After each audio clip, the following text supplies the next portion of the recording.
Good morning, everybody. Benvenuti, benvenute. Welcome back to Casa Italiana Zerilli-marimò. My name is Eugenio Refini. I'm the chair of the Department of Italian Studies. And I will just say just a few words to welcome you back today for the second day of the Gramsci conference. I would like to thank my dear colleague, Professor David Forgacs, for bringing this conference to NYU, and of course, Professor Crehan for collaborating in the organization of this conference. It's a very important one, timely for the many reasons we already explored yesterday, and it's of course a pleasure to be thinking about Gramsci in a broad transnational way with a focus on America. Again, welcome back, and I hope we will have another intense day of thinking and reflection on Gramsci and on his legacy, particularly when it comes to the US. But I'm also here to introduce our actual introducer for the day, which is Professor Anne Morning. Anne Morning is also, and this is the capacity in which she is with us today, the Divisional Dean for Social Sciences and Vice Dean for Strategic and Global Initiatives here at NYU. She's I can say, good friend of Casa Italiana and the Department of Italian Studies. In her work, she has done a lot of important things about Italy. We have had her over a few times to discuss research-related matters, and I think she's the perfect interlocutor, to get us started today. So please join me in welcoming Professor Morning, Dean Morning, to the podium. Good morning, everybody. Buongiorno, and welcome to day 2 of American Gramsci, Gramsci in America. As Eugenio said, I'm Anne Morning. I'm Divisional Dean for Social Sciences. I'm also the Vice Dean for Global and Strategic Initiatives. And so I would like to extend to all of you a very warm welcome on behalf of the Arts and Science Deans here at NYU. I also want to extend a very hearty congratulations to Casa Italiana, zerilli-marimò, for having hosted this splendid conference, and a deep thanks to my colleague David Forgacs and to Kate Crehan for having organized this wonderful gathering. I apologize that I was only able to dip into the conference briefly yesterday, and I will only be able to be here for a short time today as I'm getting ready to leave for NYU's campus in Abu Dhabi. And I mention that because I want to put this conference actually in a broader context, that is, the context of the global network that NYU has really worked very hard to build for over a decade. And also just broadly in the context of global education, in which NYU is really a pioneer. I see the transnational themes of this conference, that is linking intellectual currents across the Atlantic, between Italy and the United States and beyond, as really exemplifying the kind of boundary crossing, the kind of outward-facing orientation that we try to inculcate and study in students and to model for students. When I look at your program, the topics of your panels on translatability, on disseminations and adaptations, on exclusions and distortions, and the play of North and South, I really see how they all demand our attention to the really unstoppable yet imperfect flow of ideas across boundaries, and to the relationships that sustain those ideas and that flow from them. So again, I really would like to thank all of you for your contributions to this important dimension of our scholarly activities on campus, and really to the cultural and intellectual life of the city that we're in. Now, as Eugenio mentioned, I'm also a faculty member here at NYU. When I'm not wearing my dean's hat, I'm a sociologist. I'm a sociologist of race and ethnicity. And I'm also an Italian citizen who is a student of contemporary racial thought in Italy. So I was really fascinated by the panel that I was able to catch some of yesterday on race in Gramsci's thought, with Kate Crehan's exposition of her research in that area. But I want to say that I was also struck by my NYU colleague Brendan Hogan's reflections on how rare it is for American students today to encounter Gramsci in the classroom. And that really got me thinking about my own graduate experience. I think it's safe to say that in my doctoral training in sociology at Princeton, I never once encountered Gramsci. So all of this made it especially powerful for me to observe this abiding interest, and I would really say kind of a hunger in the audience for Gramscian insights and applications to contemporary social life. And in my head, I sort of paraphrase this or sum this up in the question, what would Gramsci say? That felt like that was the overarching theme that I kept hearing yesterday. Now, I realize that he was such a prolific writer and expansive social commentator that this musing, what would Gramsci say, could be applied to countless debates today, and not just the particular issues swirling around the nature of race that are my particular fiefdom of scholarly interest. So I think that this making present of Gramsci today in 2025, almost 100 years after the onset of his storied imprisonment, really speaks to the enduring power of his ideas and of his words. So again, I'd like to thank all of you for your collective effort to draw on and learn from this towering figure who is paradoxically both world famous and yet obscured in certain ways today. And finally, I want to thank you for bringing the fruit of those scholarly labors to our campus. So I wish you a wonderful second day of the conference. Thank you so much.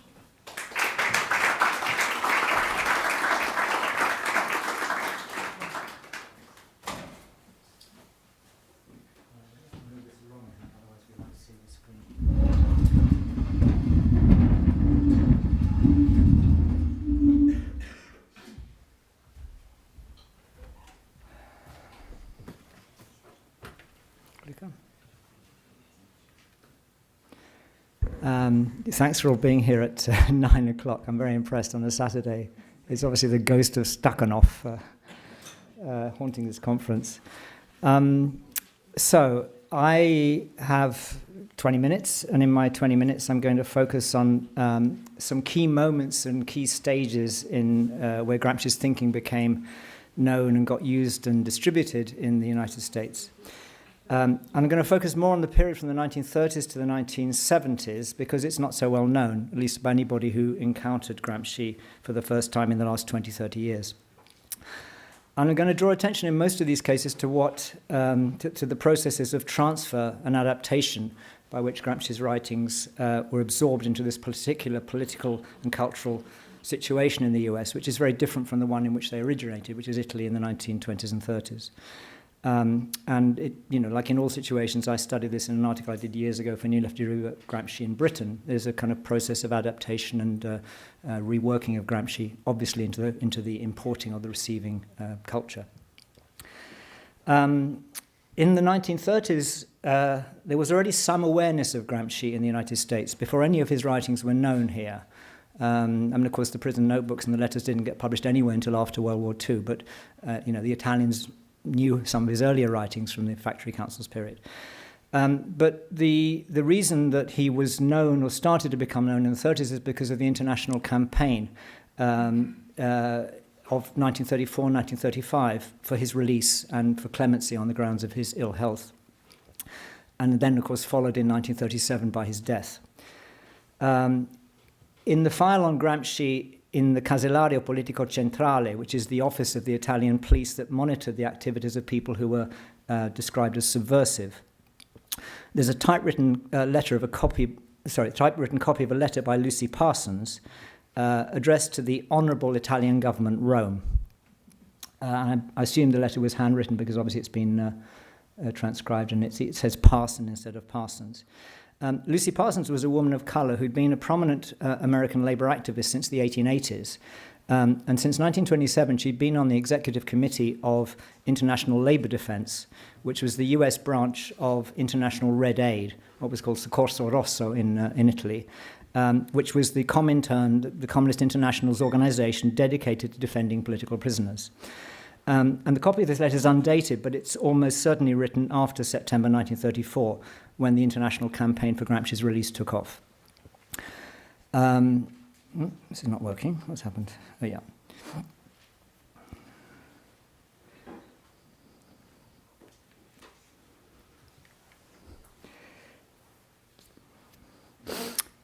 Gramsci's death on April 27th, 1937, was reported in the Italian-American communist press. There's a newspaper called L'Unità Operaia, which was published in New York in Italian, which had a circulation of around 7,000 copies in the 1930s, which is quite impressive. And it ran a piece on June 5th, so Gramsci had died on April 27th, on June 5th, entitled L'assassinio di Gramsci accenda in ogni cuore il sacro fuoco della libertà. Let the murder of Gramsci light in every heart the sacred flame of freedom.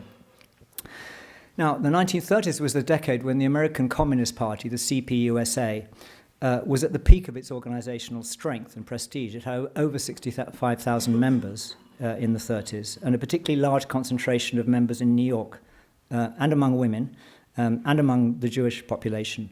So it was strongly implanted in the American labor movement, and the party in the 30s broadly supported Roosevelt's New Deal, giving a kind of radical edge to that liberal democratic project.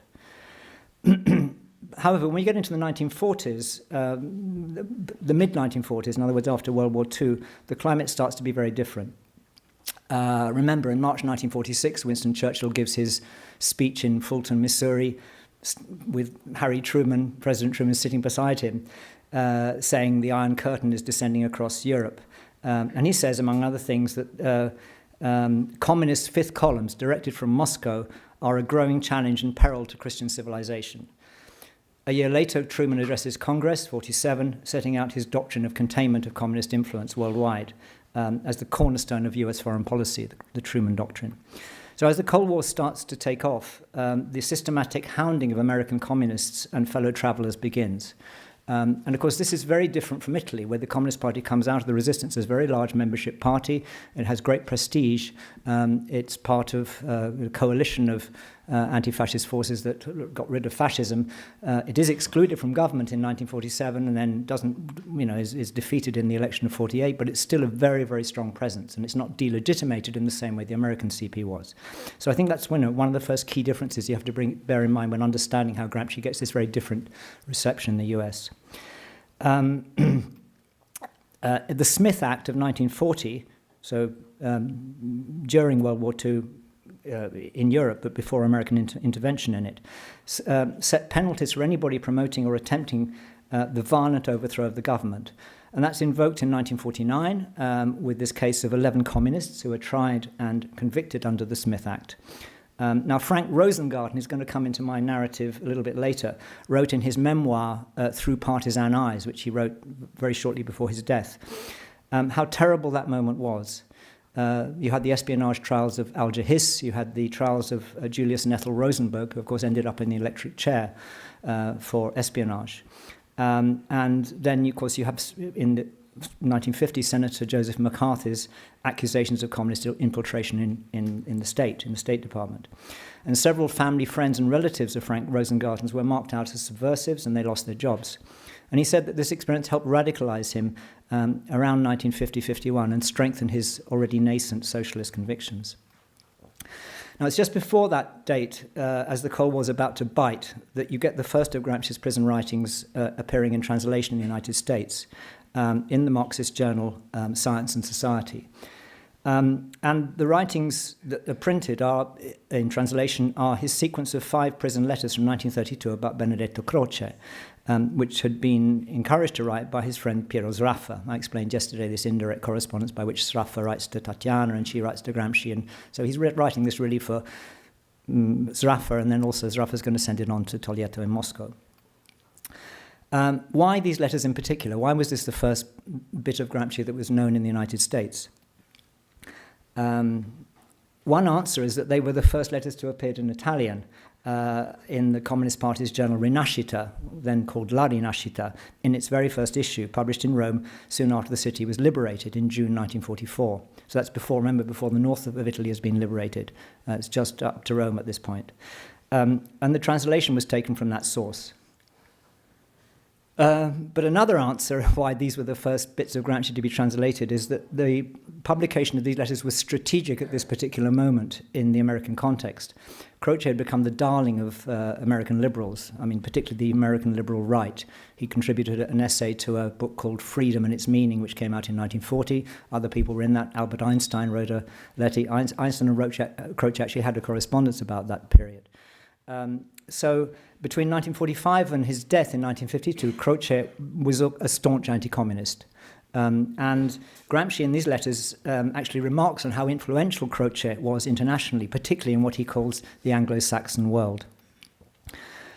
But despite all this and this, use of Croce, I wonder how many readers of Science and Society actually understood what Gramsci was saying in these letters, since their political point was deliberately obscured by Gramsci to outside readers by the conditions of censorship in which he was writing these letters in prison. They had to be past the prison censor, so he couldn't say anything directly about Croce.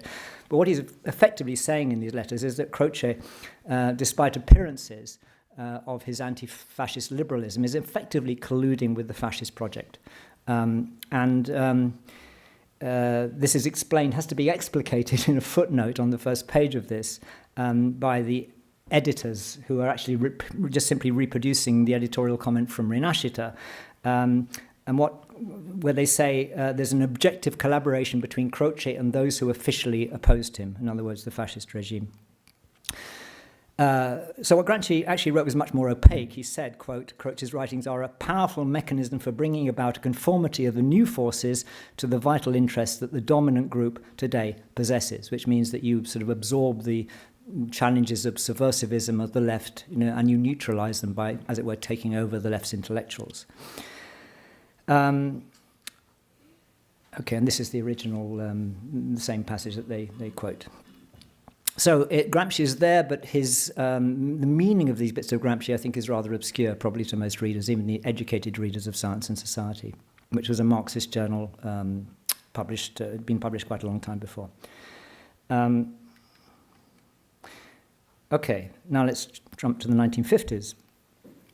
1957, you get the first selections of Gramsci's prison notebooks. And the date of publication, of course, is important here, 1957, because it's just the year after the 20th Congress of the Communist Party of the Soviet Union, after which Khrushchev makes his secret speech denouncing Stalin's crimes and errors. And once that information gets out, it kind of sets the cat among the pigeons in the entire communist world.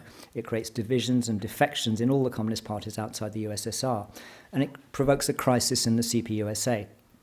Now, Marzani is using Gramsci to address other people on the US left. He has been in the Communist Party, he's left by this time, trying to persuade them that they need a more open Marxism. Right? So this is a kind of strategic move in the 1957 context. And as Marzani puts it in his introduction, to speak of Gramsci as a Marxist with an open mind may strike many people as a contradiction in terms, because the behavior of a considerable number of Marxists, and I think he's alluding to all those hardliners, the so-called Stalinists who remained loyal to the CPUSA after 56, the behavior of a large number of Marxists has bolstered ruling class propaganda that Marxism is a dogma. Marxism is not a dogma, though there are Marxists who are dogmatists. So, many people would agree that Gramsci is a non-dogmatic Marxist. Many people have said that yesterday. But I think, as I say, you need to get the point here that this particular kind of inflection or version of Gramsci has a very clear political point in the post-56 context. Who was Karl Marzani? Well, you saw a film by him yesterday, or at least 14 minutes of a film, that, very good piece of left propaganda against the rich and the companies like General Electric.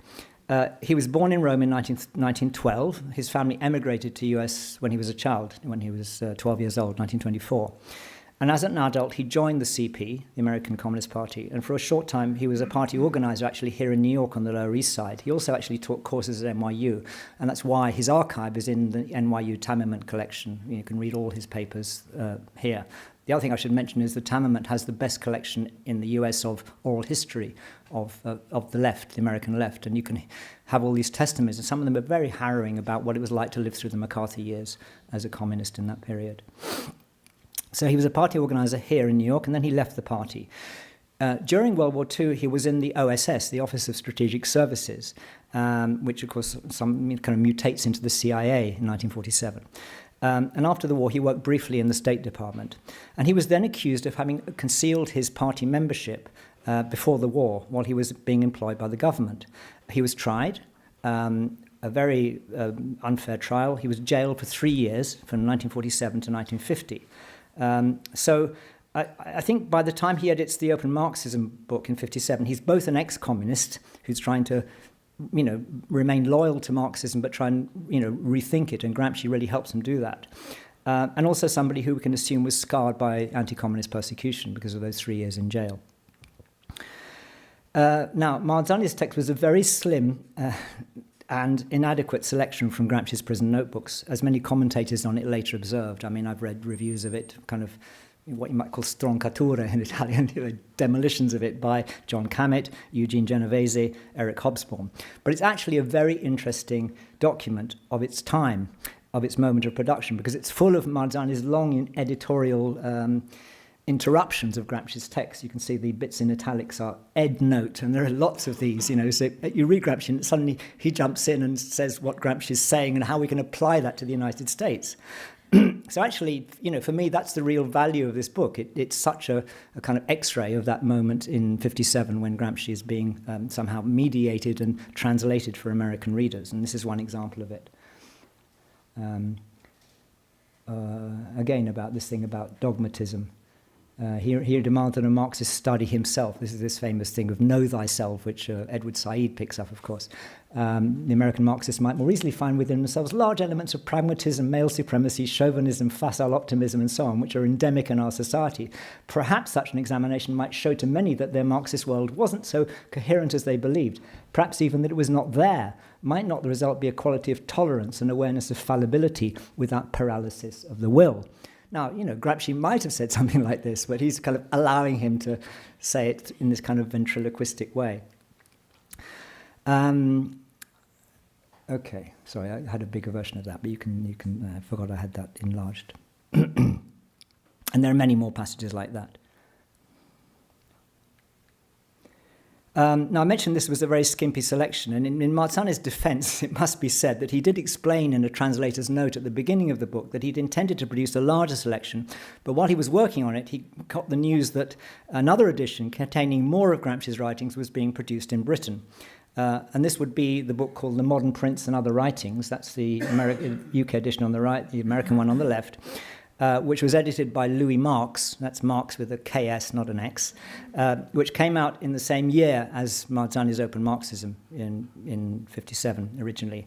And then it came out, published by Lawrence and Wishart, which was the Communist Party publisher in the UK, and then the US edition was done by International Publishers, which was the CPUSA publisher in 59. And it does include a better selection, as you can see. That's the contents page. There were some pre-prison writings, notably on the factory councils and the Southern Question, that important essay of 26, and then some of Gramsci's more directly political notes from the Quaderni, and that's why it's called The Modern Prince, Principio Moderno.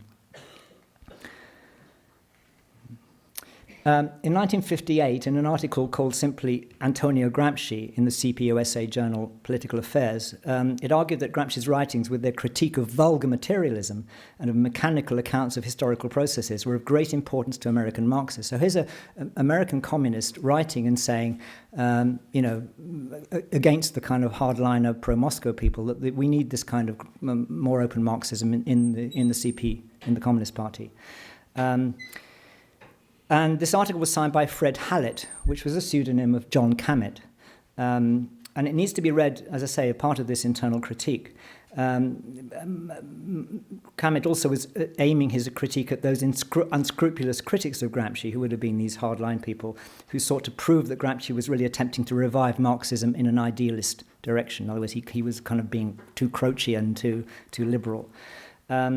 John Cammett, born in 1927, had been an automotive worker and union member in Detroit in the late 1940s before he went on a Fulbright scholarship to Italy in 1950, where he met members of the Italian Communist Party, the PCI, PC, which he joined in the mid-1950s. So he became a dual member of these two parties. And I think it's important because he kept reflecting on the openness of the Italian Communist Party, which, of course, was a third force party, inviting people who weren't workers, middle-class people to join, and the kind of rigidity still of the CPUSA. And I think that dual perspective is very important for understanding who he was.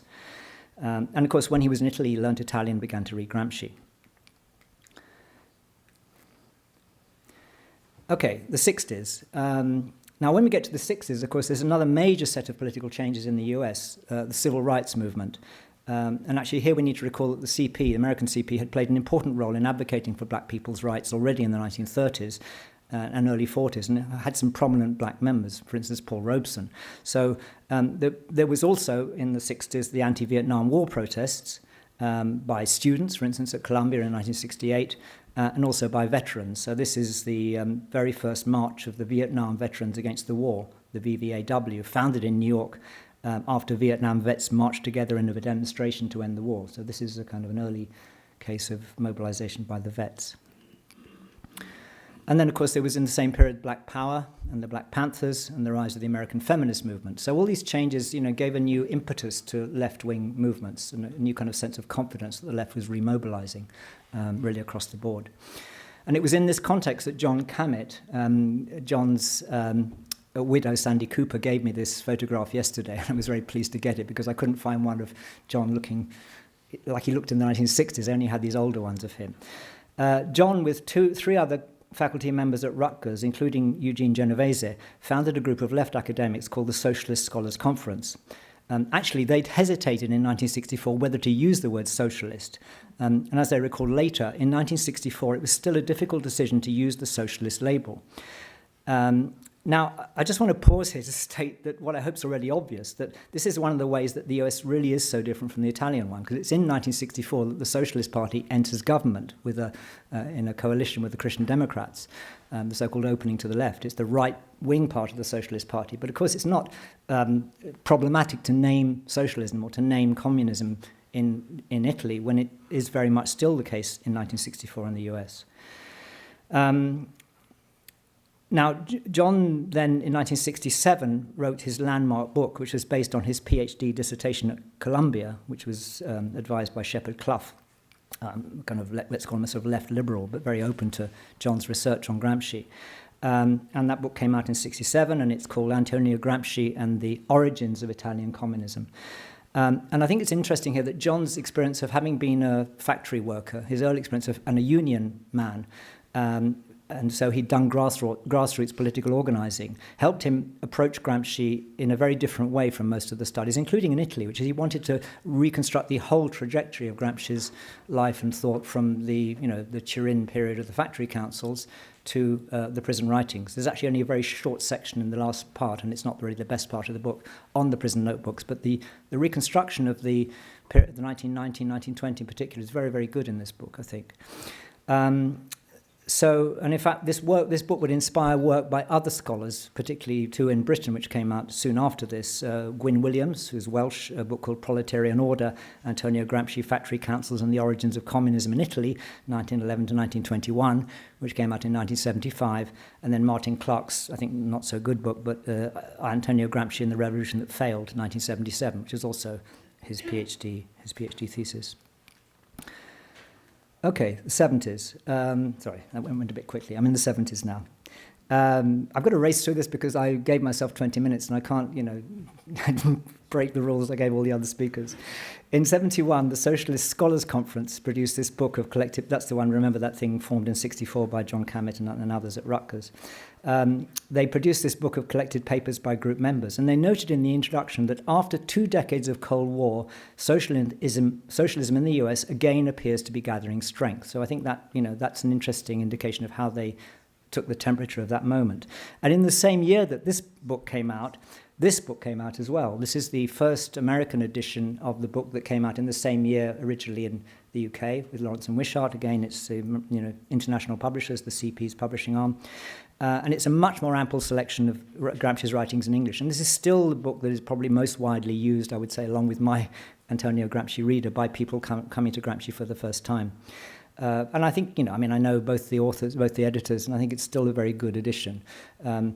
Eric Hobsbawm hailed its publication as a major event in his article, The Great Gramsci, which came out in the New York Review in April 1974, and sort of says how it's an exemplary edition, an exemplary selection.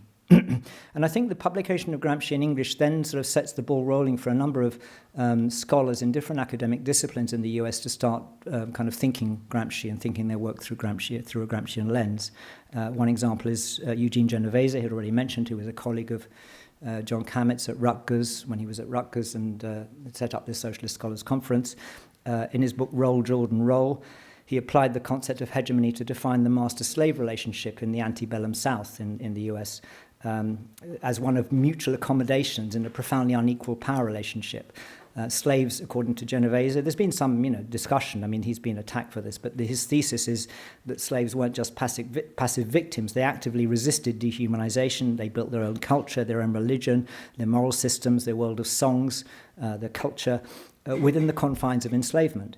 And so, he says this is an example of hegemony in action, kind of somehow drawing in the people that you're dominating and making them your allies. And at the same time, the slaveholders used the juridical apparatus to define slaves not as chattels but as human beings with subjectivity and agency. And of course, that then allowed them to be punished for any transgressions that they did. They were responsible for their own crimes and could be punished by the law. So, it's a very subtle Gramscian analysis of the slave culture of the 19th century. Another notable application was in literary and cultural history in the work of Edward Said. Since there's going to be a whole good discussion of Said, I won't say very much about him, but this is the 39-year-old Said in his fellowship year in 1975-76 at Stanford, where he wrote most of Orientalism. And he later acknowledged the importance of Gramsci to this project and, in fact, to his whole research. This is the speech he gave when he was given the Premio Nonnino in 1986. And he says, my book was an attempt to apply Gramsci's ideas about society and history to Western representations of the Orient. And if you remember this, in his introduction to Orientalism, Said describes the process whereby white Europeans named an entire geographical area, when this power of the West to name and label the East as near, as far from that metropolitan centre, to describe it as primitive, dangerous, alluring, erotic, which was, of course, in a Gramscian way, the cultural counterpart and complement of their military and political domination through the colonial system. There's also the model, I think, for Said comes repeatedly in his work of Gramsci as the exemplary intellectual who connected his kind of practice and his radicalism to his theory. So, you get this also in Said's writings on literature, particularly in his critique of so-called left literary critics, who are ultimately a bit like, Gramsci says about Croce, pretending to be leftist, but actually ultimately subserving, reproducing the academic hierarchies in the academic system. Okay, how am I doing for time? I think I probably need to stop, actually. But I said I was going to finish anyway around this. So, I probably will end with the 1980s. And not to say, I just want to say a word about Frank Rosengarten, because he's the last of the three Gramscians I wanted to bring in here after, sorry, not the last, I should mention Joe Buttigieg. But Frank knew John Kamet well. They were born in the same year, 1927. They met in the mid-50s when they were both graduate students in Columbia. John's PhD was in history. Frank's was in Italian literature. Whereas John remained in the CP, Frank from 75 to 80 had been in the SWP, the Trotskyist party, which he then left. He said he didn't really suit his temperament. In 84, he published an article called The Gramsci-Trotsky Question, which is a very sort of subtle analysis of kind of affinities but also differences. It's not really a pro-Trotsky reading, but it's very important work. And then, we get into the 90s. I just want to say here, just because mentioning John again, because John's really last contribution to Gramsci, and very important one, was the editing of the Bibliografia Gramsciana, which he initiated. It came out of a conference we were all at in Formia in 1989. And the first volume came out in 1991. Published by Editori Riuniti, and then, of course, it went online, and it's now, since John's death, has been continued. John died in 2008. It's been continued by Maria Luisa Righi and Francesco Giasi of the Fondazione Gramsci in Rome. So I think I will end. I just want to very briefly show you that, of course, what also happens in the 90s is these editions. The first edition, the first volume of the Prison Notebooks and the Columbia edition, which we'll be talking about later today. And then Frank's wonderful translation of the prison letters, which for a time was the most complete edition of the letters, even in any language. Again, now been superseded by Jazz's recent edition, I think 2021. I just need to give a shout out to Joe Buttigieg, actually. So I'm going to skip over Kate Crehan's contribution, which I wanted to mention because, this is an anthropologist using Gramsci slightly later. But just to mention Joe, Joe died in 2019. He had an enormous role, really, in American Gramsciism. He was not just a translator of Gramsci, but he was the president of the International Gramsci Society before Marcus took over that job. He was, absolutely meticulous philologist. He was also an interpreter of Gramsci. In fact, I think in the introduction to the first volume of the Prison Notebooks, he quotes Marzani's Open Marxism, that reference that Gramsci is an open Marxist and not dogmatic. So that since Joe died, a couple of books have come out, a book and a special issue of Italian Culture. If you can read at the bottom, some of the usual suspects who are here today are also contributed to that volume, that special issue. But I think I do want to end here. It's impossible to do this in 20 minutes, but I wanted to give you a little bit of a taste of this process of transfer and readaptation. And I think the key thing is that by the time you get to the 90s, the kind of serious Gramscians like Rosengarten, like Buttigieg, start saying, we don't like this liberal kind of appropriation of Gramsci. I mean, none of them really lived to see what Marcus is going to be talking about, which is the right, the Christopher Rufo brigade, who sort of say Gramsci, is both dangerous but somebody we can kind of appropriate for our own needs.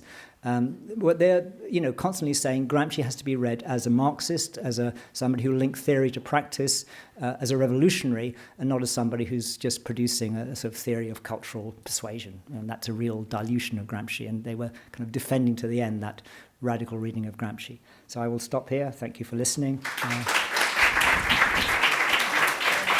We will...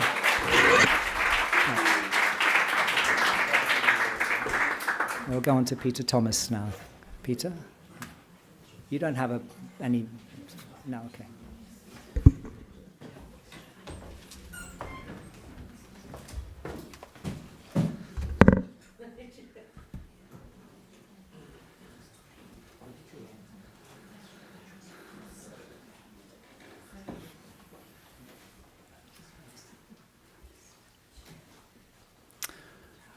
Okay, thank you very much to David and Kate and everyone else who has contributed to the organization of this wonderful conference. My paper is rather playfully entitled Antonio Gramsci, author of Postmodernism or the Cultural Logic of Late Capitalism. So this Borgesian title intends to pay a certain type of Gramscian homage to arguably the most innovative and certainly the most singular Marxist theorist in the history of the American left, the recently sadly departed Frederick Jameson. My reference here is, of course, to Borges' by now perhaps oversighted little fable, Pierre Manade, author of the Quixote, the story of an obscure French symbolist poet who set himself the task of producing a few chapters of Cervantes' classic work. At first sight, Jameson is admittedly not an entirely convincing Manade. Certainly, he never proposed to rewrite the prison notebooks, and perhaps not even to read them in a strict sense, in that rigorous sense that reading had for Jameson as a student of Auerbach. References to Gramsci are decidedly occasional throughout Jameson's many works, and though they do indeed increase throughout the years, there is a continuity in the sense that they usually appear in a comparative perspective while discussing something else in relation to a more general or generic theme, intellectuals, various configurations of labor, hegemony, literary production in general, and so forth. The relative absence of Gramsci in Jameson's texts was not, I think, because, as Perry Anderson once claimed, Jameson's attention for supposedly Western Marxist themes, culture, literature, theory, and so forth, were distant from the classical Marxist themes of organization, politics, and class struggle that Anderson, at least in the 1990s when writing about Jameson, argued was still prominent in Gramsci's Marxism. And this was despite Anderson's own earlier characterization in the 1970s of the prison notebooks as a type of primal scene of Western Marxism's cultural turn. Gramsci for Jamison was not exactly as unnecessary or contingent as Cervantes was for Menard, but he was certainly not as inevitable for him in the way that, say, Sartre or Brecht certainly were. This is simply to note, perhaps, that the Italian was not one of the fundamental authors for the American, one whose formative years were spent deeply immersed in French and German culture, and the latter of which in particular remained, I think, a touchstone even with the progressive global expansion of Jamison's perspectives and cultural references throughout the years. It is notable that Jamison's references to Gramsci, as said, usually mediated by discussions in the wider Marxist culture, rather than products of the intense and almost forensic attention to the texture of a style that is the hallmarks of Jamison's practice as a literary critic in the strict sense. We search in vain today for the close reading of Gramscian passages or sequences of arguments, leaving us to wonder what a genuinely Jamisonian reading of the prison notebooks might have looked like. The type of genuinely Jamisonian reading, for example, of a classic text that he produced belatedly of Capital Volume 1, for example. To suggest that Gramsci might be understood as the author of Jamison's most famous and influential work, Postmodernism, and I'll use that here as a reference or shorthand for Jamison's overall project as such, given its influence. To suggest that Gramsci might be understood as the author of this work aims not to highlight the obvious presence of various profoundly Gramscian themes and orientations throughout Jamison's works, almost as if Jamison's fragmented oeuvre were something like a postmodern rewriting of the famously fragmentary prison notebooks. And I use the notion of fragmentary production here in relation not just to Gramsci, but also to Jamison, because despite the fact that he was the author of numerous books, most of these books are in fact very elaborate and coherent and organic, but nevertheless still collections of essays, of attempts in the classical sense, while the genuine completed monographs around a single theme or argument form in Jamison's works a revealingly more limited constellation of single author focused studies: Sartre, Lewis, Brecht, and Chandler. It would be relatively easy to enumerate a large number of Gramscian affinities in Jamison's work in its various stages. Jamison's immense erudition and seemingly insatiable cultural consumption. Think here of all those films he references that many of us will never see. In some ways reflecting Gramsci's wide range of references to obscure, at least for most of us, figures from marginal Italian traditions or discourses. Think of the way in which a persistent attention to the politics of culture and its organizing capacities in Jamison recalls Gramsci's interest in the political function of a wide variety of cultural practices, from religious movements to avant-garde theatre to popular or perhaps even vulgar literature. Think again the problematization of the various temporalities of inheritance, of literary forms, and of the dialectic of the modern and the postmodern as a type of active inheritance, or inheriting in the active sense, could be conceived here as a Jamisonian version of Gramsci's absolute historicism. Finally, the understanding of ideology in terms of efficacy rather than epistemology in Jamison could find its Gramscian forerunner in the prison notebook's constructive conception of ideology as the forms in which we become practically conscious of our social conflicts and fight them out. And the list could be extended. My aim today is instead to ask what might happen when we attempt to think of Jamison's innovative contribution to Marxism in terms of it being authorized by Gramsci, in the sense that Borges Pierre Menard sought to authorize, that is, to actively be or to become the author of Don Quixote. Menard did not set himself the absurd task, Borges solemnly informs us, of reproducing Cervantes' original text by means of mechanically transcribing it or by copying it, or, in other words, by merely repeating it.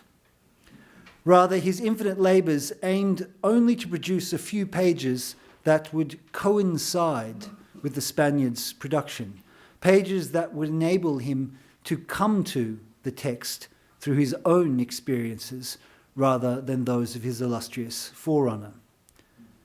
My question is it possible to produce such a coincidence between Jamieson and Gramsci's projects, to imagine what it would mean for Jamieson's work to be understood in terms of some of Gramsci's central problematics?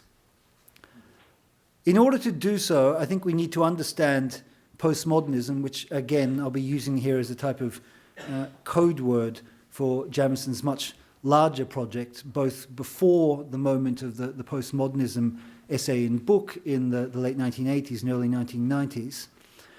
We need to understand this moment in a way that's different from that in which it is usually read.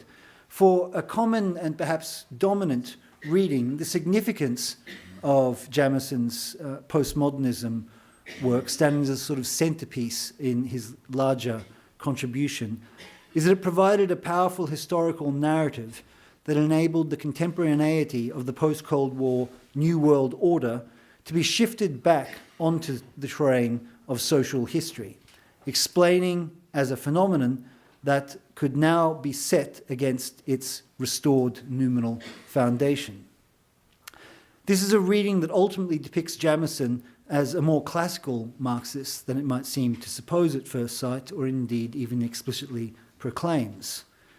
Jamieson's project, that is presented as a more or less conventional version of ideology critique, as the revelation of real interests in opposition to their ideological encoding. It is also a reading that emphasizes periodization as fundamental to Jamieson's cultural theory in general. So we have a particular ideological unconsciousness, to use terms from the earlier periods in Jamieson's work, or a cultural logic as matured in the 80s and 90s, which corresponds to a particular configuration or stage in the development of the capitalist mode of production. My argument is that this undeniable periodizing dimension of Jamieson's project, his catchphrase, always historicize, itself needs to be historicized in the overall development of his thinking. Jamieson's increasingly periodizing tendencies from the 1990s onwards, that is, remains functional to a larger project that I think he'd been pursuing since at least the 1970s, if not earlier, and which received its most systematic presentation in that remarkable conclusion he wrote to the volume Aesthetics and Politics, published in 1977. And it's this text, rather than the postmodernism essay or book, that I think really needs to be regarded as the real centerpiece of the Jamiesonian problematic. Surveying the 1930s debate that was collected in that volume, debates between Bloch, Lukács, Brecht, Benjamin, and Adorno, Jamieson concludes with a programmatic reflection that I take to be a particularly intense crystallization of the concerns that had guided his earlier studies, and that will only become even more intense in subsequent years, to the point of really becoming the overall guiding principle of his final writings, and indeed of Jamieson's attempt to rewrite his entire works in terms of a final totalizing form. The appeal for a new conception, as he calls it, or in another moment, a reinvention of the category of realism. At first sight, realism might not appear to be the most promising terrain for a Gramsci-Jamieson coincidence. The type of literary realism that interested the Central Europeans, Bloch, Lukács, Brecht, Adorno, Benjamin, was not in reality a particular focus for Gramsci, or at least not in the same way. He had a generally less anxious and sometimes open embrace in relation to modernist experimentation, and didn't, I think, labour under the weight of the overbearing weight of a national realist tradition in quite the same way, given conditions of Italian literary history and production. The realism to which Jamieson appeals in aesthetics and politics, however, is expressly characterised not as a return to a known realism, but as its reinvention. And in fact, in the conclusion to aesthetics and politics, it's not even characterised in terms of a literary realism or a realism with qualifications, but of realism as such. Does this mean that such a new realism would then somehow try to be adequate to its time in a way the realist tradition in the 19th century is supposed to have been adequate to its own moment? On the contrary, I think, this new realism that Jamieson is proposing would not be descriptive but programmatic. It would repropose the category of totality not as a theoretical generality, but by focusing on the particular. And it would repropose such a notion of totality by means of what Jamieson calls resisting the power of reification in consumer society, conceived, to cite directly from him, conceived as the lived source of the mystifications on which ideology is based and by which domination and exploitation are legitimized. Despite the reference to the new, then, this is not, I would suggest, ultimately a periodizing project, but is instead the proposal of a qualitatively new type of realism, one we could call an affective realism corresponding to an affective reality. My argument is that Jamieson's new realism here performs a structurally analogous role to that played by another concept of realism at a decisive moment in the development of the Prison Notebooks project. With the formulation of the metaphor of the modern prince in 1932, I argue that Gramsci refounds his entire carceral project on a new terrain. His previous bowerbird-like collection of so many fragments, references, sketches, essays, notes derived from various smaller marginal literary instances, we could call this perhaps Gramsci's Jamiesonian habits, are here reorganized in 1932 into new configurations in the special notebooks in a physical sense, as Gramsci opens new notebooks and begins to compile his thoughts there, but more importantly in a new series of organizing concepts. And the modern prince is precisely the most prominent and powerful for these, playing the role in some ways of the organizing instance for everything else that will follow. For this reason, I would also like to suggest that the later notebooks should perhaps one day be considered not in terms of rewriting, of copying, or a mechanical transcription of earlier notes. This is the ultimately, I think, teleological narrative in which they have often been considered, or at least sometimes, as some sort of a terminus that reveals Gramsci's ultimate or final meanings. Rather, I would suggest that these later notebooks might be considered, these later notebooks and their relation to earlier notebooks, the relation of A texts and C texts, might be considered in terms of Gramsci's own Menardian relation to his earlier writings. A rereading of them that becomes a rewriting to the extent that they constitute, for Gramsci, a new experience of those texts, or a new understanding of their significance for his guiding strategic project in prison, which was, as we know, to understand the preconditions for the revolutionary reorganization of the subaltern classes in the struggle against fascism. At the center and foundation of this new experience for Gramsci stands almost the moment Gramsci in prison gets his second wind and launches off onto a new political project. At the center of this new experience stands his discovery that Machiavelli had developed a distinctive conception of political realism. This was not the type of cynical justification regarding the immorality of brute power as a diabolic tradition of Machiavellianism had supposed, and nor was it merely a plebeian or democratic realism, conceiving itself as a revelation of the true mechanisms of power and corruption to the popular classes, the type of line adopted by Rousseau and many others, visions of a democratic, often liberal Machiavelli.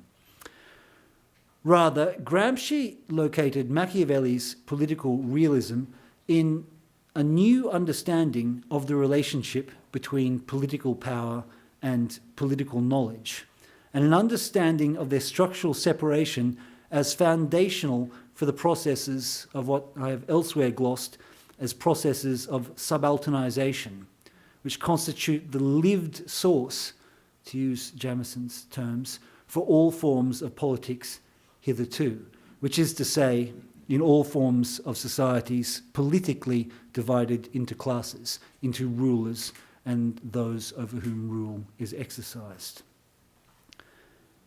In the figure of the modern prince, Gramsci proposed to inherit this Machiavellian new realism as a merging or fusion of prince and people, the emergence, therefore, of a qualitatively new people no longer characterized by its externality to political knowledge.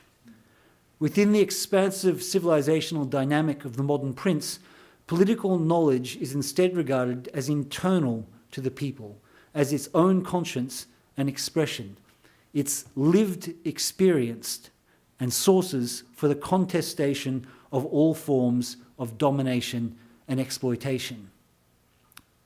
In Jamison's phrase, or to express it in Gramscian terms, of subalternization. Here then is what I think might be regarded as Gramsci's Jamisonian moment, or perhaps we could reverse that and more appropriately draw upon Joyce to talk about Jamison's Gramscian epiphany. And I think it's simultaneously the intensely philological and equally intensely political legacy that both of these authors, authorizing each other, bequeath to us today.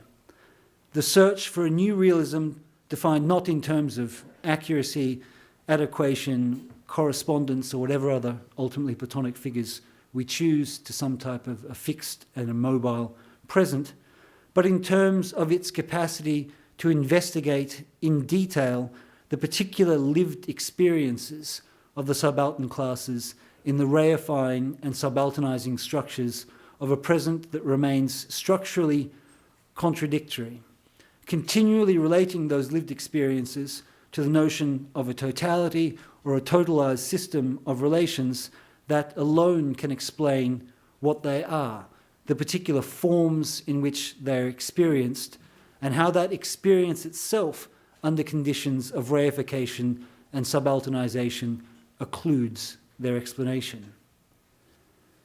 Jamisonian philology, then, turns out, I would suggest, not to have been a Western Marxist detour or retreat, but instead a very concrete mode of concrete analysis of the international bourgeoisie's hegemonic apparatus, and one that has a very precise political and, I would argue, Gramscian goal, namely to render again legible the contradictions of the contemporary as the necessary precondition for the overcoming of what is by now a very late capitalism indeed. Thank you.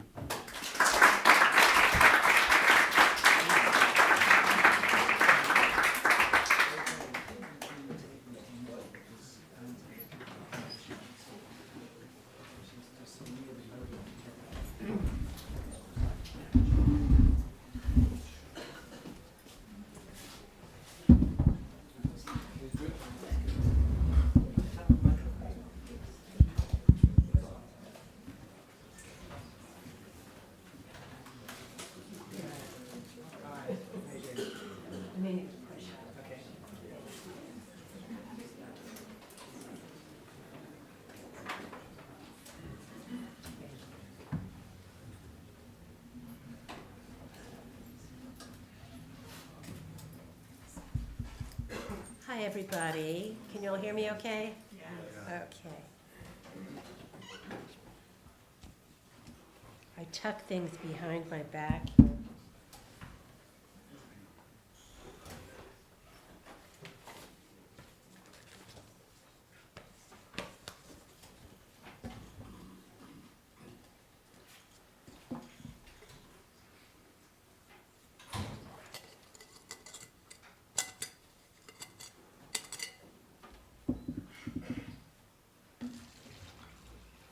So I'm Ann Finger, and I want to begin by thanking all of you and the conference organizers and everyone who's made this possible.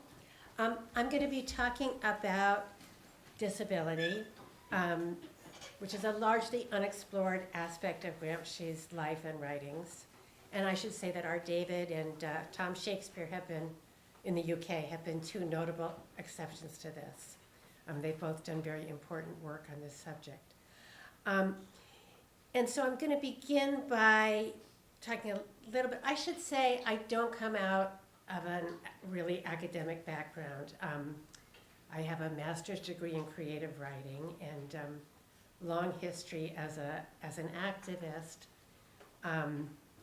in many different social movements, but also the disability movement. So that's kind of the background of who I am. So I'm going to talk about Gramsci and disability and then shift things a little bit towards our moment that we're experiencing in the US today.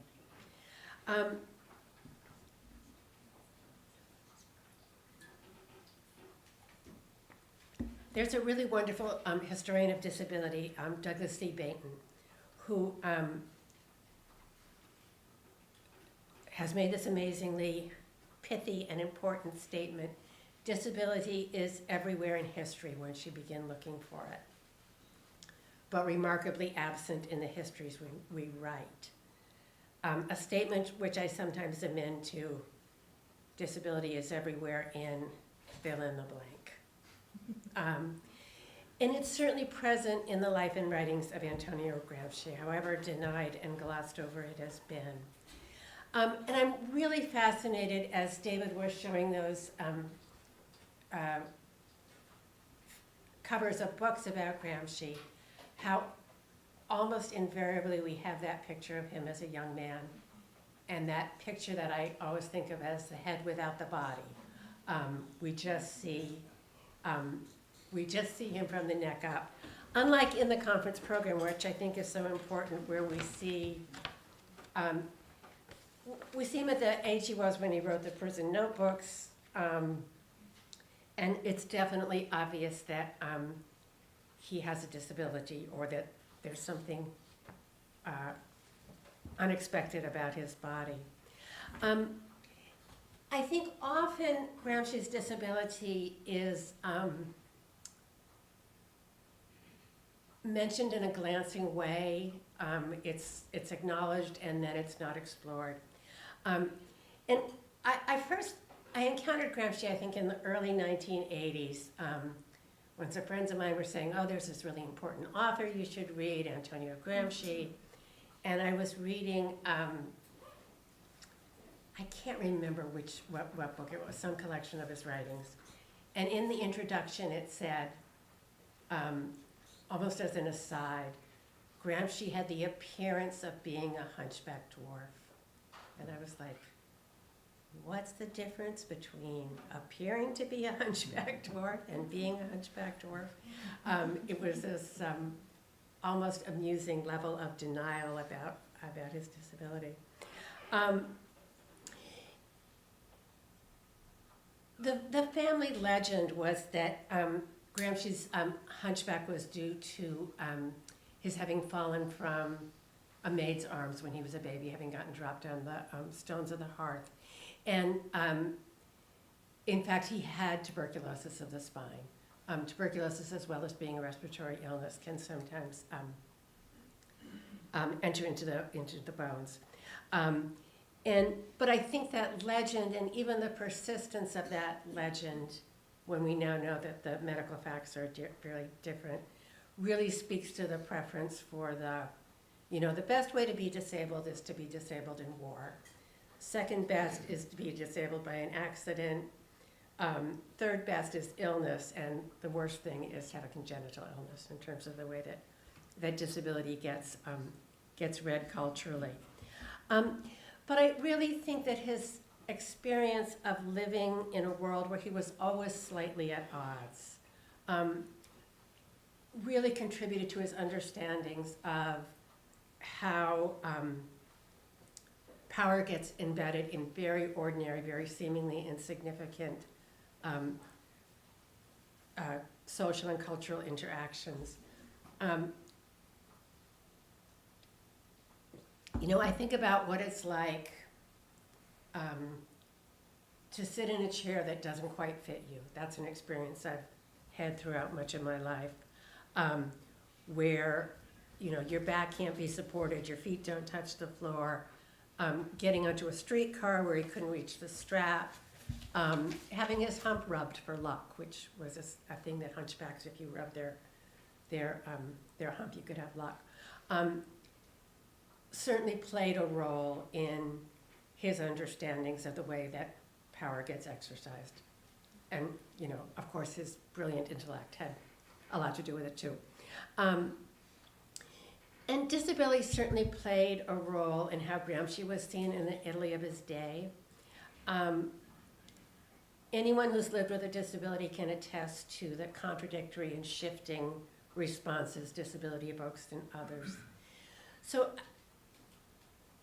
as a result of his back deformity, his chest was very compressed, which meant that his voice was very faint. So that when he addressed crowds, it was absolutely important that there be absolute silence. And there are these stories about if anybody coughed, they would be told, leave. So that they really had to have absolute silence. There's a sense that he was seen as valiant, as somebody who overcame his frailty. But that wasn't the only way that he was looked at. Vasco Pratolini wrote a novel called A Tale of Poor Lovers. And one of the characters in that novel is a communist blacksmith who declares, Gramsci may be a big brain, but he's a sick little runt. And that was also a view of Gramsci. When he gave his maiden speech in Parliament, there was a picture of Mussolini who had his hand cupped behind his ear, leaning forward with a smirk on his face, making a show of straining to hear Gramsci's voice. Sort of this, here's the left, this pathetic, crippled, broken left, embodied in this dwarf. I'm going to talk now a little bit about fascism and the body. So the sick little runt stands in contrast to the body of Mussolini. And there are these photographs that appeared throughout fascist Italy where they kind of remind me of the photographs of Cindy Sherman where she's like enacting femininity, and Mussolini is enacting able-bodiedness in these photographs. So you see him skiing bare-chested, which I don't quite get, but in tennis whites, dressed as a sailor, piloting a plane, at the wheel of a steamroller, posed next to a Roman statue, kind of echoing the statue's stance. One where he kind of looks like Marlon Brando in The Wild Ones. He's on a motorcycle, he has his goggles pushed up in his head. Threshing wheat in a gladiator's tunic. At the same time, the disabled body is always haunted by its opposite. So much was made in the mythologizing of Mussolini's body of the fact that he'd been wounded during the Great War. He was in a unit that specialized in grabbing grenades and throwing them back to the enemy trenches. At one point, one of the grenades burst in the trench, and his body was filled with shrapnel. And he literally becomes, in this image, a kind of man of steel. Margarita Sarfati wrote in her biography of him, quote, 42 wounds totaling more than 80 centimeters. The body entirely scarified and scorched. A mass of shrapnel fragments lodged in the flesh, like St. Sebastian's arrows. Boy, there's a lot that could be made of that image, especially of that reference to good old St. Sebastian. But that notion of the body that gets wounded and then overcomes that wound, the kind of heroic undergoing of surgery and having the shrapnel removed. And Hitler had a similar mythic encounter with disability. As with Mussolini, it occurred during battle. He was blinded by mustard gas. And in Mein Kampf, he writes this as this crucial turning point. It's while he's blind that he realizes that he's destined to lead Germany to greatness. And of course, he can't stay blind and lead Germany to greatness. It has to be a disability that's overcome. So going back to Gramsci, where do we find disability in Gramsci? I mean, I think his bodily experience, his lived experience suffuses his work, but it's certainly in his essay, The Southern Question, where he draws a link between attitudes towards the South and the islands and disability. He says, "It is well known what kind of ideology has been disseminated in myriad ways among the masses of the North by the propagandists of the bourgeoisie. The South is the ball and chain which prevents the social development of Italy from progressing more rapidly. The Southerners are biologically inferior beings, semi-barbarians or total barbarians, by natural destiny. If the South is backward, the fault does not lie with the capitalist system or with any other historical cause, but with nature, which has made the Southerners lazy, incapable, criminal, and barbaric." And then he goes on to talk specifically about eugenicists and criminal anthropologists who have looked at the South, that kind of formed their ideology by looking at the backwardness and the atavism of the South. It's also very present in one of the letters he wrote to Tatiana, Schucht, his sister-in-law. In it, it's a very moving passage where he recalls an incident he experienced as a child.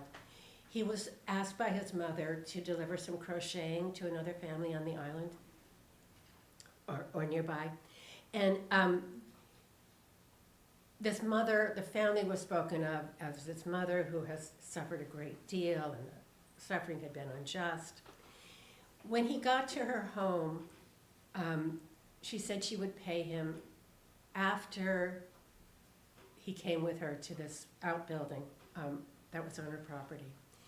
And she was carrying a satchel that reeked of kind of old food smells. So he goes out to this outbuilding, they open the door, and he sees a child who's kept chained in this shed.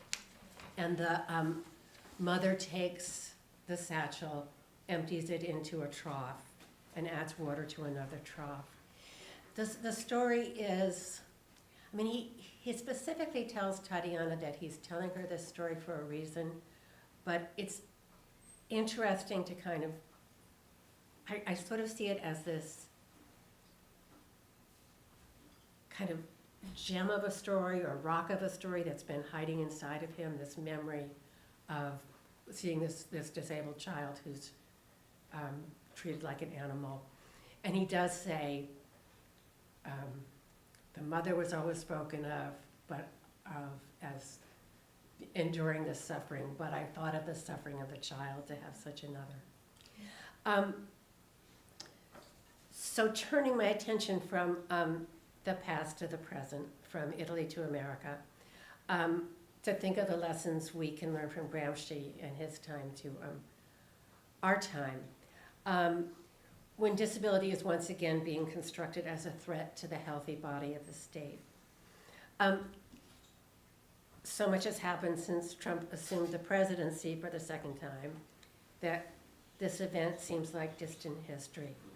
But on January 29th, so 8 days after Trump was reinaugurated, a mid-air collision occurred between a passenger jet and a military helicopter at National Airport. I won't give it its new name, in Washington, D.C., in which 67 people were killed.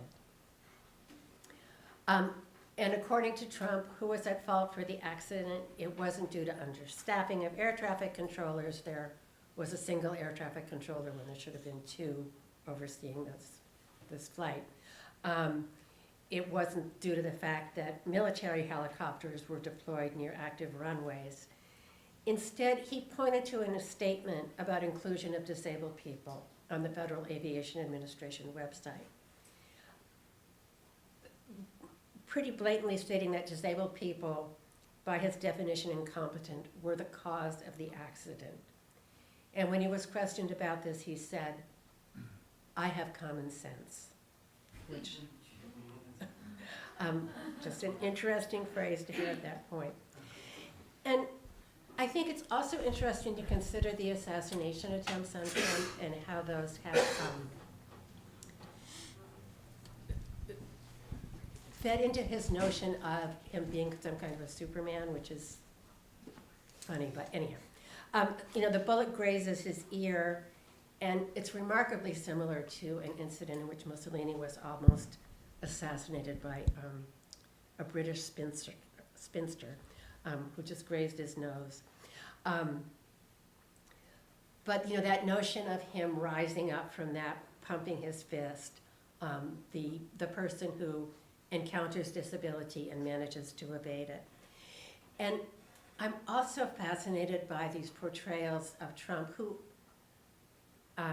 like me, has an aging body, I'm officially overweight, like Trump is officially overweight. But there are all these portrayals of him that you find online of him as a superhero. So there's these images of him as a professional football player, as a kind of muscled, avenging warrior, which stand in kind of sharp, almost ridiculous contrast to the reality of his aging body.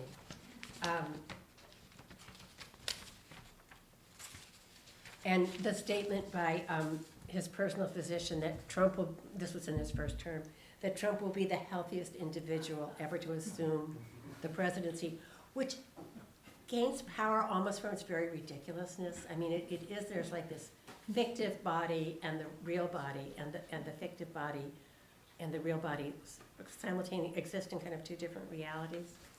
So I think one of the lessons we can take from Gramsci about disability is to really understand how it's a very key category by which human psyches and political understandings are organized, and that we fail to pay attention to disability and its importance at our peril. So thank you, everybody.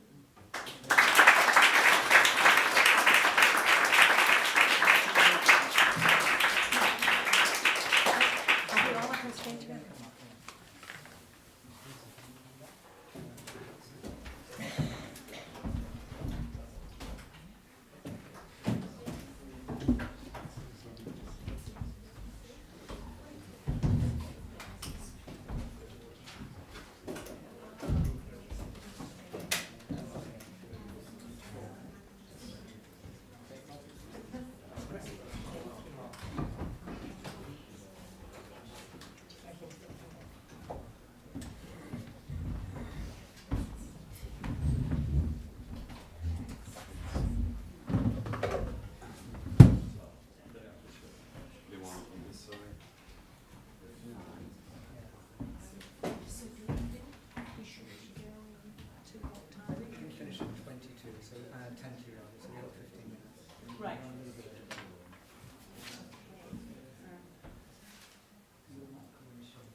pass this around. That panel was what you call a mixed bag, I think. But I think it was, for me anyway, a very interesting mixed bag.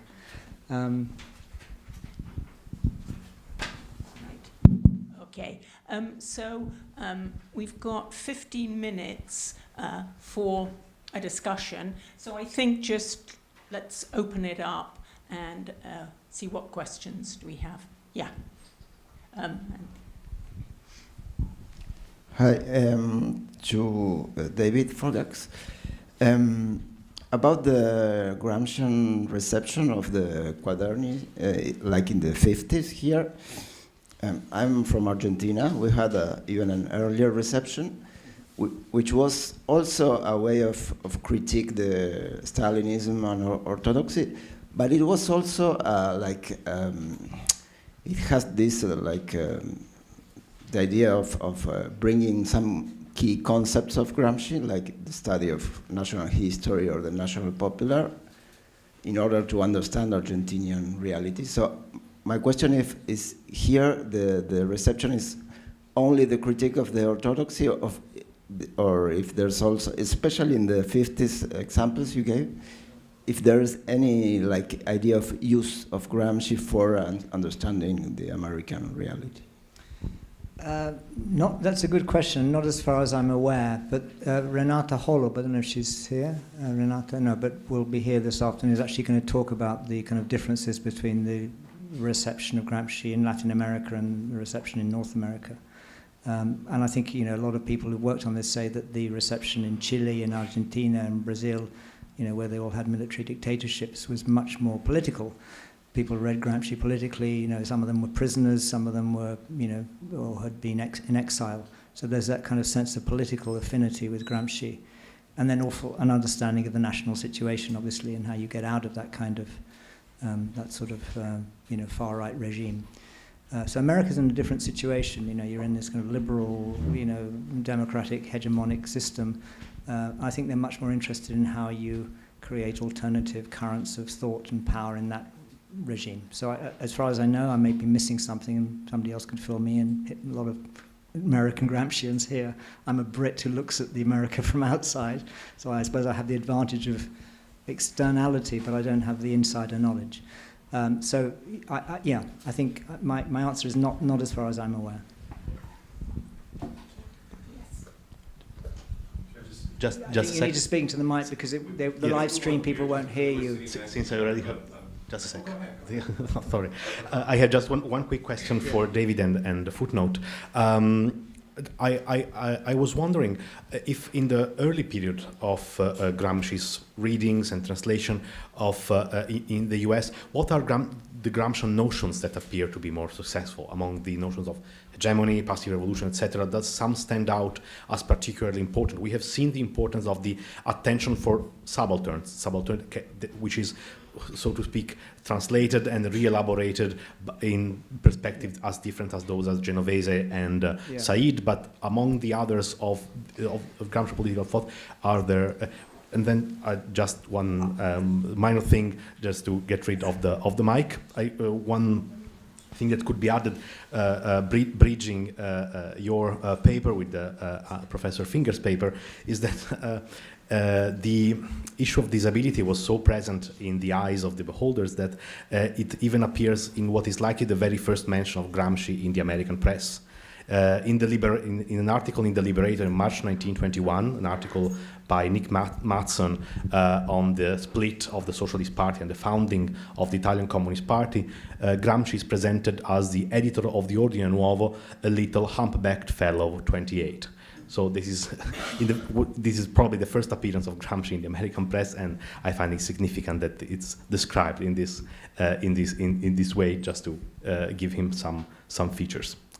Thanks. Well, let me just say the second thing. Anne might have something to say about that, but I discovered rereading this Rinascita article of June 44, where they reproduced the Croce letters. There's a little kind of box in the thing, and it's reproducing a portrait of Gramsci by Piero Gobetti, where he describes him as this kind of head rising above this deformed body.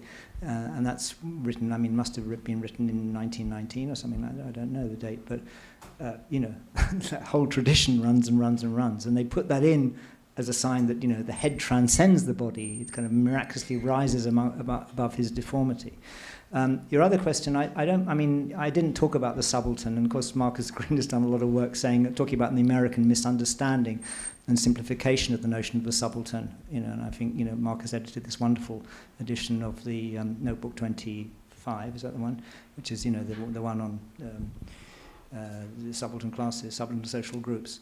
So I think there was that whole area of work on that, certainly done from probably the 90s. I mean, it kind of in some ways a reflection of Indian subaltern studies. But I don't know really about the 50s and 60s. I mean, what I was interested in is the way Gramsci, largely has a kind of diffusion in academia. I mean, not really among activists. That's sort of partly answering your question about Argentina. Nearly all the examples I gave were of people working in universities. From Kamet to Rosengarten to Buttigieg, the exception of Karl Marzani, who's basically becomes a publisher after being a filmmaker, who publishes his own, that Cameron presses his own imprint. And it doesn't really seem to me, kind of to ignite any movements, as far as I'm aware. I'd like to hear from people who say the opposite, but my own sense of it is that it kind of goes into these different American academic areas, disciplines, like history, like... to some extent, I suppose, sociology, Italian studies, but it doesn't really seem to go outside that area. Yeah, Tim. No, I don't have. It's just a fascinating answer. It's fascinating, but I don't really have anything to say other than that's fascinating. Thanks for sharing it. Yeah. So actually my question is for Peter, but because this discussion has just come up in the certain way that it's come up, I just want to say parenthetically and anecdotally that before I started to tackle Gramsci in Italian, I read parts of the notebooks that were not available in English in Spanish, a language I did know, in a Cuban edition. So that opened my eyes to what was really there. So then I tackled them in Italian and could get all of Gramsci, but before then it was... So this is speaking to the issue of how the Latin American reception of Gramsci does in fact directly relate in some ways to the American reception of Gramsci. The other thing I would say is that Gramsci was talked a lot about in activist circles of the far left in the 1970s. The New American Movement, even in circles of the DSA and so on. It was a very important sort of, antidote, I guess is the way I would put it at the time, to some of what was considered in these circles far-left orthodoxy among other far-left organizations, Trotskyist organizations and so on, Maoist organizations. So, Peter, you brought up the issue of philology, I thought very interestingly. And let me just say, they were very different presentations, but they were all really fascinating in their own way. I just want to say that. So, it seems to me that, Gramsci's relationship to philology is...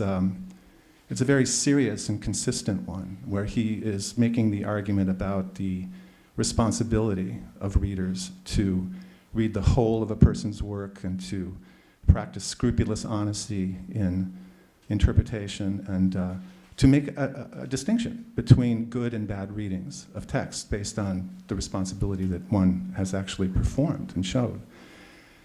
Fred, it seems to me, doesn't hold that position at all. I think that he's been frequently on record as saying that one of the most useless things for a critic to do is to show that another critic got somebody wrong. That I think he takes really a kind of a more Althusserian, or Mascherean attitude towards the text, which is that texts are occasions in which one can take or leave whatever one wishes and mobilize whatever is found in that text for the purposes that one wishes to defend. So it seems to me that this would, in my opinion, this would not be a point of contact between them. Yeah, no, thank you for the comments. I disagree, obviously, as I need to here, but in a specific sense. So Gramsci has a particular understanding of philological traditions based upon Italian traditions and his interaction with it. and distinguishes between various directions, one going in directions of pedantry and so forth, and others then which he attempts to reformulate later in prison with notions of living philology and the way that will be explored in relation to politics. I think you're certainly correct that Jamison's not interested in the sort of point-scoring, pedantic philology, as the way philology is sometimes characterized or stereotyped. But in a much deeper sense, I think there's a profoundly philological approach to texts, in the sense that his focus in a reading is always to think through the specificities of a form and of a practice of production and the context in which it's occurring, and continually reading between those dimensions. That seems to me very close to the more creative or living types of philology that Gramsci was interested in. But it also comes back to thinking through the sorts of problematics that even before Marxist authors, I think Jamison had inherited from his contact with Auerbach and other figures in that tradition of thinking concretely through texts as historical events, as happenings in that way. And similarly, the relationship of reading of one that needs to be conceived of as a happening in that direction. For me, the real point where you see this is one of what I would call Jamison's few genuine monographs, Brecht and Method, which I think is this remarkably dense book. In a way, you could see this was a book he'd had inside him for years. And even though that particular book is not always engaged in close textual reading, even in the generic comments or references, you can see an intensity of engagement with the specificity of texts that I think is quite remarkable. And I think it's one of those amazing moments when you see someone genuinely reading the text, almost being recreated by their relationship with it. So that's the sort of sense in which I think that there's an important coincidence between Gramsci and Jamison around those notions of a more living or vibrant philology. Thank you so much for this wonderful panel. My name's Jordan Camp, and I have so much, my brain's exploding, but I have a question for each of you. And you know, this is just, the insights are so rich here, and I wanted to ask about the Italian criminologist. You know, I'll give a paper this afternoon about Gramsci's thinking about race and the Southern question, but I was struck, I take that same passage you quote about biological inferiority as a question of race, and so I just, you know, would love to hear you say a little more about the links between that passage and what Lombroso and others do in terms of disability. I just feel like I have so much to learn from you in that. And then for Peter, you know, you have this wonderful insight about subalternization as the lived source of the division between the ruler and the ruled. I know you've written about this elsewhere, but I just wonder if you could say a little bit more about what's at stake in that intervention about subalternization. And then David, I love this paper, but you know, you end with Buttigieg's the significance of the critical edition. And I just, you know, it had me thinking of Wolfgang Fritz Haug's claim about the critical editions necessitating a rereading. So what kind of rereading, what we need to do out of this intellectual history you've traced, given the work that Buttigieg and Marcus have done? Okay.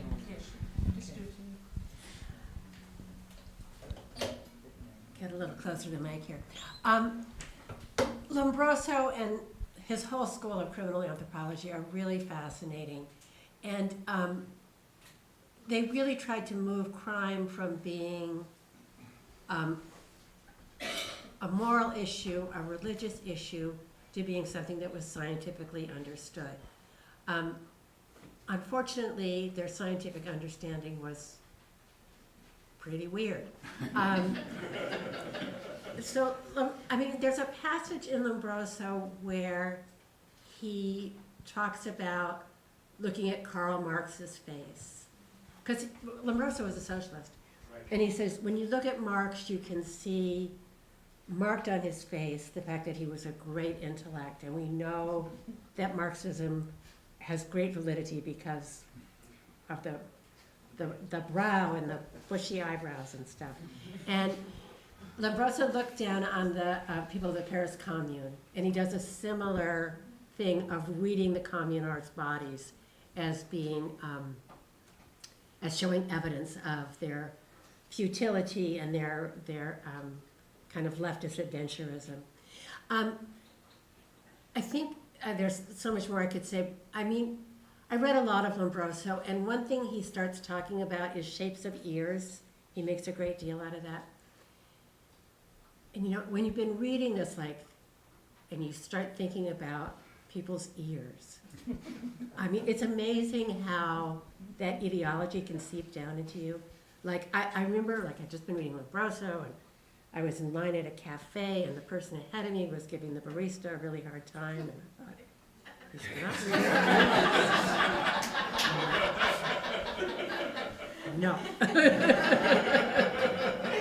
There's a power relationship going on right here. It doesn't really have anything to do with yours. But I do think it's important for when we talk about the eugenics movement, which is something that the disability justice movement, disability studies movement really talks about a lot, to realize that it was really, I mean, yes, it was a movement of the right, but it was also a movement of the left. And it was pretty pervasive there. And certainly that's part of what Gramsci, I'm really looking forward to your talk this afternoon.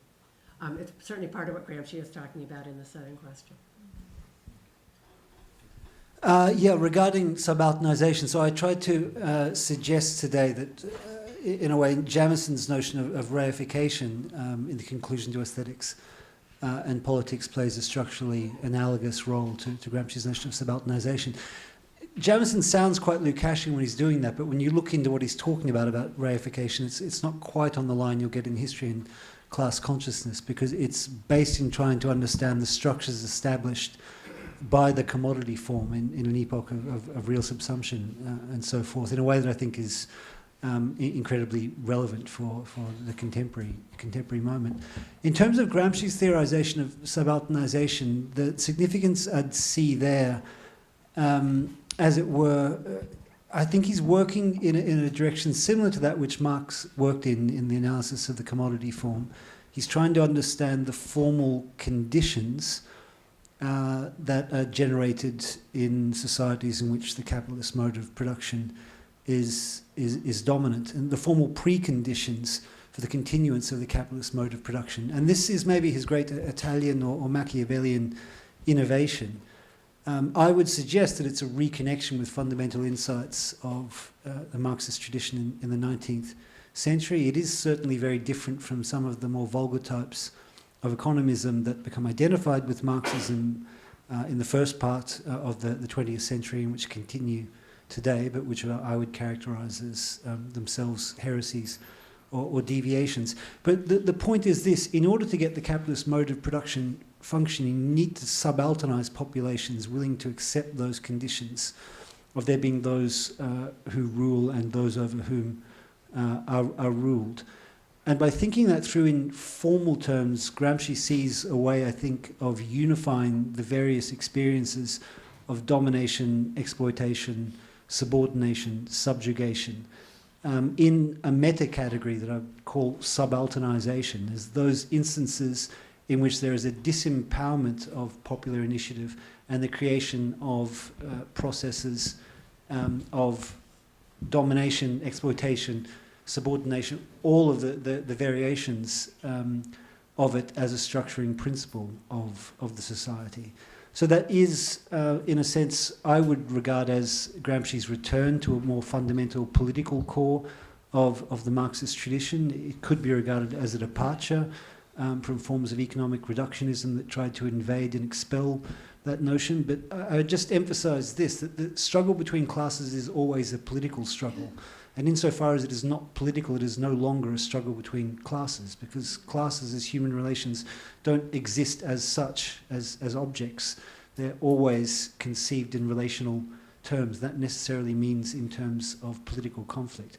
And I think Gramsci's great strength is to provide us with a theory that can comprehend the presence of that politics, not simply in the workplace, in economics, but in all the various instances in which relations of subalternization structure our daily lives, or in Jamison's terms, our lived experiences.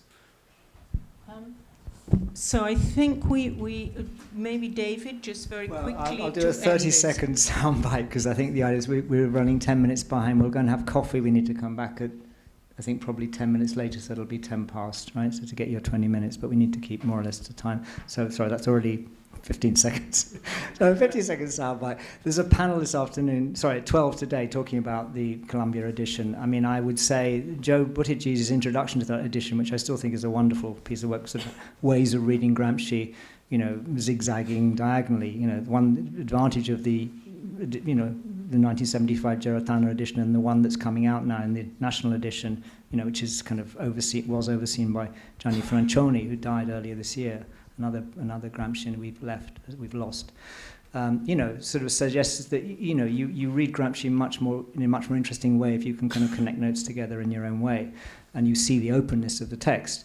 The trouble is that for people coming to Gramsci for the first time, students, the critical edition is not the edition to use. They get lost in it. I mean, pragmatically, just to use a Deweyan word, pragmatically, these selections, like the one I did, which actually came out first time in 1988, was reprinted in 2000, are much more useful for students. And that's why they use them. And the Hoare, Quentin Hoare, Geoffrey Noel Smith edition, the Prison Notebooks, than these ones.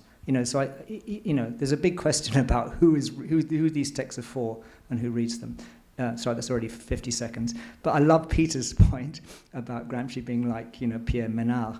It's such a brilliant idea that when he writes, say, the special notebooks, he neatly crosses out those early texts, but he modifies them. So Gramsci sort of, is writing for the first time something he's absorbed so deeply that it's kind of become part of him. But he changes things.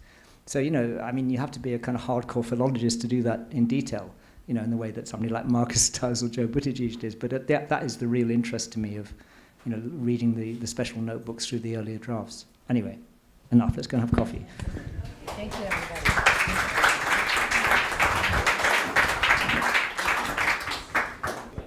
All right, we're going to get things started in just a few seconds.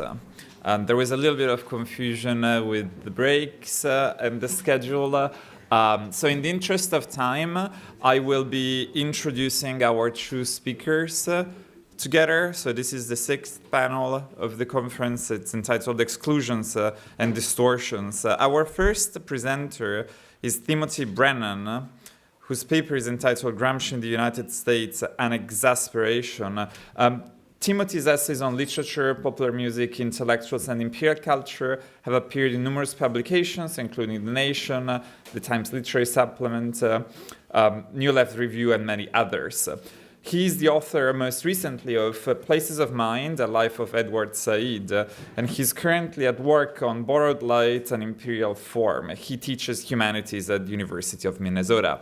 Our second speaker for the panel will be Marcus E. Green, whose paper is entitled Gramsci and the American Right, From the Boogeyman in the Long March Through the Institutions to the Seven Mountains. And Marcus teaches political science at Pasadena City College and currently serves as secretary of the International Gramsci Society. He's the editor of the anthology Rethinking Gramsci and co-editor with Joseph Buttigieg of Antonio Gramsci Subaltern Social Groups, a critical edition of Prison Notebook 25. I will keep the time, so 20 minutes for each of the presenters, and then we will open it up to the conversation with the audience right away. So please join me in welcoming Timothy Brennan.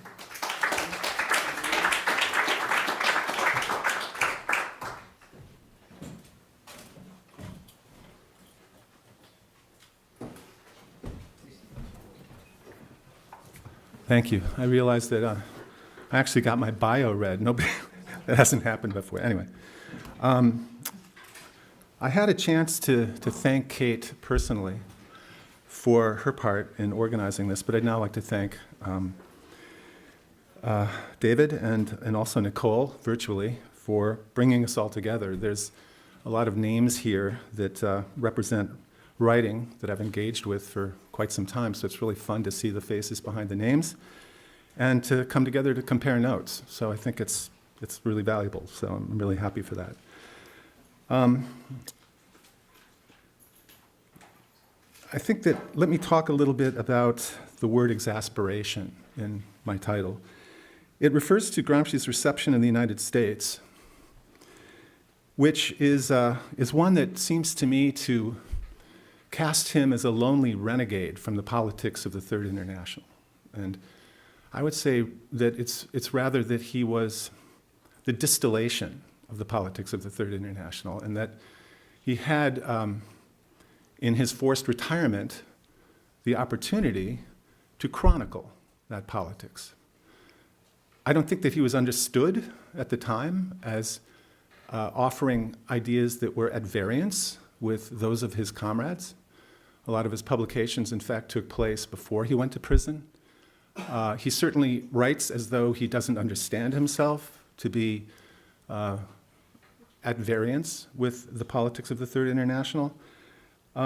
So I think that we have to take into account that he is brought into the United States via several filters. I mean, one of those filters would be, for example, the Euro-communist reading of Gramsci, popularized by Norberto Bobbio, a socialist parliamentarian, especially in his very widely read essay, Gramsci and the Concept of Civil Society from 1967, which is later anthologized in 1979 by Chantal Mouffe and others, paving the way for the very influential book by Laclau and Mouffe called Hegemony and Socialist Strategy. And then I would add to that what I call the Althusserian prism, which is with its focus on spatial mappings rather than immanent critique, and its denial of Gramsci's historicism and anthropological humanism, shifts the focus from Gramsci from labor to race, in part, and associates him with a post-Marxist ethics of dispersion, instability, and displacement. So it seems to me that what Gramsci forces us to entertain is the suppleness, insightfulness, and creativity, as well as the scope of interwar Marxism that is usually set aside in these circles and in this reception as being rigid and orthodox. This is precisely why so much of Gramsci's fame in the United States and Britain in the 1980s and 1990s particularly emphasized his departure from this orthodoxy, but only by inventing his flight from it. So let me just say also parenthetically that in my précis, I offer several provocations about roads not traveled in Gramsci's American reception. And because of the limits of time, I'm not really going to be able to get into all 5 of those. I will, in passing, allude to a couple of them, transformism and southernism, but I'm really going to limit my comments for the most part to the last of them, which has to do with the image of the country and the city. Gramsci's frame of reference throughout the notebooks is hugely colored by the colonial encounter and imperial history, not only because of his biographical sympathies, being from the South, but for the simple reason that the riddle of revolution on European soil depended on understanding this relationship as the Soviet inheritance of Tsarism's prison house of nations and the subsequent Bolshevik focus on the national question, that is, ethnic self-determination, forced Western European communists to recognize. So I see the entire interwar Marxist period as being an efflorescence of anti-colonial engagement that is largely written out of the record by Gramsci's reception in the 80s and 90s and the formation of the field of post-colonial studies. Only drawing on those forces from outside of Europe would make the revolution in the Soviet Union domestically possible. This is what they understood. In this case, particularly in the Soviet East and its neighbors. The closer one looks, the more Stuart Hall's testy injunction that Gramsci does not write about racism and does not specifically address those problems, that is, of colonialism and imperialism, seems challenged by the facts. Although his judgment has been and still remains popular in post-colonial circles. Although not alone, Gramsci's references in the notebooks to Maurice Muret's The Twilight of the White Races from 1929 and Henri Massey's Defense of the West, 1927, both of which we know he read, puts race squarely in the mix of the European mass cultural mood that he sought to address. And so, scorning the fear-mongering that linked the decline of Europe with the influence of ideas from the global South, he writes, quote, "The eminent Massey, who is dreadfully afraid that Tagore's and Gandhi's Asiatic ideology might destroy French Catholic rationalism, does not realize that Paris has already become a semi-colony of Senegalese intellectualism," end quote. He mocks Massey's exaggerations while alluding to the very real fact that Europe was becoming more multicultural. Quote, "One might," he writes, just for a laugh, "maintain that if Germany is the extreme outcrop of ideological Asianism," that's Massey's thesis, "France is the beginning of darkest Africa, and the jazz band is the first molecule of a new Euro-African civilization," end quote. As for Muret, his was only one of several popular treatises forecasting the decline of Europe in the face of the colonial uprisings that followed the Russian Revolution. And Muret specifically accentuated the anti-colonial dynamic unleashed by the revolution. Gramsci betrays, often in passing, that race and colonialism are very much on his mind. Speaking, for example, about the sophistry of immanentist, that's his word, really I guess it means deistic, philosophies that employ the teachings of the church in order to forge a cultural bond between conservative intellectuals and Italian youth, he writes, quote, "One got the impression that it was all rather like the first contacts of English merchants and the Negroes of Africa. Trashy baubles were handed out in exchange for nuggets of gold," unquote.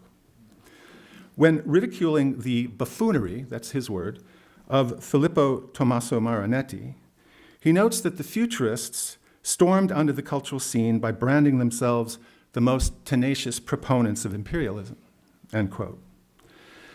Race very often makes its appearance in the guise of the psychology of colonialism, which had interested Gramsci even as a 20-year-old in Turin.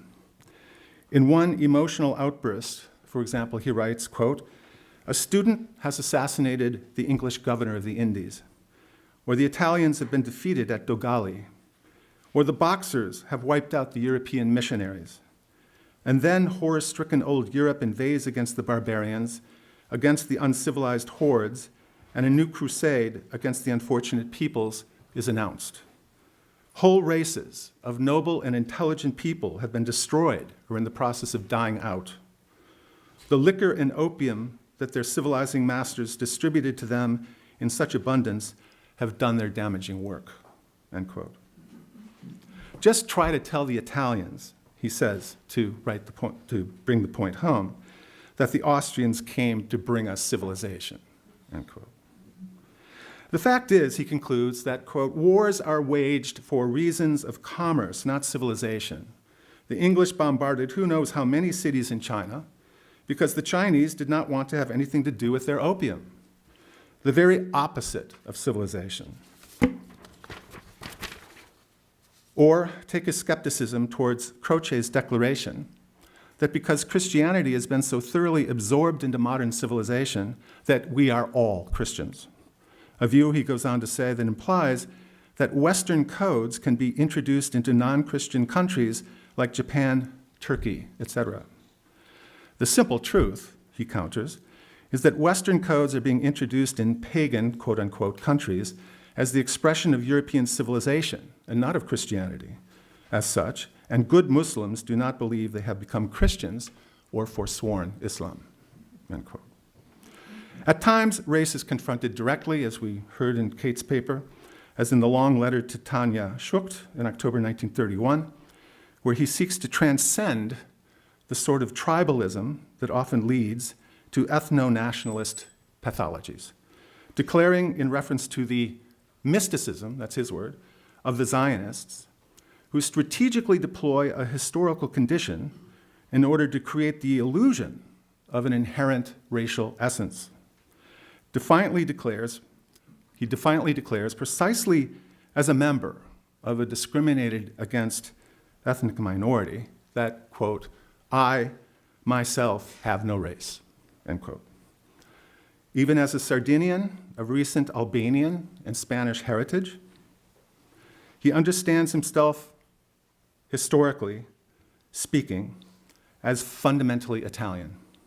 I have never for a moment felt that I was torn between two worlds, end quote. One needs to appreciate that he makes the move fully aware of the poisonous racial discourse in Italy's north-south divide, which we've heard a lot about, just in several papers, right, that Southerners are biologically inferior. Now, rather than random observations, his highlighting of the racial dimension of colonialist logic is intimately intertwined with his analysis of the Risorgimento. The role of Garibaldi as a, quote, blonde hero, unquote, that's his words, and, quote, the political dictatorship which Piedmont has exercised over its Italian colony, Sardinia. The Piedmont region, he goes on, in order to keep Italy united, has imposed a centralized and despotic system of colonial domination on the country. In the realm of language as well, the gifted student of glottology, in a manner entirely analogous to his emphasis on colonial domination, was attracted to the theories of spatial linguistics in Matteo Bartoli, his advisor, for recognizing that languages are themselves the products of sociocultural conflict, of one language group occupying the territory of another, while attempting to impose its idiom on the occupied. Nor did Gramsci decline to upbraid his Marxist political forebears when they betrayed ignorance on racial matters. Antonio Labriola reportedly had, in Notebook 11, he recounts a conversation about pedagogy that Antonio Labriola reportedly had, in which he was asked, quote, how would you morally educate a Papuan? Provisionally, Labriola was said to have responded, I would make him a slave, but only because this would free up his grandchildren and great-grandchildren for better things. Gramsci, at some length, goes on to berate the pseudo-historicism and vulgar evolutionism of those who would always keep men in the cradle. He goes so far, in fact, to associate his forerunners' views with the political right. Quote, the way of thinking implicit in Labriola's response, therefore, does not seem dialectical and progressive, but rather mechanical and backward, like Gentile's pedagogical religious one, which is nothing other than a derivation of the concept that religion is good for the people, end quote. In this sense, race is literally everywhere in the notebooks.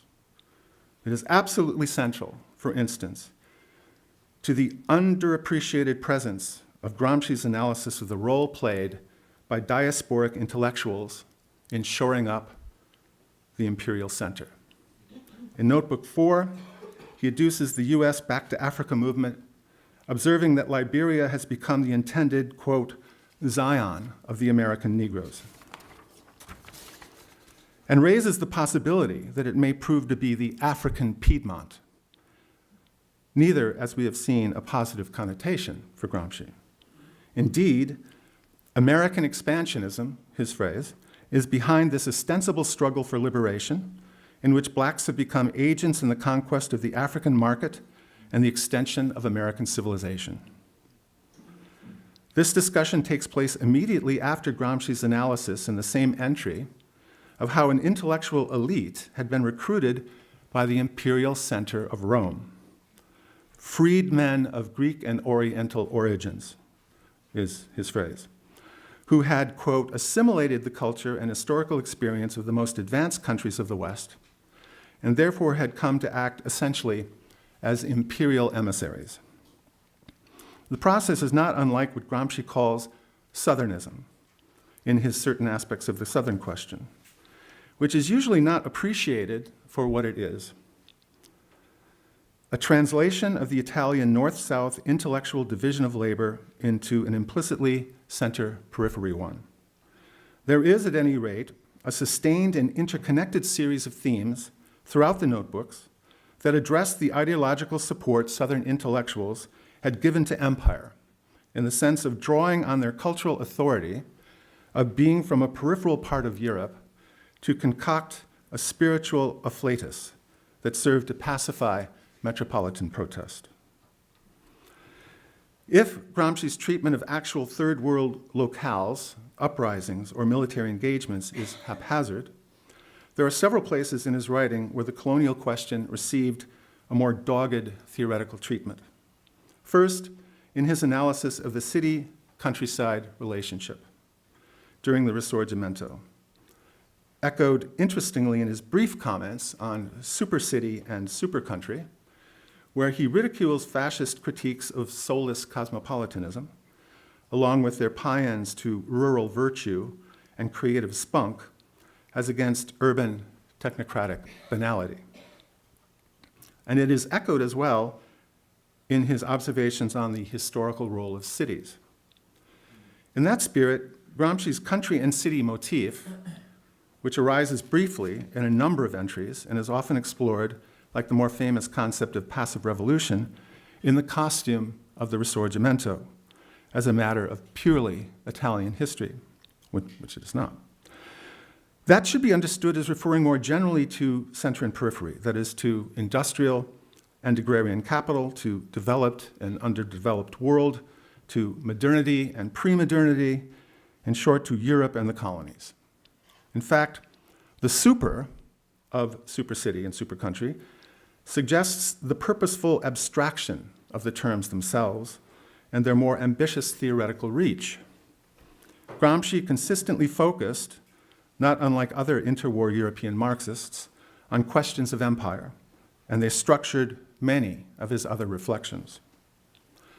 The cities, because of their arrangement of proximate space, the ease of mass communications, the impossibility of individuals or families not to integrate with larger groups, and so on, tended to represent a modernity perceived as standing for an ethic built on the new, the experimental, the hybrid, the volatilely forward-looking. Almost all of Gramsci's cultural writing on national popular fiction, Brescianismo, irony versus satire, the evolving Vulgate versus Italian cosmopolitan intellectuals, is an attempt to negotiate between these poles of cultural association, which from a political perspective had positive and negative qualities to each, not unlike the poles evoked in recent globalization theory on the space-place distinction. These attitudes, however, did not conspire to make Gramsci a faithful precursor of post-war third worldism, with its view of the wretched of the earth as the new actors of history, or agrarian nationalist revolts, which at the time could be found in Morocco, Mongolia, Somalia, and other places, as the model for future conflicts, however crucial they were on their own terms. Gramsci remembered too well the clerical incrustations and provincial celebrations of backwardness in the South to participate in the rhetoric of subaltern virtue that was really, for him, more characteristic of Italian fascism than communism. A lesson, I think, that has been unlearned by contemporary subaltern studies and by the decolonial writings of people like Walter Mignolo. Gramsci calls absolute idiocies Giovanni Papini's claim that, quote, the city does not create, but consumes, and it is to the city that there flow the freshest minds from the provinces and the ideas of great solitary men, end quote. A view with striking similarities to decolonial thinking, as I said, but also very resonant in obvious ways of the political Kulturkampf that exists in the United States between our rural red state sectors and the multicultural city centers of the metropolis. On the contrary, his more orthodox position was that of the Third International, as he explains in his essay on the historical role of cities. The proletarian dictatorship will save the cities from ruin, he wrote, preventing those miraculous engines of life and civil progress, which are the cities of today, from being destroyed piecemeal by the landholders and usurers of the countryside, who in their uncouth way hate and despise modern industrial civilization, unquote. Gramsci writes these lines in an era of populist reaction against Europe's version of what today is known in the United States as the Great Replacement, a fear of immigration and intellectual fraternization with the non-West, given the colonial fallout following World War I. And this, too, is the era when Heideggerian philosophy summoned the image of the European peasant as a model of holy, worldly thought, untainted by the effete intellectualism of technocratic capitalism.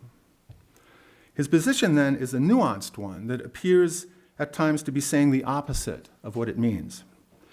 A harsh critic of the imperial cosmopolitan mentality of European natural dominance, expressed as beneficence and understanding, he also fiercely opposed the right-wing assault on cosmopolitan sympathies, as though they were a form of polluted intellectual urbanism. Hence, as Gramsci interprets Italian history, it was Piedmont that was decisive, not Lombardy, because although the latter was rich and daring, the former was more disciplined and unified in a state. It was Turin that was Piedmont's nerve center, and this is what allowed it to be the crucible of the Italian capitalist revolution, a role he would love to see it play for the proletarian revolution as well, and for the same reasons. Milan, by contrast, he interestingly argues, is the seat of finance, not industry, which means that there the proletariat will have to fight its most difficult battles. Why? Because finance has no home, no locale, and cannot be fought in a direct way except with the myriad objects of its investment. So there are these passages, it seems to me, that we've all read a million times that arise in the writings on intellectuals that I don't think we're always considering in this light that I'm trying to shed here. For example, this passage, quote, "In the more recent historical period, we find the opposite phenomenon, an elite consisting of some of the most active, energetic, enterprising, and disciplined members of the society emigrates abroad and assimilates the culture of the West, without, however, losing the most essential characteristics of its own nationality. That is to say, without breaking its sentimental and historical links with its own people." This remarkable early prediction of the cultural centrality of what we today call migrancy, bathed in the celebratory aura given that concept by Salman Rushdie and others, captures well, I think, the situation in a country like the United States, with its enormous influx of immigrants, its centrality as a result of its imperial status, its notorious anti-intellectualism, and the mixed political role, at once both right and left, played by post-colonial intellectuals, many of them from India, Asia, Africa, and the Middle East since the 1970s. Although he used the term, again, in the context of the Risorgimento and may well have been thinking about the abrupt pivoting from ultra-left to collaborationist positions within the Third International, transformism, the movement to the political right of formerly left parties and movements whose newly reconfigured left position corresponded to earlier right-wing positions, is a useful Gramscian concept here, especially given that in his rendering of it, the actors in such shifts are unaware of their retreat. It was this diagnostic overlap with our own situation, the palpable feel for the fraudulence of cosmopolitan rhetoric when uttered from the imperial center, and the no-nonsense scholarly seriousness of a writer capable of unpretentious popular writing that drove home to us his basic familiarity with our American reality before the fact. Thanks.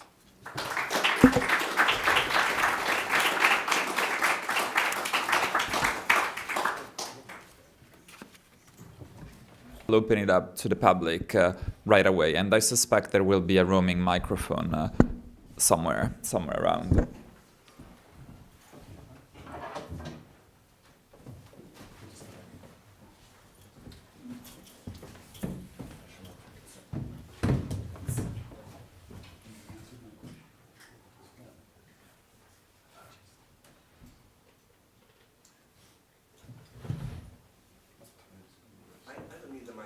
No, you do need the microphone for the recording. It's very short. Yeah, but people in the audience from Zoom and they want to hear it. Marcus, why Gramsci? Because it could be any other name there, since what they say about Gramsci has nothing to do with Gramsci. That's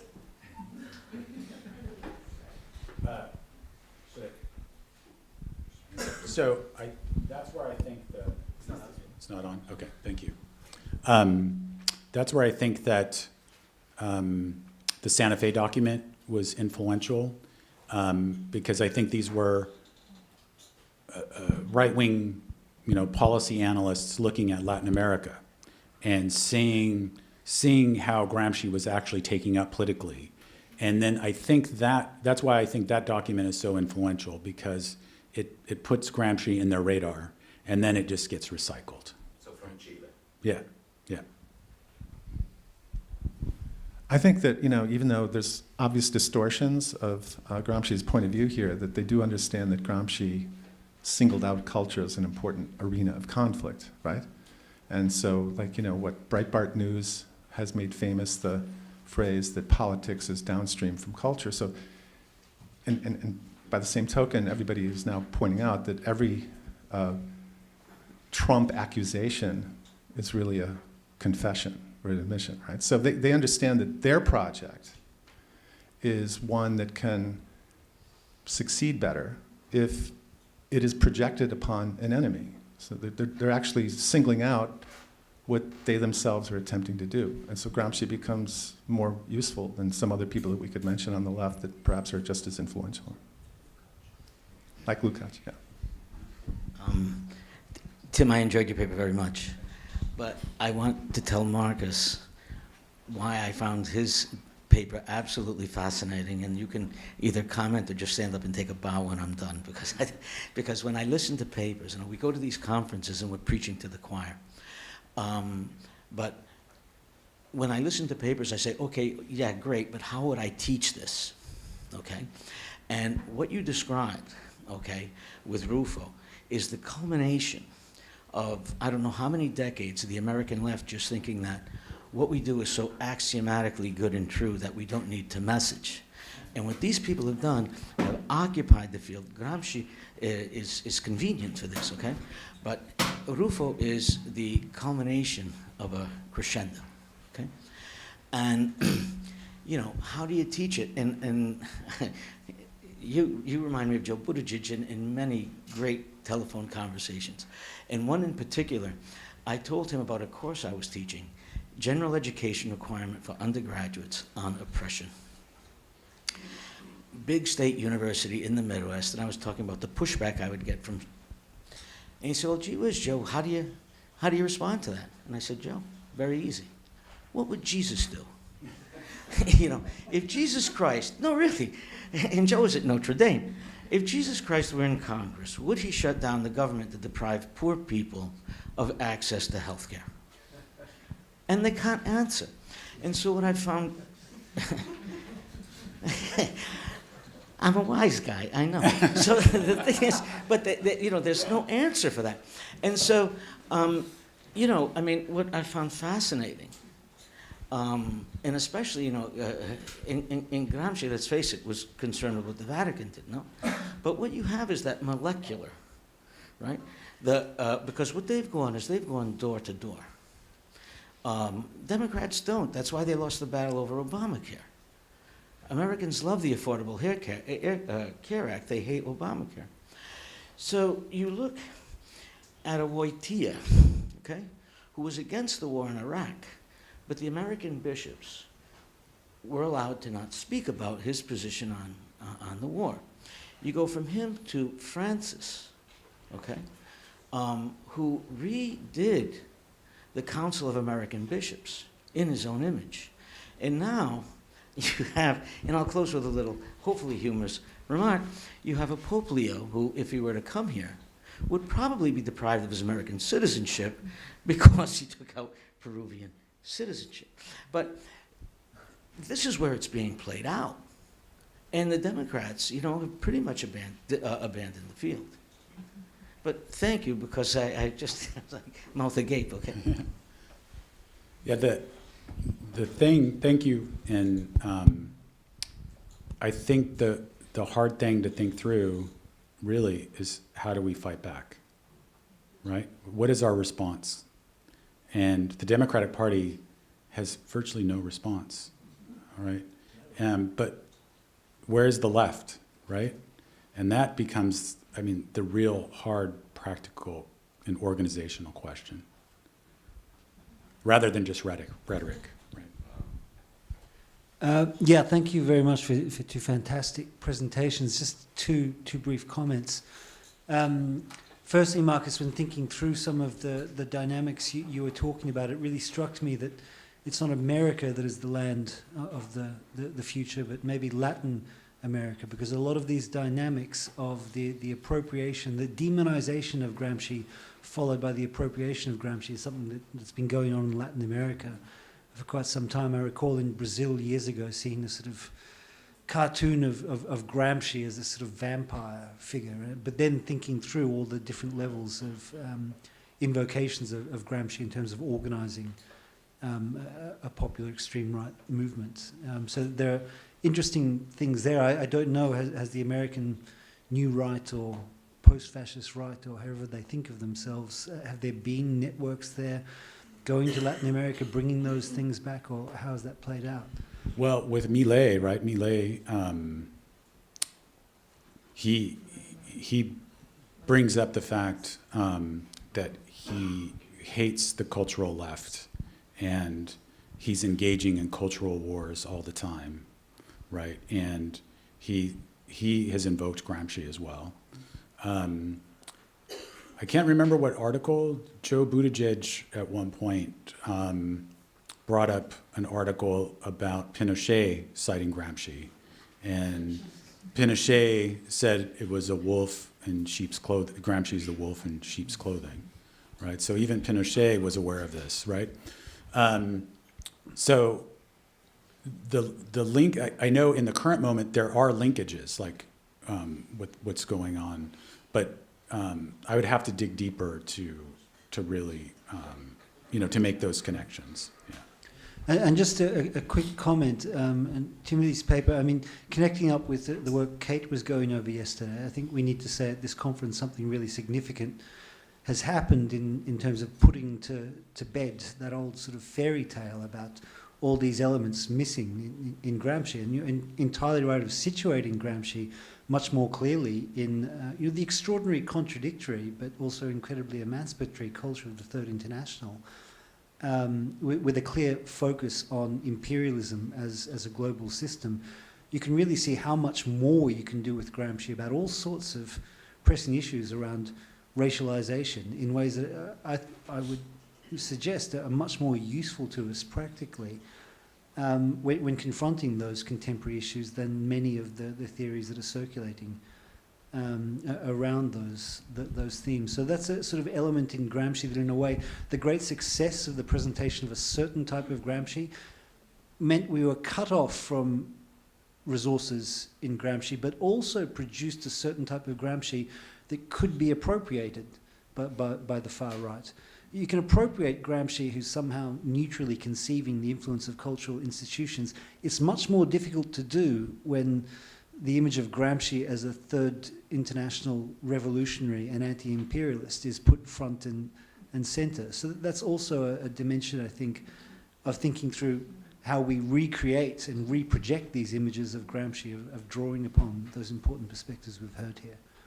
Yeah, thanks for that comment. I didn't really have the time to develop it here, but I mean, it's a missed opportunity. I guess that's even an understatement to say that the rise of post-colonial studies, which has done so much, to expand our curricula and to bring people of color into the profession and to have us diagnose in a more systematic fashion within the university the dynamics of imperialism. All these wonderful accomplishments have nevertheless also come with a kind of, a deployment of Gramsci that's been, in my opinion, very unfortunate, that it sort of obscures in many ways the degree to which the central thought patterns and behaviors of the Third International were the ideal precursor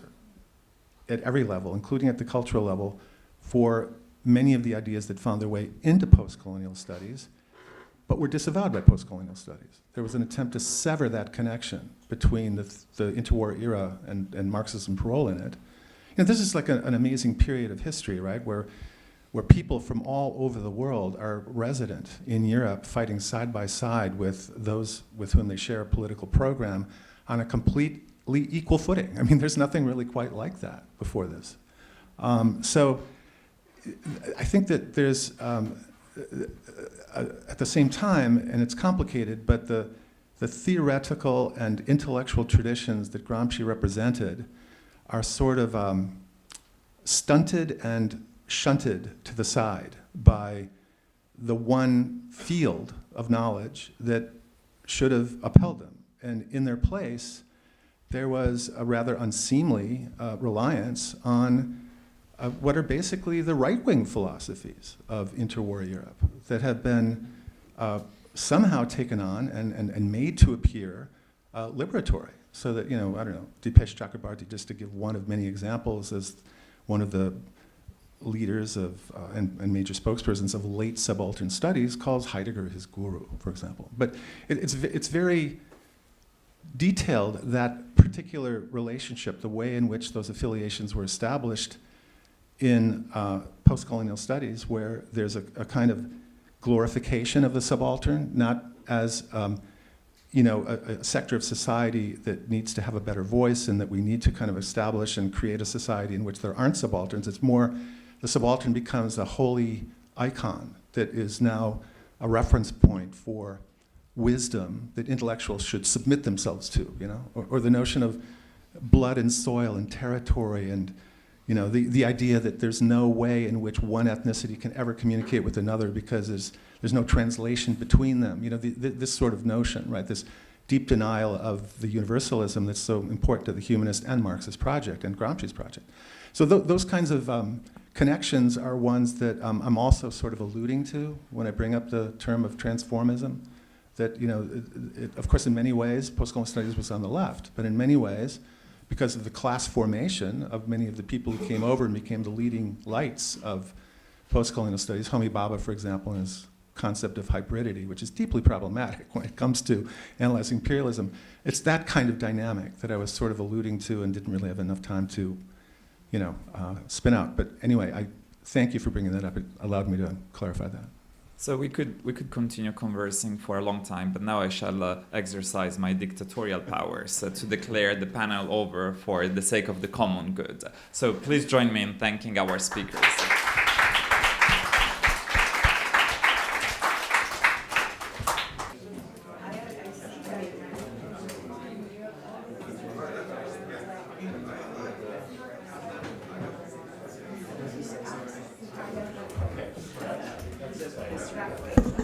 Okay, can everybody get in and just take their seats because we need to start this next panel on publishing. So you please just come in and so we can start. Because we're running a little bit late.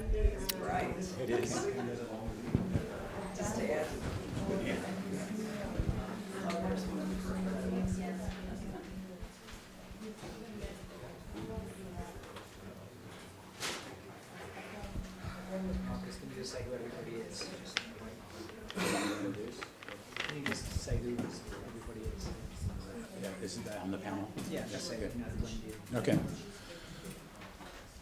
Hello, everyone. I'm Marcus Green. Jennifer Crew, who's the director of Columbia University Press, is here, as well as Wendy Lochner, who's editor at Columbia. And I think what we're going to do is talk a little bit about publishing, the history of publishing the critical edition in English. And Jennifer was part of the project that originally got the notebooks under commission with Columbia and worked with Joe Buttigieg for several years. And then Wendy and I worked together on the volume that Joe and I did together on subaltern social groups. Thank you. Does this work? Yes. Well, I've been director now for 11 years, so and I've been away from the acquiring thing. But what I really do, and Wendy's kindly taken over the notebooks, but I did oversee the publication of the ones that are available now and work with Joe quite closely. But I did want to start by saying that when I got to the press now almost 40 years ago in 1986, the very first thing that the director talked to me about was, oh, we just signed this contract with, the Banco Commerciale or whatever in Italy to do this Gramsci prison notebooks. And I had come from Macmillan's college department, and I wanted to do something more intellectually stimulating, but this was something else, like I didn't know. And I think Edward Said had been, who was a close advisor to the press, had been the one to suggest it to the press. But I came in not, I didn't sign it, but I really worked with Joe a lot. And mainly, I met him a few times. I was at conferences and things with him, but mainly our correspondence was on the phone and in, the form of letters, which happened back then. And he really painstakingly explained to me, I could tell he was a good teacher because he really did carefully, and he assumed the next time we spoke, several months later, I would probably have forgotten everything he said, or a lot of it. So he would explain again, about the notebooks and what he was doing and how difficult it was to translate and do the notes, and how the notes were sometimes different in different, places, and that when he was in prison, he got the, he would only be able to take 2 notebooks or something like that out at a time. I'm not really sure. If I'm remembering correctly. But so he couldn't really remember, he wanted to say something in a different notebook. But so anyway, Joe explained all this stuff to me many times. And finally, I think we did the first volume, our first volume, and I can't even remember which notebooks it comprised. But in the 92 or something like that. And another one later in the 90s. And then the third in early 2000s. Okay, 2007, not early, late 2000s.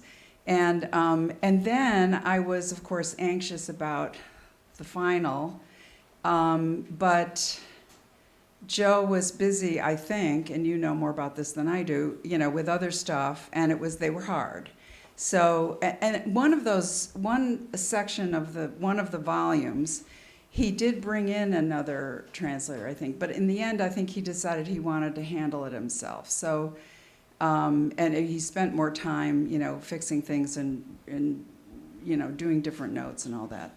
So that just meant that the entire thing took a long time. Now since 2007, when we published the third, we've had many calls, later emails, whatever, from libraries and from people asking about the end of it. And of course, we didn't really know what to say because we couldn't just get the files and figure out what was going to happen especially after he died. Before he died, it was, he was working on it. That's all I knew, slowly. But now we're hopeful. But anyway, I should be quiet and maybe Wendy should say a few words because I handled those first 3, and then we redid them in the uniform, in the box set, because we thought, it's going to be a while before we get the final. But then Wendy took over after I became director, so maybe you should say. Okay, I can say a few words. Yeah, I had the pleasure of engaging with Joe just a few times before he died, and he was a lovely person. Obviously, totally devoted to Gramsci and the notebooks. And then after he died, I worked with Marcus, and Joe and Marcus had conceived this idea of doing a critical edition of Notebook 15 for courses. And so they worked on that together, and then Marcus had to take over at the end to finish it. But we published it, and successfully.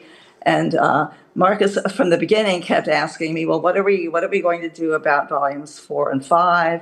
And he told me that there were these files, on a hard drive that represented some work that they had started on. We couldn't get access to it because apparently they were all mixed in with all kinds of personal files, and there was no one to go through it. And it just dragged on and on and on. And finally, this should have occurred to me many years earlier, but maybe the timing wasn't right. But anyway, I said, you know what? I can't, I can't, invent these files. I mean, the Italian exists. We can translate it. So I am going to find someone who can reach out to Pete, who has control over these hard drives, and just to explain the situation. So I wrote to an agent of his, and who clearly, passed the message on immediately, because the next day Pete responded to us with all kinds of questions about what the project was, why it was important, what we needed, what these files looked like, et cetera. And I responded to that on behalf of the press. And lo and behold, when Jennifer informed me that it looked good for us to go ahead, that we had the blessing of his widow, et cetera, which was another thing that we've been waiting for. And so I said, well, we're going to have to just start translating these. If those files ever, materialize, great. But otherwise, the book exists, and there's no reason why we shouldn't translate it. So I wrote to Marcus again and explained what was going on, which is kind of a breakthrough after, I don't even know how many years it was, Marcus, that we have been talking about this. And I said, well, we want you to be involved, but, do you want to do it yourself? And he said, no. He said, Joe realized that, that was a big mistake.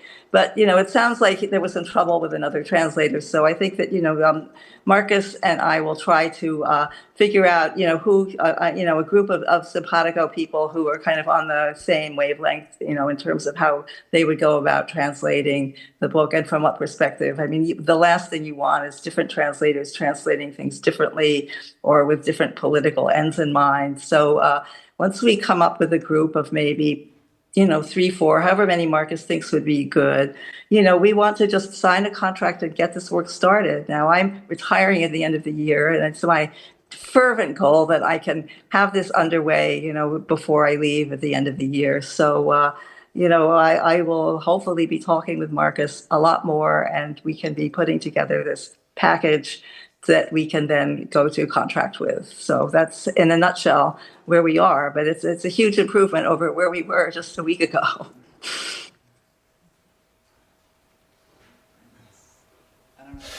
Well, I think in this room there's enough people that could work on the project. It's there's several models, and I mentioned this to Wendy by email. As many of you know, the German edition came out very quickly. Wolfgang Fritz Haug organized it by committee, and I think Renata Holub, I think she said there's 12 people involved, and they came out within like 5 or 6 years, the whole collection. So the Portuguese have done this similar, the Spanish have done similar, and they've come out with excellent editions. So we're not doing something new, right? Joe kind of doing it on his own was kind of the exception. And that was just sort of my reservations of trying to take on a similar project as Joe, all on my own. I would end up just doing the same thing that he did. I would get stuck.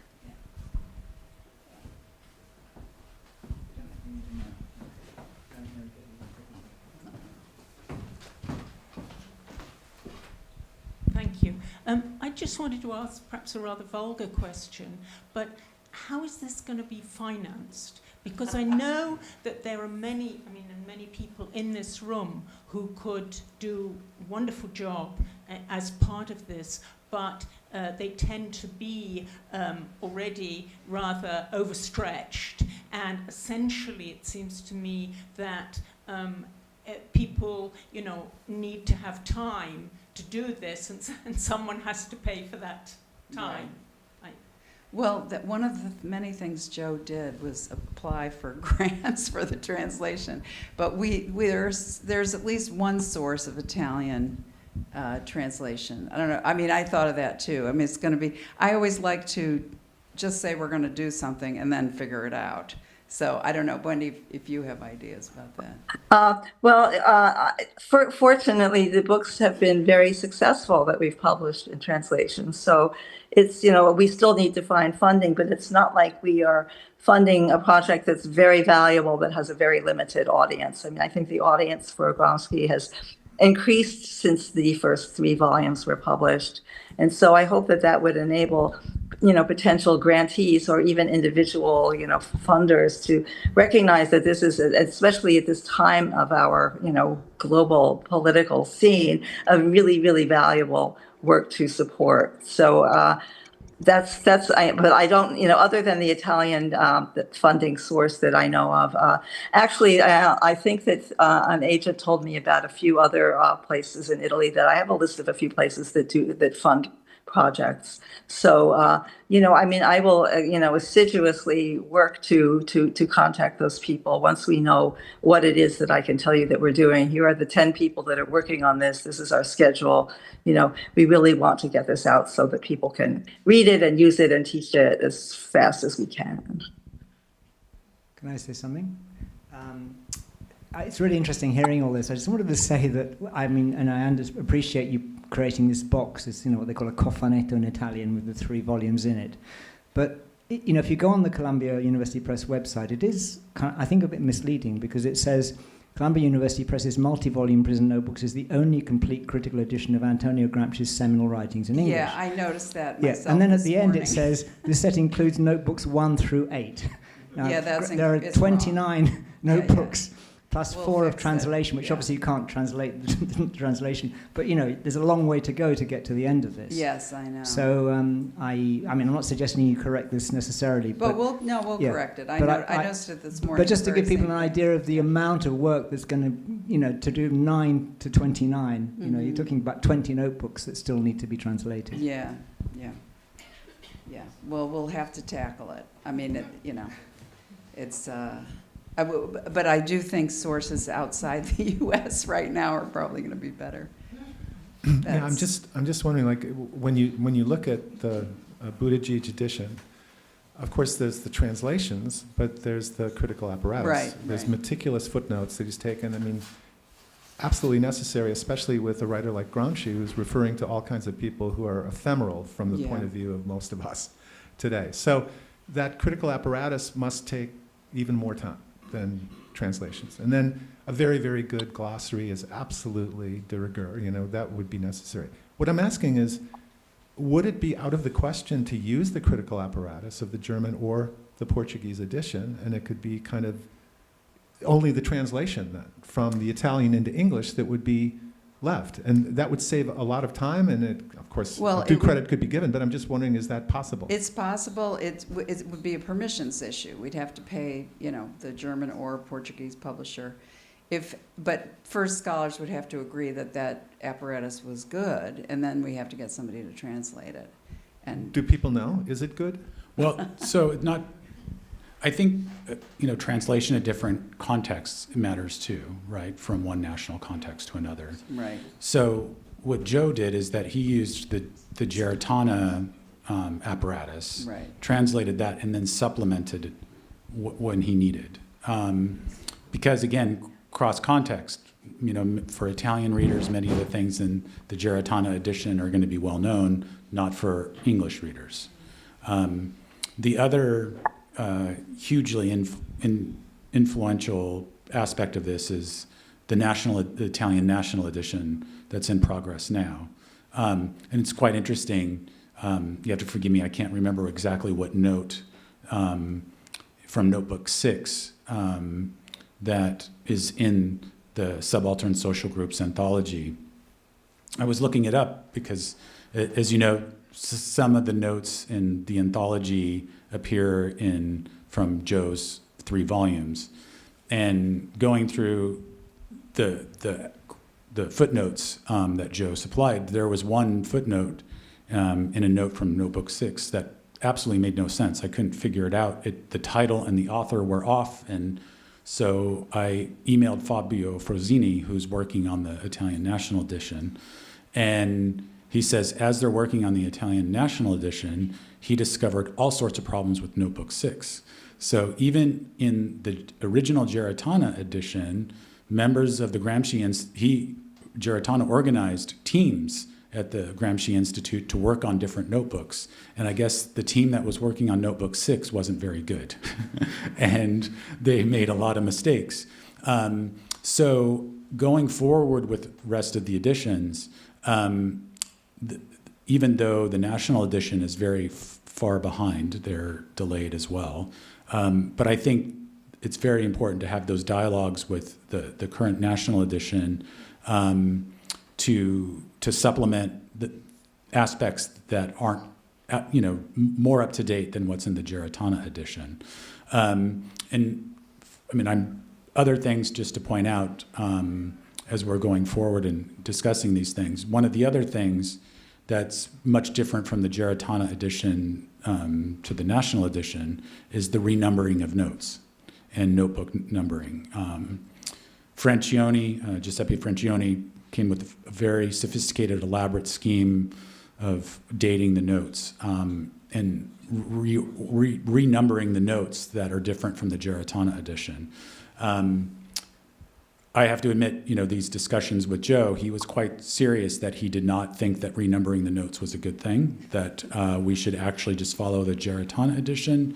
He was very skeptical. I see some thumbs up coming up there. He was very skeptical that the renumbering of notes would have any philological value, especially since in the Geritana edition, Geritana gives Gramsci's original page numbers so that you can follow the exact text of Gramsci without renumbering the notes. I'm putting it out there just to say that, to your point, I don't think that there's just one model that we need to follow. We have to adapt to different readers' needs, right? To publish the work that would be, receptive to an Anglophone audience. Yeah. Can I just ask you a question? What is the rationale for the Italian National Edition?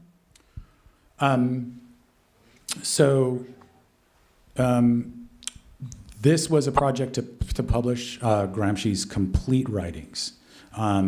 So this was newly discovered pre-prison writings, the prison notebooks, as well as the translation notebooks that Gramsci worked on, in addition to all of the correspondence.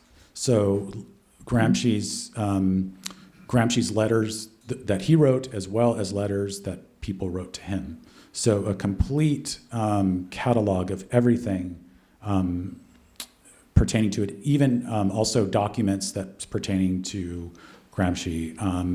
So it's does anybody know, is it going to be 27 volumes? More. It's more? Yeah, I think so. Yes, yeah. So it's massive, and I think there's 6 out? About 6, yeah. 7, okay. Yeah. Was the 19... Many lifetimes, it sounds. Yeah. So what I'm thinking is, I know nothing about university presses, but putting out a new edition, putting out the translation, this is going to be a translation for India, for Pakistan, for Japan, possibly also China, because more and more courses are taught in English there, and they're very interested in Marxism, in what Gramsci has to say.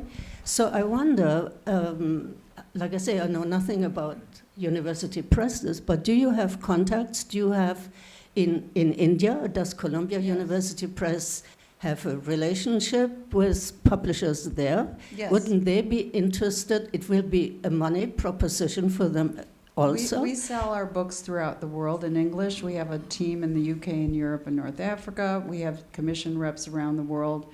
And we have an arrangement with Penguin Random House India and I'm sure they would take this on. Yeah, So, but yes. I'm also thinking in terms of finances, right? So it's not just that you sell all over, but would some institutions in those places, would they be able to contribute to the finances? I doubt it. Well, not India, for sure. I think our best bet is to try and find Italian support, because that's where, he's a national treasure kind of thing. But yes, I mean, we could try, but I don't think so. I think it's unlikely. A press would probably want to have the rights for that particular country or area, right? We would have to give those up if we wanted to get money from someone, right? They would go through the Italian, Einaudi, I think it is the Italian publisher. Yeah, but Italy right now doesn't have much money. Right. Well, nobody has much money right now.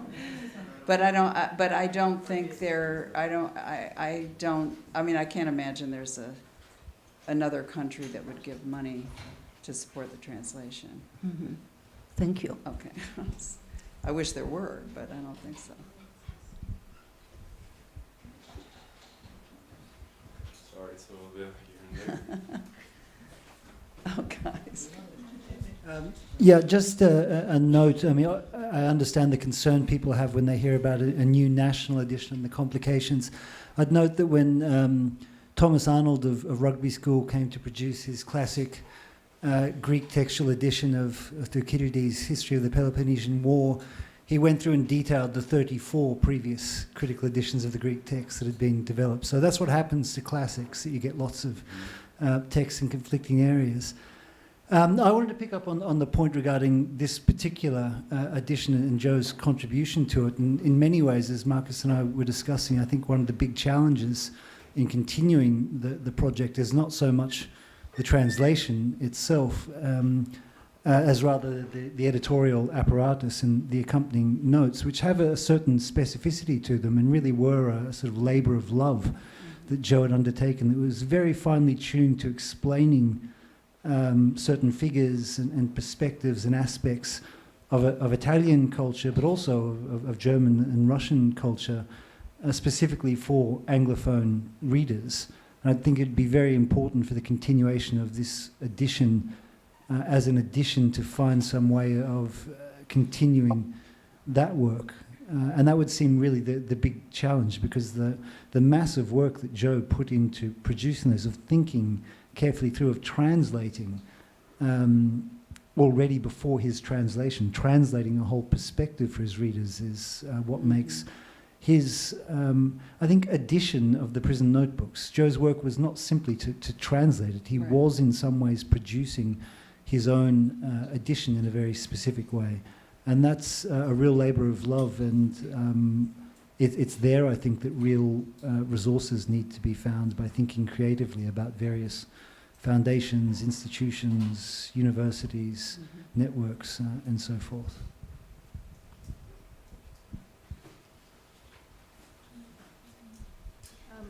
I just want to take a cue from Kate and also be bold and suggest that maybe a very good outcome from this gathering would be some way of putting our heads together to figure out potential routes for financing this very major operation, which, as Renata and Peter have both described, is both a project of translation, of editing, and also managing a quite large process. So, I mean, I think there's people in this room uniquely gathered who have an investment in seeing this done correctly, and I hope there might be space made so that we can brainstorm together to figure out how we can help to make this come to be.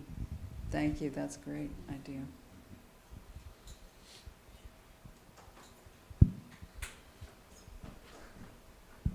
Apologies, I'm taking 2 bites of the cherry here, but on the question of translators, I mean, I think the idea of having a team of translators, you already mentioned that Geratana, the researchers on the notes were a team, is probably the only way to go. I mean, as Marcus said, you can't give this to one person unless you can pay to release them from their full-time job, or if they don't have a full-time job. I was going to ask about Derek Boothman. I mean, just because Derek, for people who know him, is a very fine translator, a very good philologist. He would, I don't know if anybody's contacted him. He must have just retired, or presumably may have some time, free time. But the model I had in mind is, I don't know if you know the recent edition, not that new recent now, of Proust's À la Recherche, which was overseen by Christopher Prendergast. It's a much better translation than the old Moncrief one that was people were reading for years. Basically, Christopher chose some very good translators from French, but then he had editorial oversight of the whole operation. Sometimes, tried to harmonize some of the phrasings that were used. So, there is a way you can make this work with a team, but it has obviously, somebody has to coordinate it. Somebody has to coordinate. Were you ever in touch with him, Wendy? With Derek Boothman? Yeah, Derek Boothman, who lives in I don't think we have. No, have you been in touch with him ever? I don't know if she can hear you. Maybe she can't hear me. Yeah. So I've already kind of contacted Derek about this because, as people know, he translated the further selections from the prison notebooks. Translated quite a bit of Notebook 10 and 11 already, and he was the outside reader for the Subaltern Social Groups volume, and he gave me meticulous notes. He's a wonderful person. He's easy to work with. He's retired, and it's a labor of love for him as well. So we'll hope. Yeah, he sounds ideal. Yeah.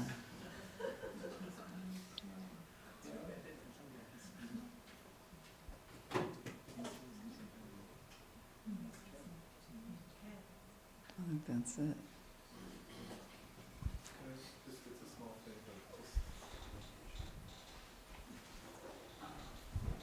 And what about Bill Bolauer? I'm sorry? Bill Bolauer. Oh, he did, I think. He translated the cultural writings, I believe, but he's based in Venice, and he too is in the latter part of his career. Maybe he is actually retired. I've just been in touch with him lately, so he might be somebody interested in taking this on. He's certainly capable, from what I know. Wow.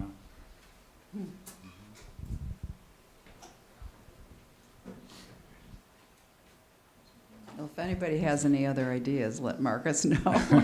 Yeah, I'm taking notes too. Anything else?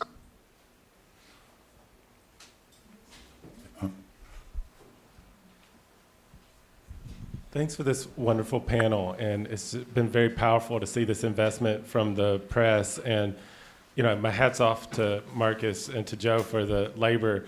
I wonder if the question's for Marcus, and it's just a reflection not only on the translation but on translating Gramsci, into this conjuncture. Following your wonderful paper earlier about the challenge of the right. So just a reflection on the stakes of getting this into English now, and the importance that you see in that regard.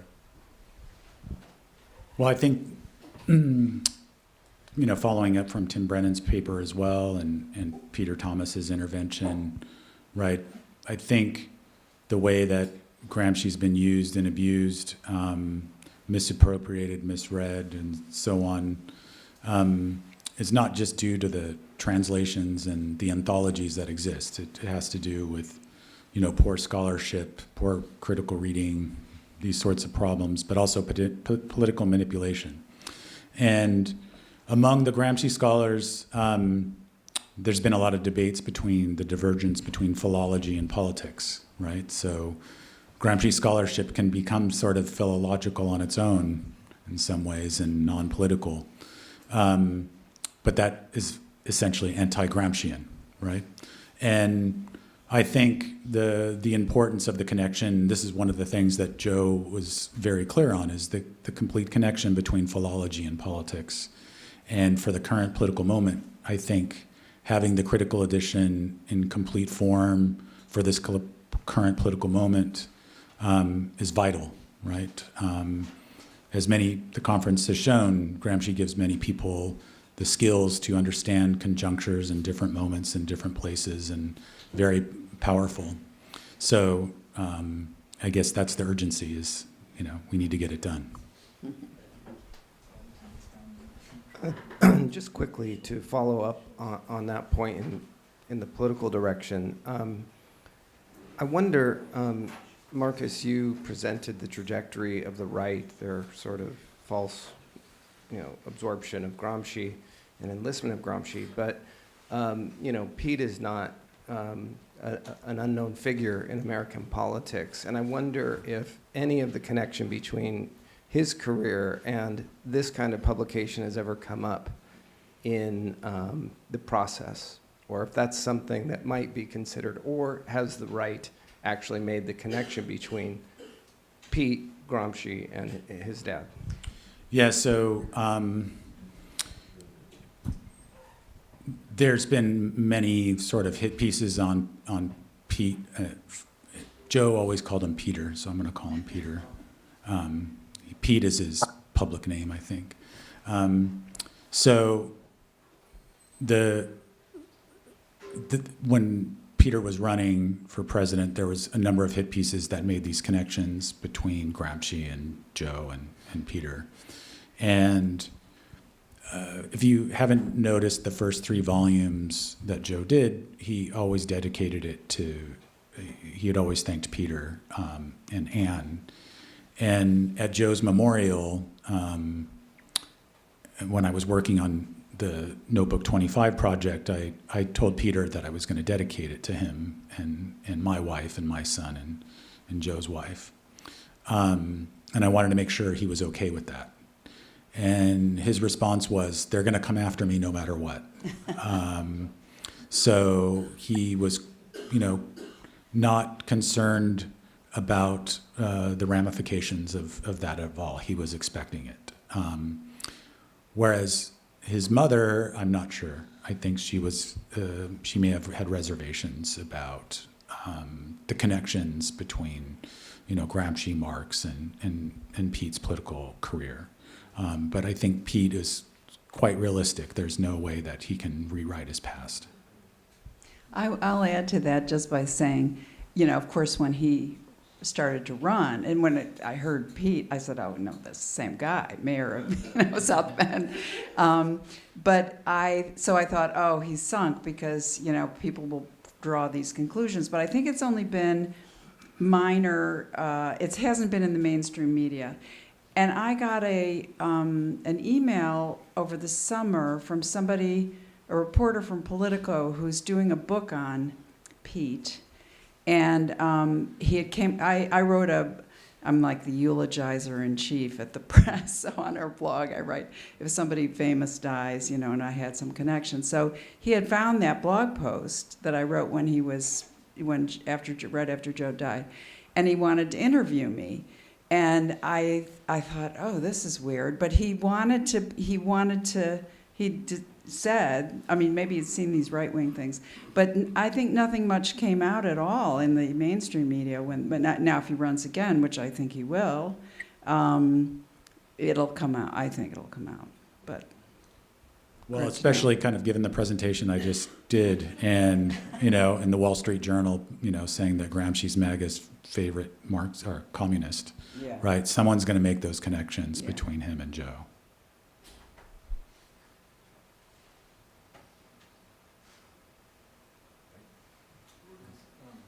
For someone who walked in late, and I apologize, but politics aside.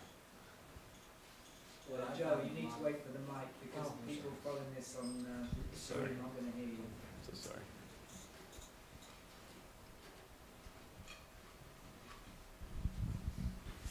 Politics aside, and policy and everything else,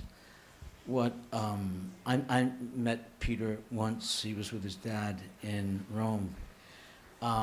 What I found remarkable about, and this is why the mainstream, or whatever we want to call it, press, he was the first Democrat, to my knowledge, who became a frequent presence on Fox. Yeah. He reached out, and if you talk about unità, right? speaking to people that needed to be spoken to. And I can agree with him, disagree with him, but I found that, given what we said last session, remarkable and admirable. Yeah.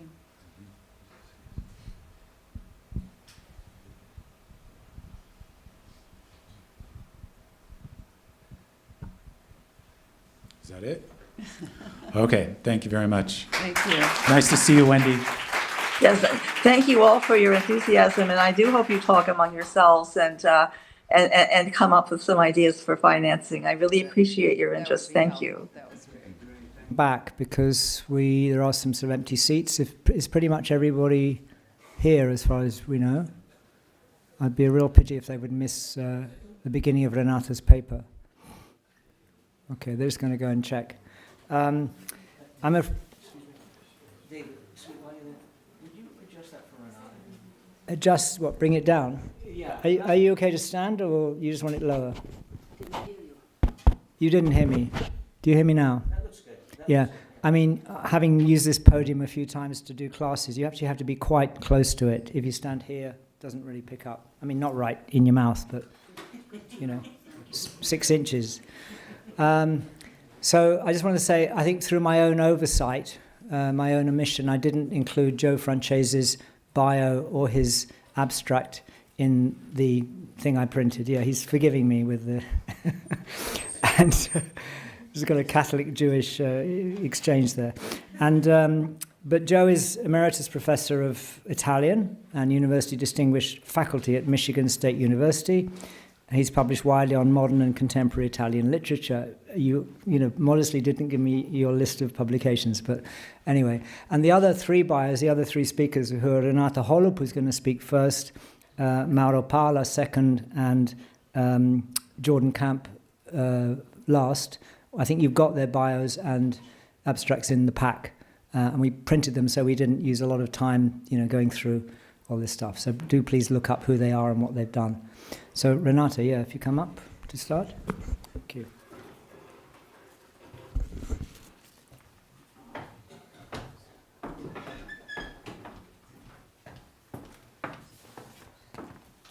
So, can you hear me? Yeah. Buongiorno. I would like to thank the organizers of this conference, Kate Crehan and David Forgacs, and I would like to thank you, the audience, for being here.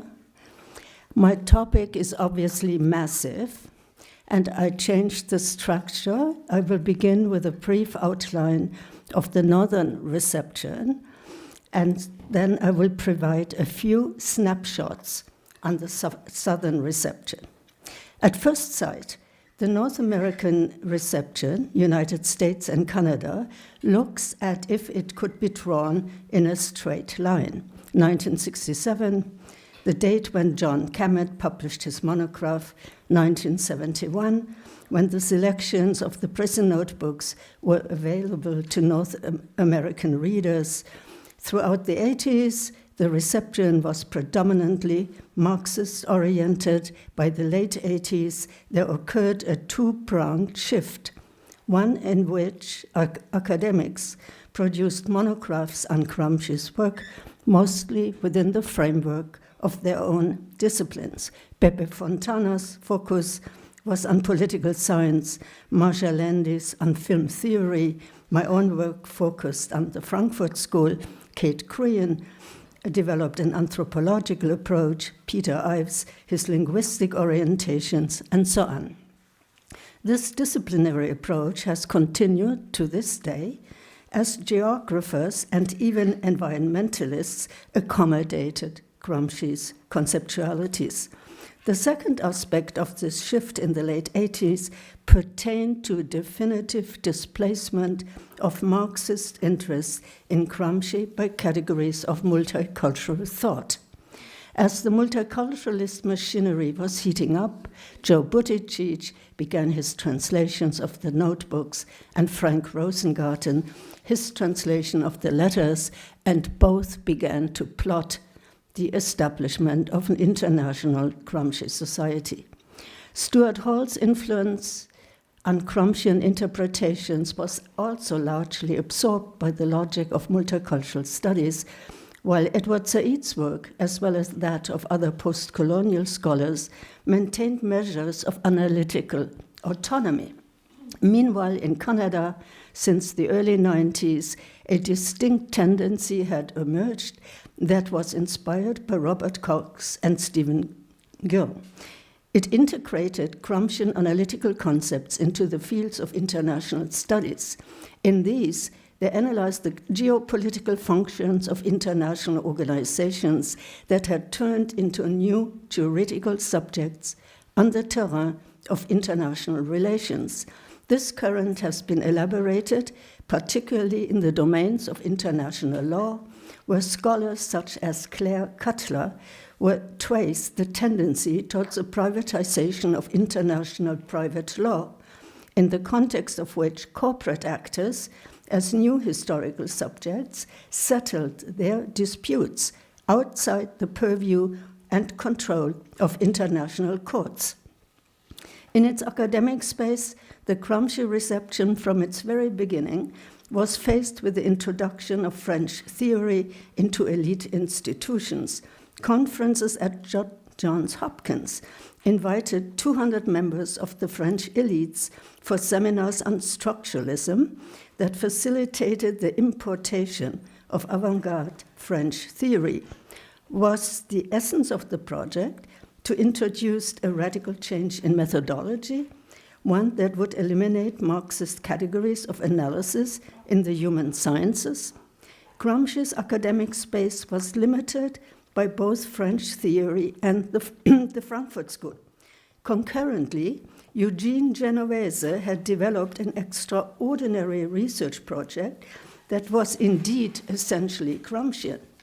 He had recognized Gramsci's cultural program, namely that the institutional organization of knowledge production in the human sciences were involved in the ratification of bourgeois hegemony. As hegemony by the early 70s increasingly assumed post-Fordist neoliberal characteristics, Genovese left the stage. While giving up Gramsci and Marx, he moved to the right. That was also the moment when Telos replaced Gramsci with Carl Schmitt, and when the first US American to win the Nobel Prize in Economics, Paul Samuelson, was sent home by Milton Friedman and Friedrich Hayek. A softer version of the Genovese phenomenon returned in the 90s, as embodied by Cornel West and Stanley Aronowitz. As political activists, both important figures of status and influence, they understood the centrality of Gramsci's conception of the functions of organic intellectuals. Both were not specialized Gramsci scholars at all, but their use of Gramscian terminologies contributed to a legitimation of Gramscian discourses, while their own expertise, as rooted in North American pragmatism and critical sociology, opened up new research venues for Gramsci scholars. Meanwhile, the multicultural projects expanded their reach. They circulated concepts of hegemony and subalternity, but the Gramscian category of intellectuals had mostly disappeared. My empirical study of many dozens of cultural studies journals revealed that critical analysis of the academic intellectual workers was barely addressed. It was only after 9/11 that the issue of academic precarization processes received some attention. While the multicultural projects tended to focus on issues of identity and thus on a national space, Gramscians, as symbolized by Joe Buttigieg, kept their eyes on international horizons. As populisms from the right occupied public spaces, a new right-wing application of Gramscian concepts contributed to construction of consent to a new status quo. As of late, new generations of Gramscians have appeared in Montreal. As French speakers, they have not only access to the complete edition of the Quaderni in French, they can also make their way through the Italian Gramsci scholarship, which on historical, philosophical, and philological grounds remains unmatched. I will now turn to the South America. South America consists of 12 sovereign countries, 7 sovereign Central American states, 13 sovereign Caribbean states, next to 22 political units, some of them dependent, semi-dependent, some of uncertain sovereignty status. The research that exists on the subject is overwhelming. Are there conditions as well as patterns of development this extraordinarily broad South American scholarship shares? First, language is hardly an issue. Speaking Spanish and Portuguese simply helps in reading Italian. Our colleagues there consequently read not only the quaderni in Italian, but also the vast Italian Gramsci scholarship. That is an enabling condition almost all of them share. As far as general patterns are concerned, what the histories of Argentinian, Brazilian, Chilean, and Mexican Gramsci reception grosso modo share is that Italian immigrants or refugees initiated discourses on Gramsci that members of communist parties introduced into their internal debates, and that after 1956, the Cuban Revolution, as well as after dictatorships, new left debates on the nature of the state and civil society, as well as on the structural transformation of capitalism, took place or were produced beyond the communist parties. While French structuralism has entered the terrain, its influence would not marginalize Gramsci. One of the reasons was that Gramsci was considered a model intellectual. He was fluent in Europe's fundamental philosophical categories. He commanded an excellent Bildung, and he was considered a highly sophisticated organic intellectual who, as such, sought to link the masses to democratizing visions. True, since the early 90s, the influence of neoliberal ideologies occasioned right-wing appropriations of Gramscian categories. Yet a type of a Gramscian civil society on the South American continent has developed sturdy institutions with the International Gramsci Society in Brazil and national Gramsci associations in Chile and Mexico. Above all, overall, the Gramsci reception is informally networked with liberal think tanks and massive social science apparatuses that have emerged over the past few decades. What characterizes, above all, the South American reception are the debates on capitalism, Marxism, socialism, democracy, debates that are ultimately organized around the subject of political strategy. And it is here where general patterns no longer hold. For the construction of the content of an organized political strategy is conditioned by the specific reality of each society. In other words, the Southern Gramscians have incorporated into their conceptions of the world Gramsci's famous distinctions between gelatinous and robust civil societies. Perhaps the most stunning essays on the need for an accurate reconnaissance of each individual country in South, Central, and Caribbean America have been written by Juan Carlos Portantiero and Carlos Nelson Coutinho. They did so by calling it the uses of Gramsci. They accomplished such work while indefatigably translating, editing, interpreting, organizing conferences, creating publishing houses, running journals. Overall, the reception did not simply focus on conceptual clarifications. The focus was on the transformations of their own societies in a democratic key. Beyond their national focus, Carlos Nelson Coutinho produced extraordinary essays on Gramsci and the Global South, and Juan Carlos Portantiero produced comparative work on European fascist developments that occurred in almost all peripheral European states.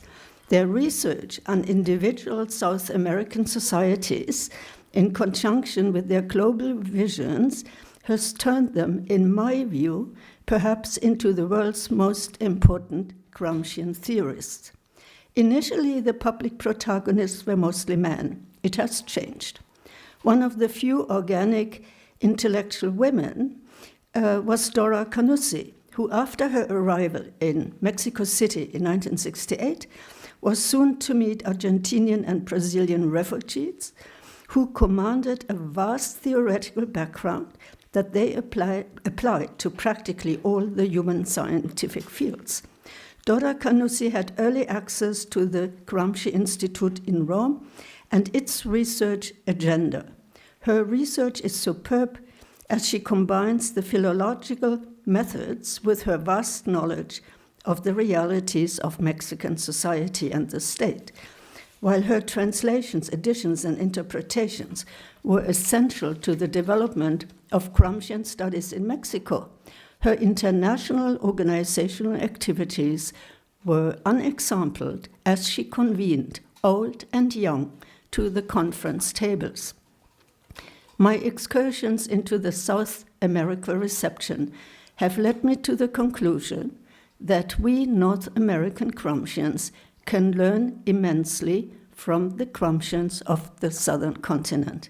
We can learn that Gramsci's precise, detailed, minute, molecular analyses of the civil society of Italy between 1860 to 1910, or his analysis of Italy's passive revolution that ultimately encompassed Italy's fascist period as well, motivated the South American Gramscians. It inspired them to apply Gramsci's categories to their own analysis of their national realities. That is to say, they recognized that any development of an organized political strategy towards greater democratization processes will have to take into account not simply the current state of relations of power within the individual nations, but also the history of their nations, which in the case of Brazil, Argentina, and Chile, and other places, included a period of dictatorship.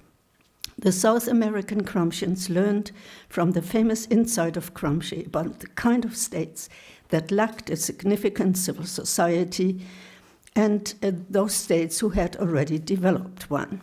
Some states manifested what they called Oriental features, others Occidental features.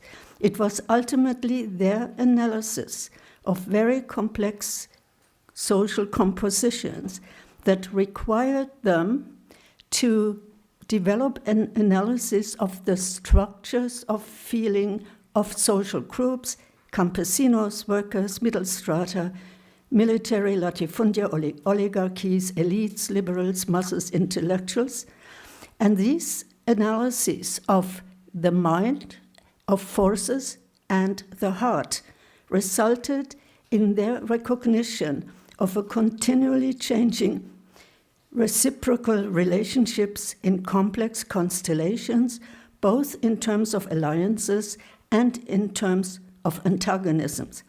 It was a reconnaissance of the continuities and discontinuities, both in the past and in the present, that enabled the progressive intelligentsia to develop some strategic instruments for organizing a more equitable and democratized future. What has to be added here is a fundamental legacy many South American states have inherited, namely their variable dependencies on foreign capital, as they constructed their industrialization process, their modernization, their own modernity.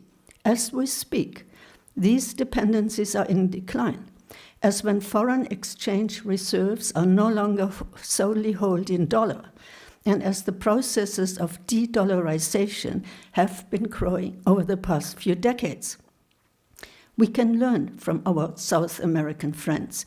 We can learn to develop a comprehensive analysis of our own civil society, as its internal activities are not separable from a foreign policy paradigm that has been established and operating since the early 20th century. As far as the social composition of the US is concerned and its role in the current crisis, there are sociological studies who have attempted to grasp the nature of the popular sentiments in order to explain the massive shifts to the right. But these monodisciplinary analyses are not enough. It's an open question whether the progressive intelligentsia here will have the psychological disposition to analyze the complex relationships between civil society formations, the state, and their inevitable embeddedness in international interests. What might our function be as Gramscian analysts? How can we organize the translation into English of some of the unparalleled South American Gramsci scholarship? How can we collectively organize our precise, accurate molecular analysis of our reality? In such an enterprise, much of the multicultural and post-colonial research could be integrated once the concept of hegemony is no longer simply identified with domination, but when it is recognized that it is a deliberate political production of a consent to the legitimacy of violence. Thank you.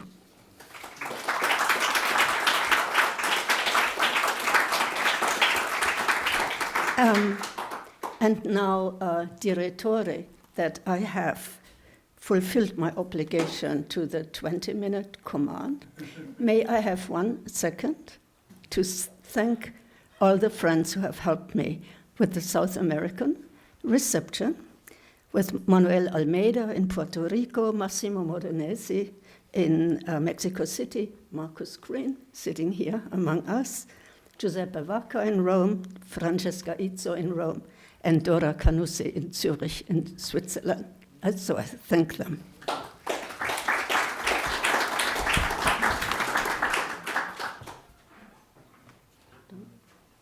I leave.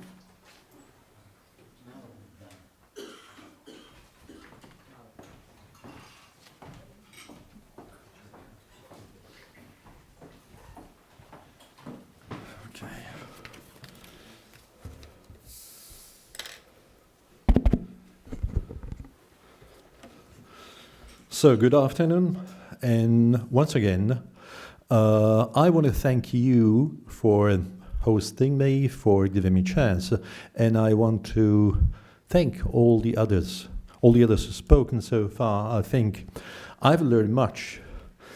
And okay, my paper is a tentative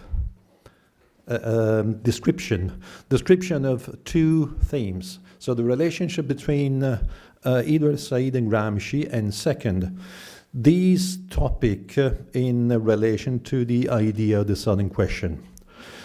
So we are all aware that Edward Said engages with Gramsci's thought, and yet this connection has always been equated, implicitly, I would say, reduced to just one of the many sources from which the New York-based scholar drew.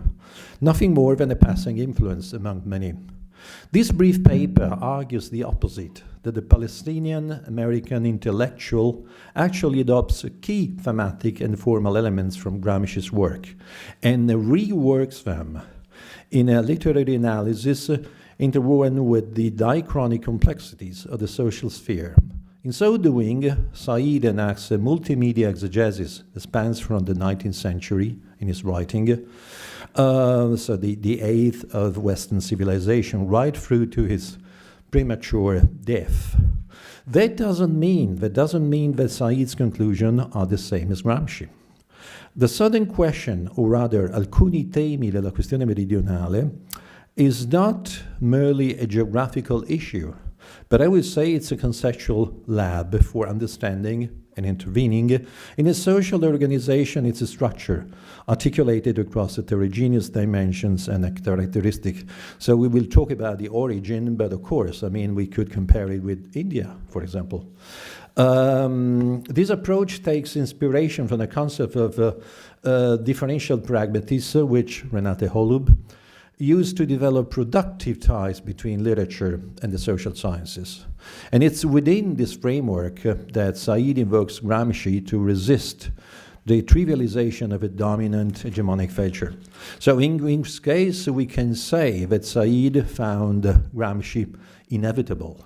So he looked for Gramsci, found Gramsci, and modified Gramsci. What did he say, Said, at the beginning of his venture?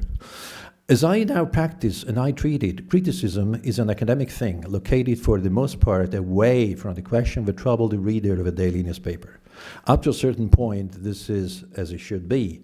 We have reached the stage in which specialization, professionalism, and professionalization allied with cultural dogma barely sublimate ethnocentrism and nationalism.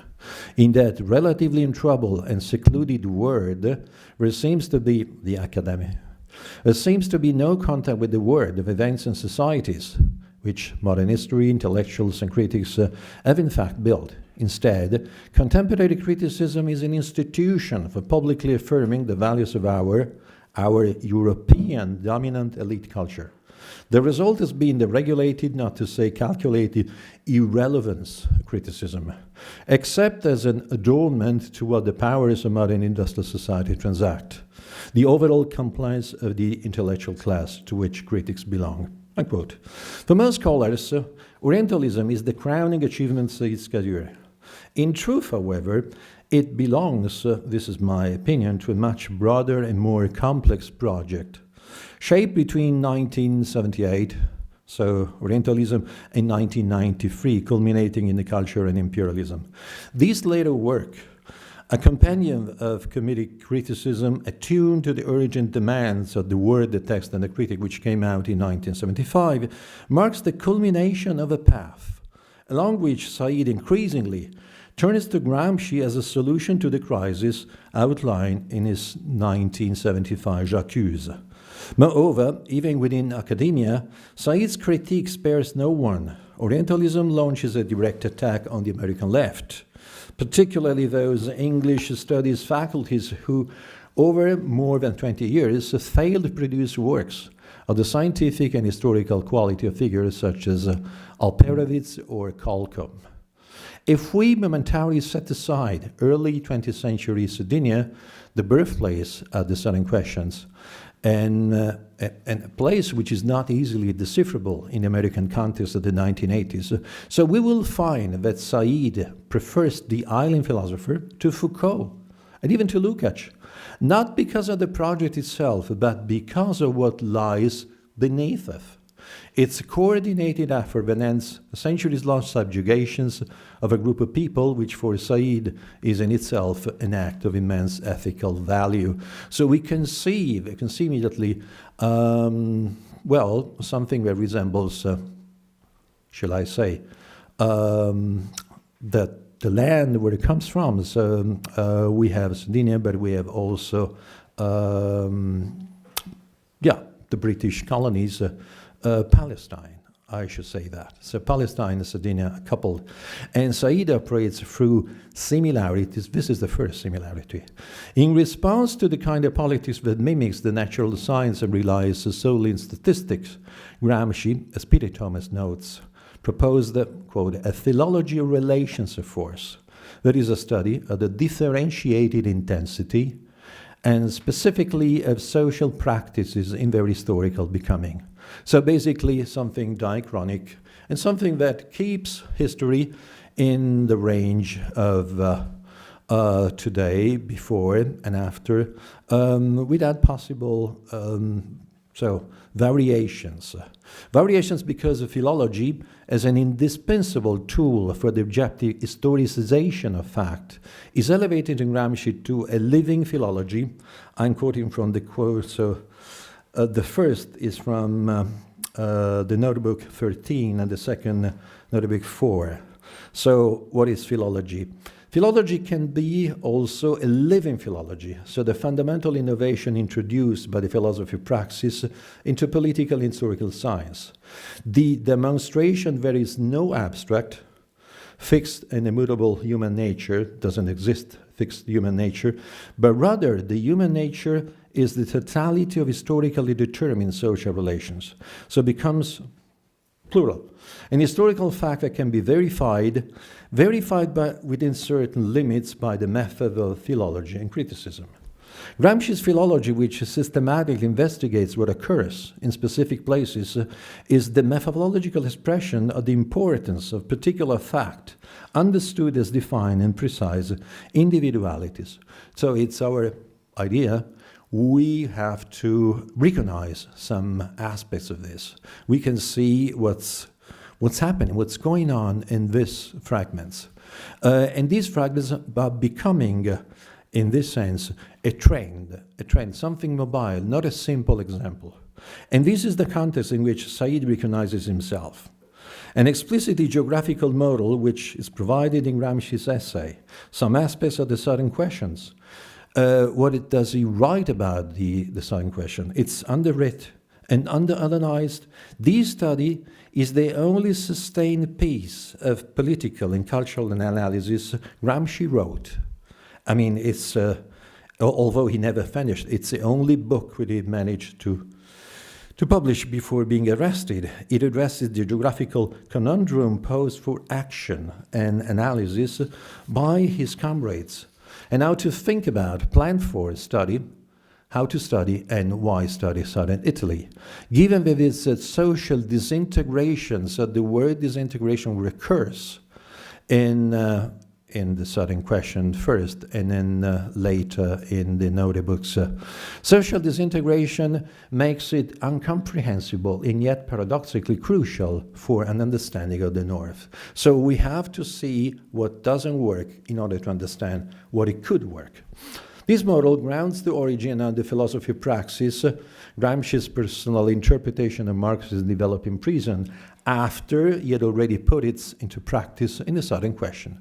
So there's a link, there's a logic, there's a lab, and then the evolution or the consequence of this test, because it's a test at the beginning. On the one hand, the philosophy of praxis emphasizes how thought is structured in relation to its manifestation in facts. So the facts are there. We have to interpret facts, things that happen. On the other, it offers a perspective that is both direct and reflexive. It implies a conscious difference from the depth of philosophy. This is a quote referring to Croce, basically. So depth of philosophy in the traditional sense, Croce, and Gentile also, which reveals the ideological nature of philosophy itself. This could be a scandal for Croce, certainly. But basically is what we found in the 19th century active, I would say, philosophy. So facts do not correspond to the intention that produced them. Idealists like Croce assign supreme importance to history while simultaneously obliterating key episodes that shaped crucial historical periods. So, for example, he writes of history of Europe, forgetting the Napoleonic War. The most important effect of this is clearly the relationship with politics. What does it mean for philosophy not only to be, but to be considered itself as a part of the matter?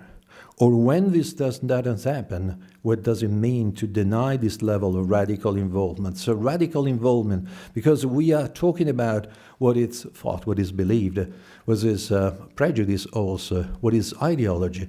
Ideology is truth. And this is not a recent discovery. I mean, you've got to go back to 1844 and reread young Marx. That's the idea.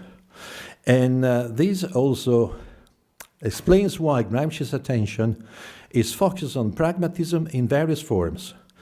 Even in Gentile's actualism or in Bergson, it lies entirely here in the presence, within these theoretical moments, of an intimate connection to history and praxis, albeit in distorted and mystified forms. So we understand looking from something which is upside down. This self-reflective capacity re-emerges with extraordinary analogy in Said's criticism. So this is the first example of a parallel. So criticism in Said, which chooses the counterpoint as a means of illustrating his meta-narrative capacity and intent. Gramsci and Said, in both cases, will witness a form of self-interrogation. It defines them precisely because of the ideological prominence assumed in managing everyday reality. But in order to understand the role and meaning of ideology in this condition, we must find first the limits within which the sudden questions unfolds. So it's imagined, but at the same time has limits. So we have a philology of the sudden question. It's Said who writes, if Lukács is the prototypical theorist of aesthetic temporality, then I should like to counterpose him with Antonio Gramsci, whose perspective on the relationship between history and culture is mediated and intervened in by a very powerful geographical sense. And it's this special sense of discontinuity that complicates and renders far less effective than ever before the possibility of correspondence, congruence, continuity, and reconciliation between different areas of experience. What's going on? I mean, he likes what doesn't work, what is incongruous, what is separated, what cannot be reconciled. And Gramsci argues that geographical awareness makes it more appropriate for late 20th century and to understand what disjunctive formation and experiences. So if we want to see what really happens, we have to take into account all of these, which are seen as shortcomings, defects. For British cultural geographers, I'm thinking about Stuart Hall, Gramsci had provided the most valuable bridge between economic and cultural perspective, which are still valid in the 21st century. The same can be said about Auerbach's extraordinary hermeneutic skills. Auerbach explicitly rejects a rigid scheme, relentless sequential movement, or fixed concepts as instruments of study. So it is similar. I mean, he follows the same way, which is not a way, which is a sort of ruled, rational improvisation. So let's observe, like Said follows in his step, being guided by few motifs and without a specific purpose. All past written records inherited by us in the present are saturated in the history of their own times. So we look at the history and we, in a sense, relive this past, but not in the sense of something like nostalgia. It's a philological work which is responsible for examining all of this. So this perception has a unity inside, which a philologist interprets according to historians of perspectivism. In a sense, philology is the interpretive discipline by which you can discern the peculiar slant on things, which is the perspective on reality of a given period. Said is fascinated by this method, Auerbach's method, which opens his eyes to the system, which is Said speaks, system of correspondence between history and literature, that is a cornerstone of a whole tradition of regarding temporality as both the repository of human experience, past, present, and future, as well as the mode of understanding. So the method and the topic are the same. The mode of understanding which historical reality can be comprehended. So comprehended is no absolute. We understand. We understand in a certain moment, we understand for a certain phase. In the next stance, in the next phase, we will have to repeat this operation. In the passage where it expresses his appreciation for Gramsci's geographical sense, Said reiterates the discontinuity and the sense of crisis that marked the various phases of the 20th century. How can this diagnosis, separation, as displacement be reconciled with Auerbach's synthetic quality, his ability to perceive unity, or even the internal coherence of historical periods? So he was famous for this reconstruction, this idea of mimesis, and then, so he thrives in discontinuity.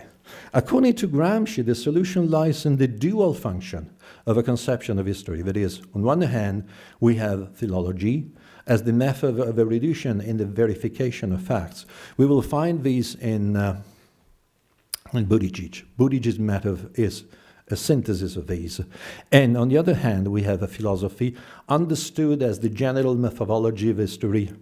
From this dual meaning, the first focus on the past and how it's perceived. Think of Raymond Williams, the residual, what is perceived as this. While the second can be read prospectively as a new conception of the word. This is, once again, Said in History, Literature, and Geography. This is a vision of history that in many ways recalls Benjamin, with his famous image of the angel flying towards the future but facing the ruins of the past. But actually, it's a polarization. Why polarization? Because we have displacement and disjunctions of his historicism, conscious of the errors committed over time and projected towards a secular future that must be negotiated, evoked above the sense of movement. So we study, we understand, we recollect, we record mistakes. If we don't find the mistakes, there's no history. So it's a vision of history that in many ways recalls Benjamin and the image of the angel, and makes me think of something that they have in common. A brief history. Edward Said was born in Jerusalem to a Palestinian Methodist Christian family, inherited U.S. citizen, thanks to his father's military service in World War I. He was educated at elite British schools in Cairo, studied at Princeton at Harvard, and eventually settled at Columbia, where he would remain throughout his career.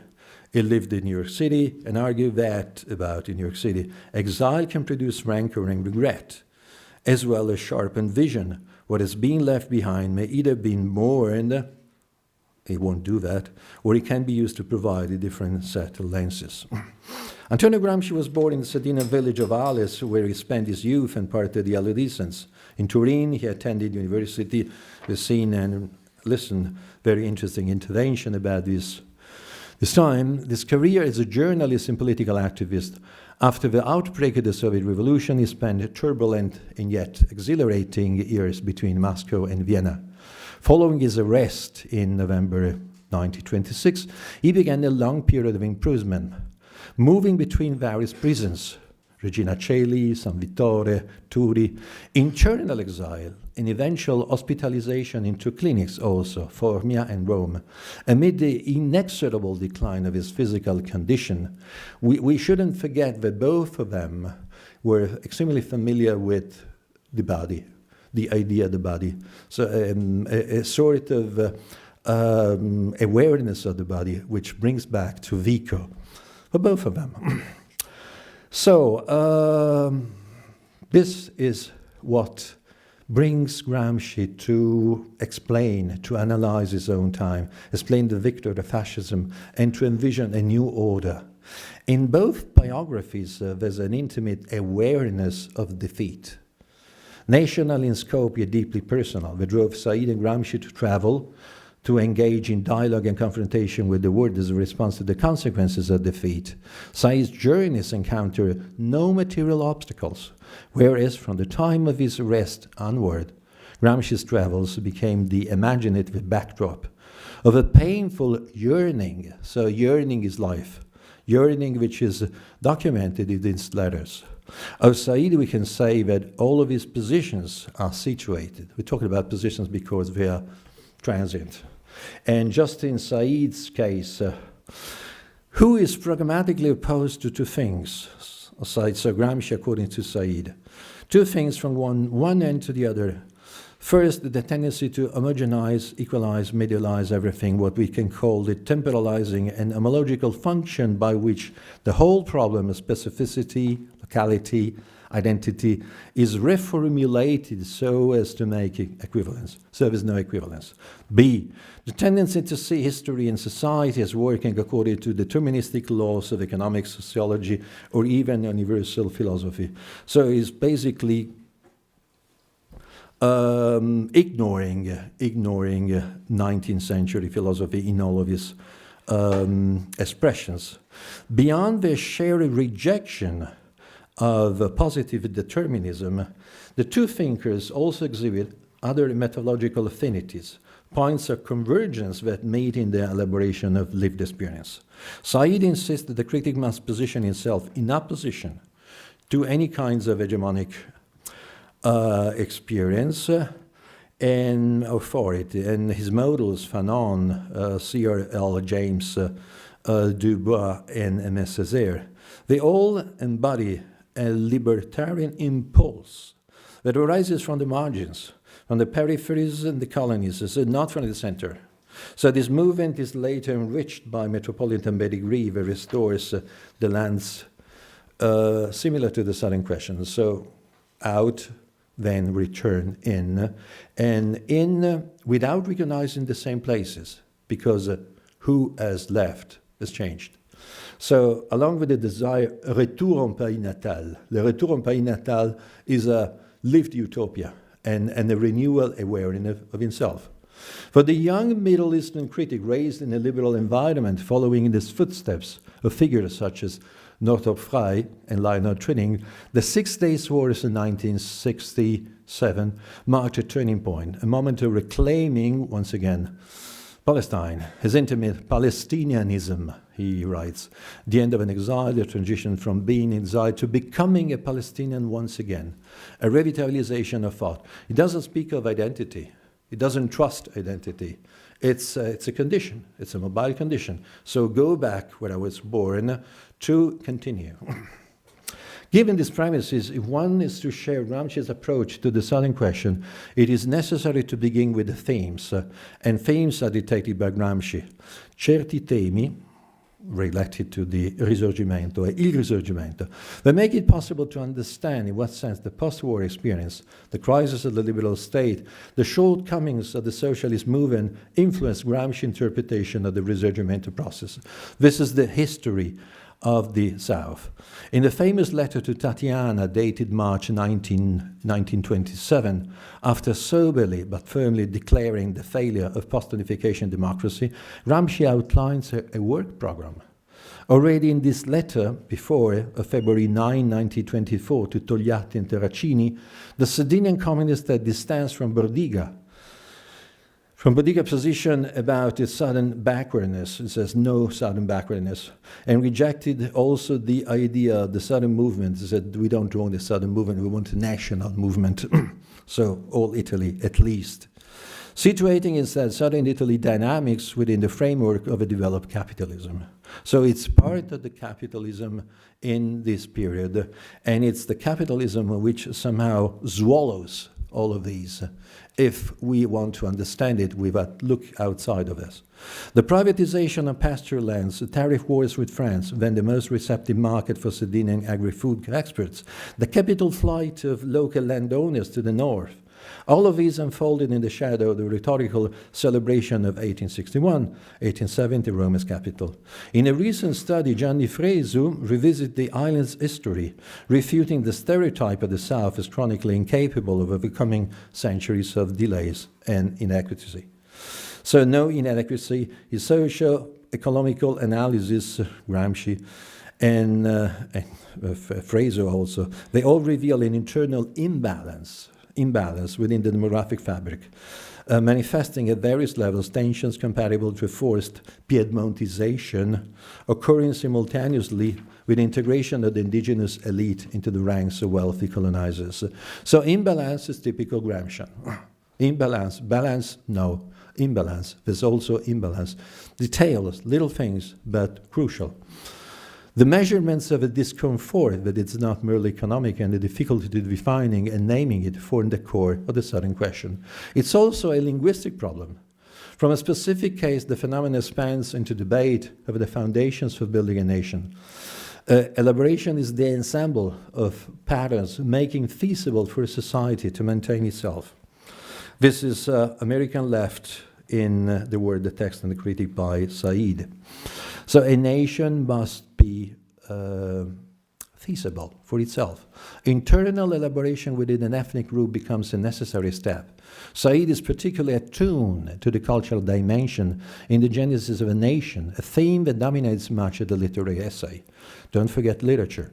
His analysis as a comparative centers on the linguistic rendering of a political turning point, reflecting on existential difficulty, that Gramsci finds in his situation compelling him to prismatic expression. What does it mean, prismatic expression? The language. Gramsci chose those forms then as ways of never finishing his discourse, never completing his utterance for fear that he would compromise his work. One of the reasons why Gramsci rejects Lukács is that Lukács believes in synthesis. There's no synthesis. There's endless fight. So all of these the finish of the discourse, never completing his utterance for fear that he would compromise his work. All connected to all of these, we must remember in most of Gramsci's terminology. Egemonia, territorio sociale, insieme di relazioni, intellettuale, società civile e politica, emergente, tradizionali, territori, regioni, domini, blocchi storici, is what I would call a critical and geographical rather than an encyclopedic or totalizing nominative and systematic terminology. The terms slide over rather than fix on what we talk about. Scivolano, this is the origin of his slide over. So the terms slide over are fixed on what we talk about. They illuminate and make possible elaborations and connections rather than holding down, refine, fetishizing. So niente feticizzazione. The difficulty of a contemporary language in which words lose a grip on the object they denote and meanings leap towards the signifier testifies that the challenges forced a realistic and historical language. This is once again Said.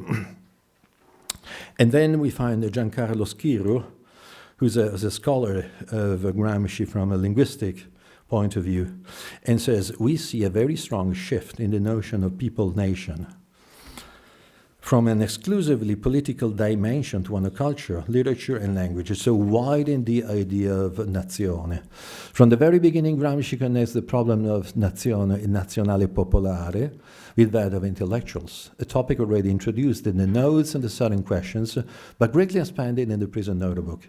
Instead, the issues is posed as early as Notebook 1 in terms of relationship between intellectuals and people-nation. Of course, the political sphere, with the Soviet conception of korenitsagia, sorry for the pronunciation, indigenization or rooting is located, is not absent. This is the Soviet experience of Gramsci himself. But the development of reflection of a national popular collective will occur only later. Gramsci replaces this with a more complex program of connection between intellectuals and the popular element. His passage from knowing to understanding to feeling, sapere, capire e sentire, and vice versa, from feeling to understanding to knowing. At the heart of the Southern question then lies the concept of the nation, not as a political organism, but as the expansive force of intellectual, as the expansive force of those individuals who consciously and organically express a national and social balance. So, from below. And paradoxically... Oh, absolutely, yes. The conclusion, which is a tentative conclusion, is following. We do have recent publications such as the critical edition of Notebook 25, Marcus Green, the late Joe Tugudin. They connect this theme to an international debate on the global south, starting from the work of Buttigieg and Rosengart and Kate Crehan as pioneering demonstrative in Gramsci. Culture and class have the same roots and the same power relations. Then she went further to explore common sense with its possible and probable transformation into what Raymond Williams referred as the residual, a concept that Ernesto Laclau showed us to have extraordinary electoral potential. An anthropological inquiry in a broad sense is represented by the conference organized by Jose Gomez Gutierrez last year, together with many other scholars, aimed at assessing the current translatability of Gramsci's Southern question, questione meridionale. In a word, where the state no longer has the power to offer its citizens a contract of civic value, and where the national economy has been replaced by implausible financial branches, we will be able to rely only on those who reflect. I'm I'm quoting Gramsci, those who reflect a progressive change of moral personality, which at a certain point becomes qualitative rather than merely quantitative. Thanks.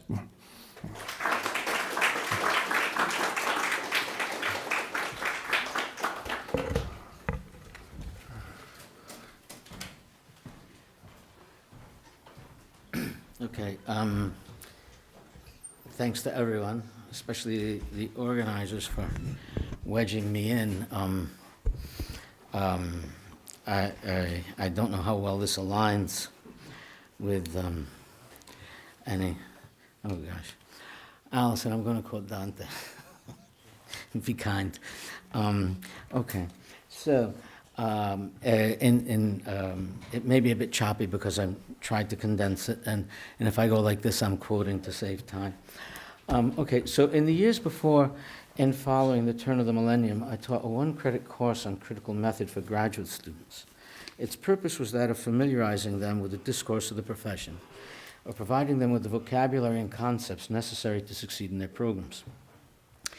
The introductory lesson foreshadowed what was to come, the course content. Integrated into our discussion were some basic questions whose answers faculty often take for granted. What we read and teach our students to read, why literature is important, and the relevance outside of the academy of what we do, especially when we ask for funding. The first readings of literary texts, as Gramsci reminds us, prompt practical impulses. They can provide only or almost only cultural sensations. Most readers do not go beyond this initial acritical reading. Okay. Va bene. Grazie. They read for plot and are moved by empathy with the general ideology of which the book is often a studied, deliberate expression. Second readings are of selected texts and are undertaken for artistic reasons. The heightened understanding they provide allows for an aesthetic emotion that is never occasioned by a first reading. Literature, of course, is important because it's transformative. After reading a book, we're no longer the same person we were before. Second, critical or historical readings, to use Gramsci's term, are stock in trade. And they're an important element of Gramsci's struggle for a new culture, for a new way of living that must be so intimately bound to a new understanding of life that it becomes a new way of feeling and perceiving reality. It's an integral part of molecular individual by individual change. Thus, a discussion of Gramscian critical method is the ideal point of arrival for a course on critical theory because his thoughts on the topic resonate in the student's own personal experience. So the question for the instructor is, how do we get there to a Gramscian critical method from here, where we are? The course began with an anthology with an overview of contemporary critical practice, something many of the students may have lacked but all needed. We brought the object of study into closer focus with Eagleton's literary theory, which deals in some depth with critical practices in vogue at the time. Reception theory, structuralism and semiotics, post-structuralism, psychoanalytic criticism, and concluded with a chapter on political criticism. Subtending Eagleton's text was the need the author identified for his target audience, primarily students of English and American literature, to move beyond new criticism. He doesn't mention new historicism and he doesn't mention Gramsci, but in any case, new historicism was first developed in the 1980s. It too was an attempt to rethink the practice of literary and cultural studies, especially because of the impatience with American new criticism. It's an interdisciplinary and multiplicitous way of knowing, and it comes at the intersection of the historical and the literary. It's not difficult to segue from new historicism to Gramsci because there are many points of contact and overlap. New historicism seeks to alter intellectual practice, to shatter the literary self-referentiality of new criticism, and transform individuals in the academy so that a new way of being may emanate outward. This helps explain why new historicism gives great purchase to an essay by Bordeaux, Cultural Reproduction and Social Reproduction. In it, he famously, to quote Greenblatt, analyzes how cultural capital, that is, cultural inherited from the past, is transmitted from generation to generation, how over time Received knowledge morphs into common sense, a topic explored in detail in the prison notebooks. Bordeaux's focus on the relations between cultural reproduction and social reproduction bring to the fore the contribution made by the educational system to the reproduction of the structure of power relationships and symbolic relationships between classes. This, of course, is a concern of Gramsci journalist, political organizer, and mentor proselytizer. Indeed, the will to upset and modify these structures motivates in part the return to De Sanctis of Gramsci the prisoner. Bordeaux tells of how in French schools initial socioeconomic inequalities are perpetuated because pedagogic action all too often depends upon the previous possession of the instruments of appropriation and on familiarity with the dominant culture. Thus, cultural capital is added to inherited cultural capital, reinforcing social hierarchies and making permanent the marginalization of the dispossessed. What Bordeaux theorizes Gramsci lived. In 1916, Gramsci recounts an episode from his own childhood of how a representative of official knowledge, his elementary school teacher, had attempted to kill his desire to learn. Gramsci then contrasts this instructor, for whom knowledge is the bread of angels, something beyond the reach of all but a select elite, to Francesco De Sanctis. Gramsci credits De Sanctis with taking his readers by the hand and initiating them into the mysteries of culture. In Gramsci's words, the useless constructs of intellectuals, and advocating the distribution of cultural bread to all poor mortals with the goodwill and the desire to learn. With De Sanctis, knowledge ceases to be the monopoly of I professori. Clarity of thought and clarity of expression, facility of comprehension, go hand in hand. Indeed, Gramsci credits De Sanctis with freeing Dante from a tower that refuses access to the uninitiated, of transforming those in his charge into true collaborators, teachers of future teachers. Gramsci's return to De Sanctis supersedes, in my opinion, historicism in the sense that it's more socially ambitious. A Gramscian critical method utilizes the transformative power of literature to propose what Gramsci calls a subaltern way of reading, that, as he writes in Notebook 23, fuses the struggle for a new culture, the critique of customs, feelings, and worldviews with aesthetic or purely artistic criticism. De Sanctis' political activism and scholarship, once historically contextualized, can serve as an example for those who intend to perform the historical task of educators and developers of the intellectuality and moral conscience of the people nation. As is well known, throughout the notebooks, an integral part of Gramsci's research on the history of culture is the interrogation of the idea of a national popular literature. He wants to understand why a book is read, is popular, sought out. Pulp Fiction, why it resonates in the popular unconscious in acritical first readings, visceral readings.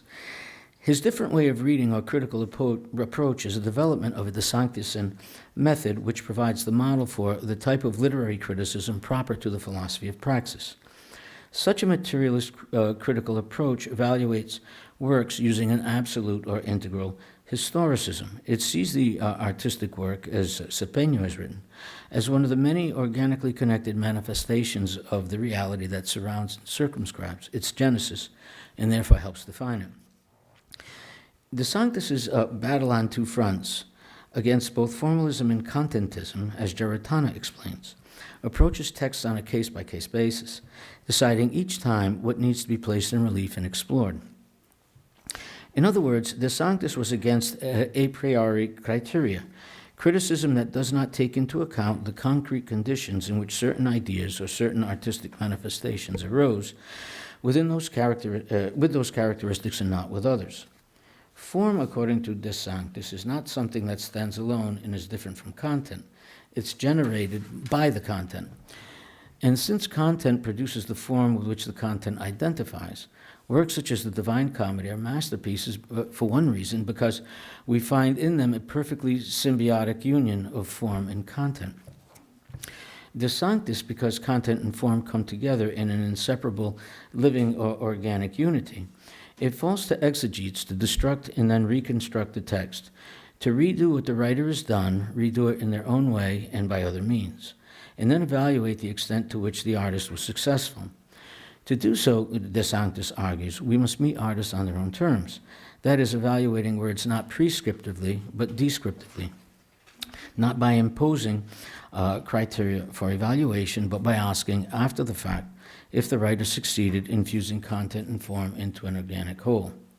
Gramsci, this is at the basis of Gramsci's reading of Canto 10 of the Inferno, when he argues against Croce's a priori distinction between poetry and non-poetry. In Notebook 6, Gramsci cites De Sanctis' practice of reading aloud a canto of the comedy before preparing a lesson or sketching out an article on it. This enabled De Sanctis, in Gramsci's view, to distinguish first readings, which at best give the opportunity to enter the cultural and sentimental world of the writer, and a second historicist reading that goes beyond the world revealed by the first reading.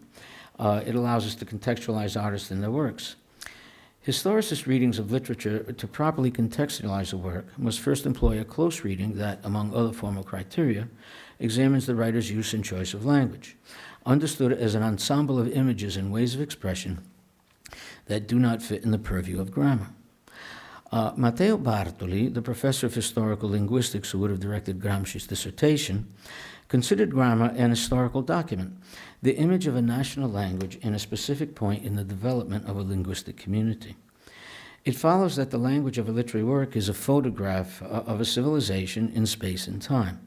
Thus, the question for Gramsci is, can we use such a photograph, or perhaps better, a photogram, or one image within a reel of the historical development of a collectivity, to understand and modify an aspect of that civilization?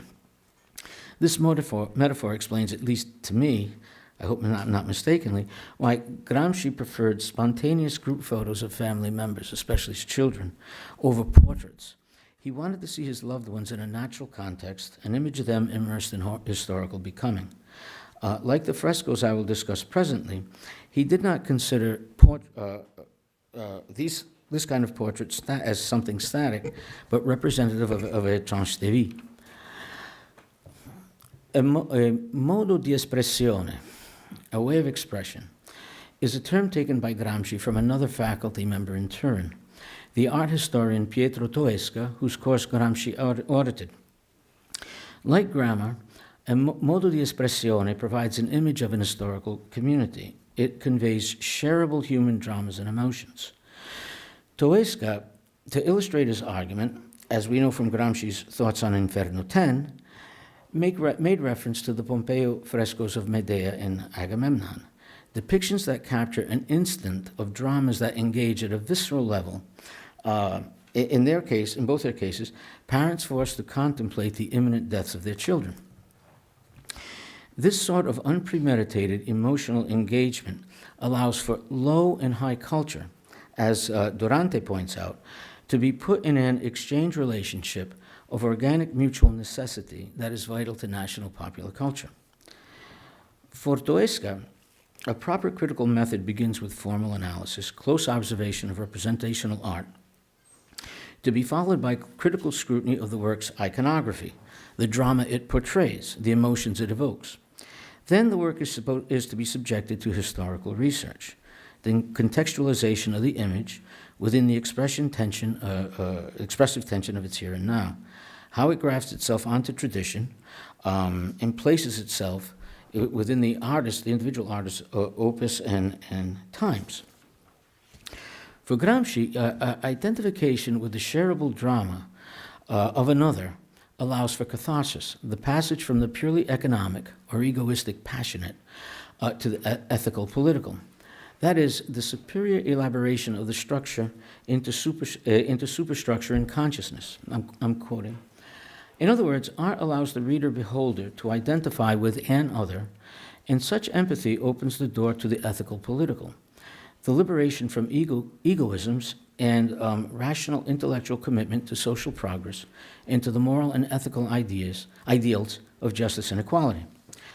Identification with the plight of an other is also the point of entry to a subaltern way of reading, a method that adheres to both the letter and formal aspects of a text, but doesn't force it, that is, make it say more than it really does to prove one's thesis.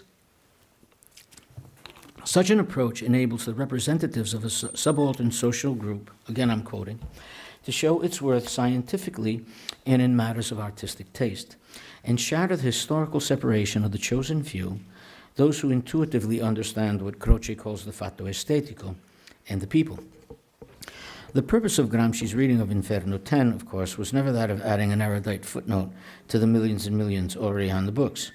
Nonetheless, we do see in these 11 notes his anti-Croce begin to take shape. Inferno 10 is well suited to this and other goals because in it Dante succeeds in bridging the gap between high and low culture.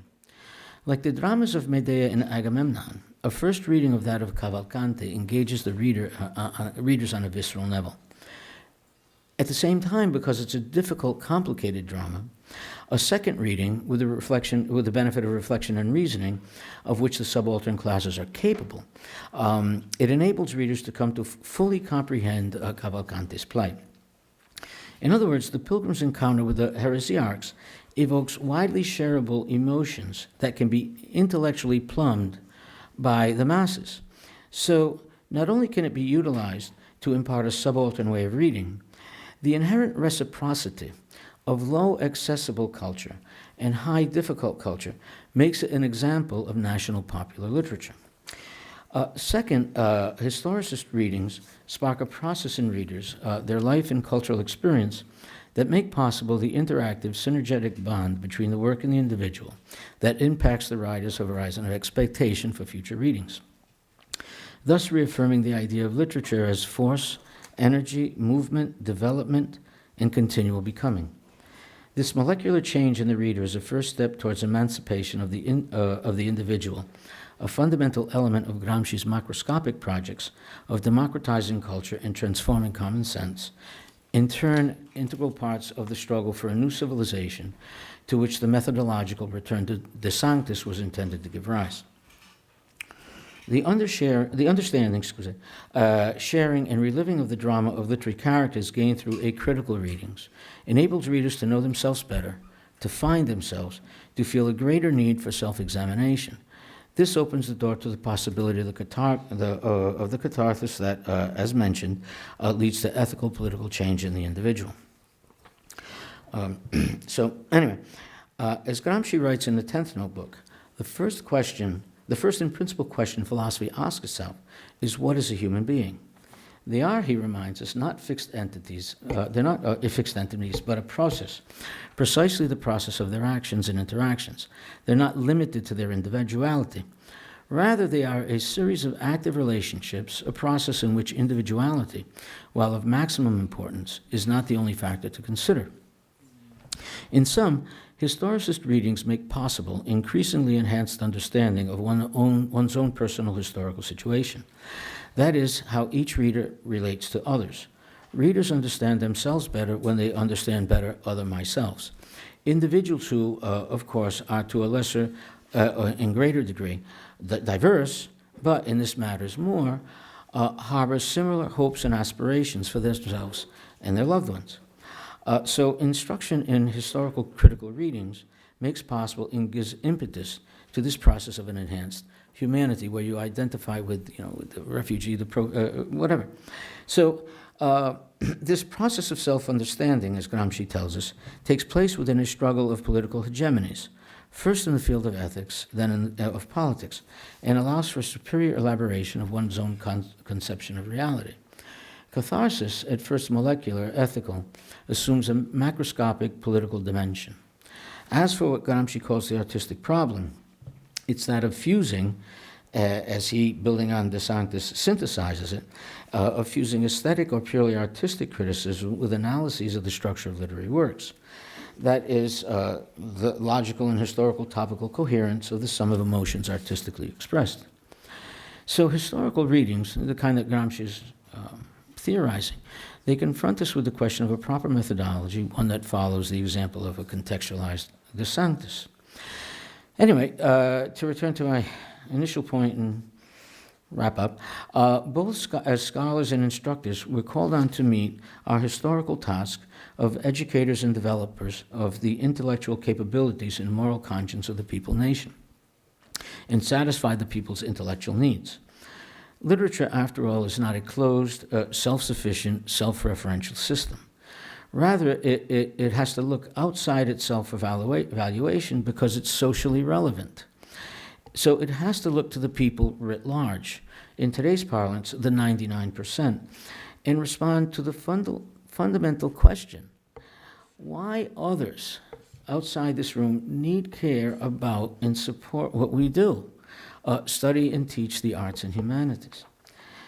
An historicist method enables us, especially those of us who are not public intellectuals like Said, to demonstrate in a capillary fashion through our students that what we do matters, that we're engaged in the fundamental task, again Gramsci, of developing a modern humanism capable of involving even the most primitive and uncultured social strata, and consequently demonstrate that it's essential that we be enabled, not hindered, to continue to do what we do, enhance humanity. If we ask ourselves with Gramsci, what are individuals capable of becoming, that is, of dominating their destiny, of becoming themselves, of making a life for themselves, a first step, as we've seen, is a critical understanding of oneself, a process that can be set in motion utilizing precisely the sort of shareable human dramas and emotions we find in the best literature. Classics in which the union of content and form enable them to speak to successive generations. Works, to use the phrasing of a youthful Gramsci, that ring true, are lasting, and are resistant to time. Historical critical Gramscian readings reveal to individuals, even those who are separated from authors and works by great distances in time and or space, when it reveals to them the shape of their world, how they fit into it, and how they can modify themselves in the world for the better. So, Gramsci's return to De Sanctis is a call to demonstrate that the emotions evoked by acritical first readings, and those riled up by truly fake news and political propaganda, need not be experienced by the less cultured as subalterns. In other words, they don't have to absorb this information as the objects of history, individuals susceptible to the emotional manipulation of the culturally enfranchised. Rather, following Gramsci, the culturally disinherited must be taught the art of informed second readings, undertaken for artistic readings, of how to critique ideologies historically, dominate them, explain them, and justify them as a necessity of the past, so that the subalterns may assert themselves as agents in history, leaders, subjects who are truly free, individuals to whom instructions may say, as Virgil says to Dante Pilgrim, after they have reached the Garden of Eden, you are the masters of your own destiny. No? Io te sovra te corono in mitrio. Okay? Thank you.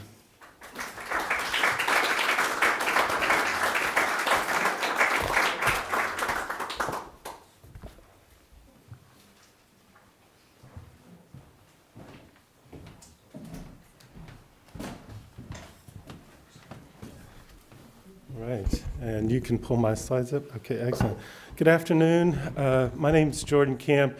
I am really pleased to be here. I first want to start by thanking David and Kate for all the work that went into organizing this wonderful conference. Also to Nicole, who extended me every professional courtesy I could have hoped for. And it's just such an honor to present in front of scholars whose work I've studied for years and whose labors make my reading plausible today. I've also developed my insights and dialogue with other Gramsci scholars as a co-host of a podcast called Conjuncture that I do with Christina Heatherton, who's here. And for the last 5 years, we've been talking with scholars like Camilla Hawthorne, Marcus Green, Gillian Hart, Robin Kelly, Ayaz Malik, Stefan Kipfer, and others you can see here about some of the challenges of the current conjuncture. My thoughts have been shaped by them. I would encourage you and invite you to check us out on YouTube or wherever you listen to your podcast to delve more deeply into some of these dialogues. Today, I'm going to be presenting from a book I'm working on entitled The Southern Question, which I'll publish on the University of California Press. And so without further ado, let me jump right into it. On May 16, 1925, Antonio Gramsci delivered his first and only speech in the Italian parliament. An elected deputy of the Italian Communist Party, he spoke out against fascist efforts to quote-unquote liquidate his party through policing. He denounced arrest of his fellow leaders, arguing, quote, "You are doing what they used to do in the South, when they hired thugs to arrest anyone who voted for the opposition," close quote. The fascists in parliament, including his adversary, Benito Mussolini, continually interrupted Gramsci, asserting that, quote, "You know nothing of the South," close quote. Gramsci responded emphatically, "I am a Southerner." He proceeded to offer a distinctly spatial set of insights. He noted that the state was expropriating resources from peasants in the South in order to exploit workers in the factories of the North. The defeat of fascism, he believed, would require a class alliance between Southern peasants and Northern workers. It was upon this terrain, he argued, that workers and peasants could organize, quote, against their common enemy, close quote. After the speech, Mussolini approached Gramsci as he drank coffee at the bar. And Mussolini reached out his hand in congratulation. But as his biographer recounts, Gramsci, quote, continued sipping his coffee indifferently. In the wake of the encounter, Gramsci penned his unfinished essay, Some Aspects of the Southern Question, in 1926. It sought to intervene in debates in the communist movement about the relationship between workers and peasants and the rise of fascism. It argued that bourgeois intellectuals in the North had depicted the peasants in the Italian South as, quote unquote, biologically inferior, that their situation was not the result of capitalist development, but rather they're, quote unquote, lazy, they're, quote unquote, barbaric, and their, quote unquote, criminal behavior. Gramsci showed how racism justified the uneven development of capitalism between southern Italy and northern Italy and legitimated the expansion of imperialism in Africa. At the same time, the essay argues for the necessity of building broad democratic alliances between workers and peasants in the struggle against Italian fascism and of imperialism. Yet it's difficult to precisely know how Gramsci would have elaborated the insights in the essay since he was arrested before he could complete it, declared an enemy of the state despite his parliamentary immunity, exactly the type of tactic he had argued against in the Italian parliament. From prison, I feel everyone knows, he sought to elaborate the thesis from the Southern Question from a disinterested view, as he had put it. Für ewig, for eternity, as he described. In his notebooks, Gramsci developed a historical and geographical method of conjunctural analysis for analyzing the dialectics of race, class, region, and political economy and culture, including the articulation between racism, fascism, and capitalism. He argued that the rise of fascism in post-World War I Italy could only be understood with precision by analyzing the specific relation of force at various levels, which include the relations between economic, political, and military forces. Gramsci's method of conjunctural analysis provides a way, therefore, of recognizing the relationships between racism, fascism, and capitalism as they take distinct forms in particular historical geographical conjunctures. In his special Notebook 25 on the margins of history, the history of subaltern social groups, expertly edited and translated by Joseph Buttigieg and Marcus Green, Gramsci argued that these quote-unquote methodological criteria could be understood with precision through a concrete analysis of growing popular concerns over race and criminality in Italy. He goes on to explain how presiding notions of criminality had been shaped by University of Turin criminologist Cesare Lombroso. Lombroso depicted southern Italy as a quote-unquote inferior civilization, one that was marked by a quote criminality of blood, close quote. These theories circulated in scholarship as well as in the Italian Socialist Party publication Avanti. Lombroso influenced the emergent Italian school of criminology, which, as Peter de Agostina notes, quote, linked racial inferiority to Southern Italian culture, close quote. Their racist theories purported to distinguish a race of criminals, notions that were influential in American criminology as well.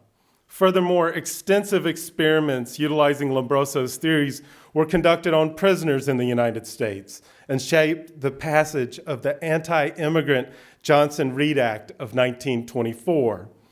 Lombroso's racist constructions of the Italian South were an important source of Gramsci's writings on the Southern question and the history of subaltern groups and classes. Gramsci's attention to popular concerns over race and criminality and the Southern question developed alongside the rise of fascism. In his analysis, Gramsci suggests how popular narratives about race and criminality legitimated the formation of this particular political form. He was concerned with how the modern state replaced the quote-unquote mechanical block of social groups with the production of consent among the masses to the hegemony of the ruling class. Gramsci shows how the hegemony of the dominant or ruling classes required the expansion of policing and surveillance in order to contain opposition. Inspired by these insights, Gramscian scholars, including many in this conference, have long explored the historical and political conjuncture to understand his political thought in its concrete time and place, the post-World War I conjuncture.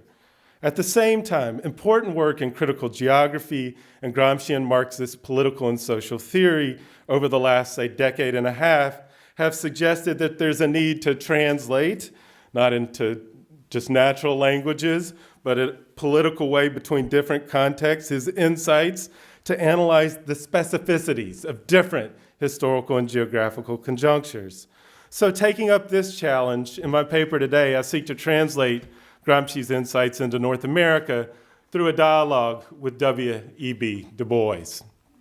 In particular, I explore a link between Gramsci and Du Bois's approaches to race and class, to region, and the Southern question.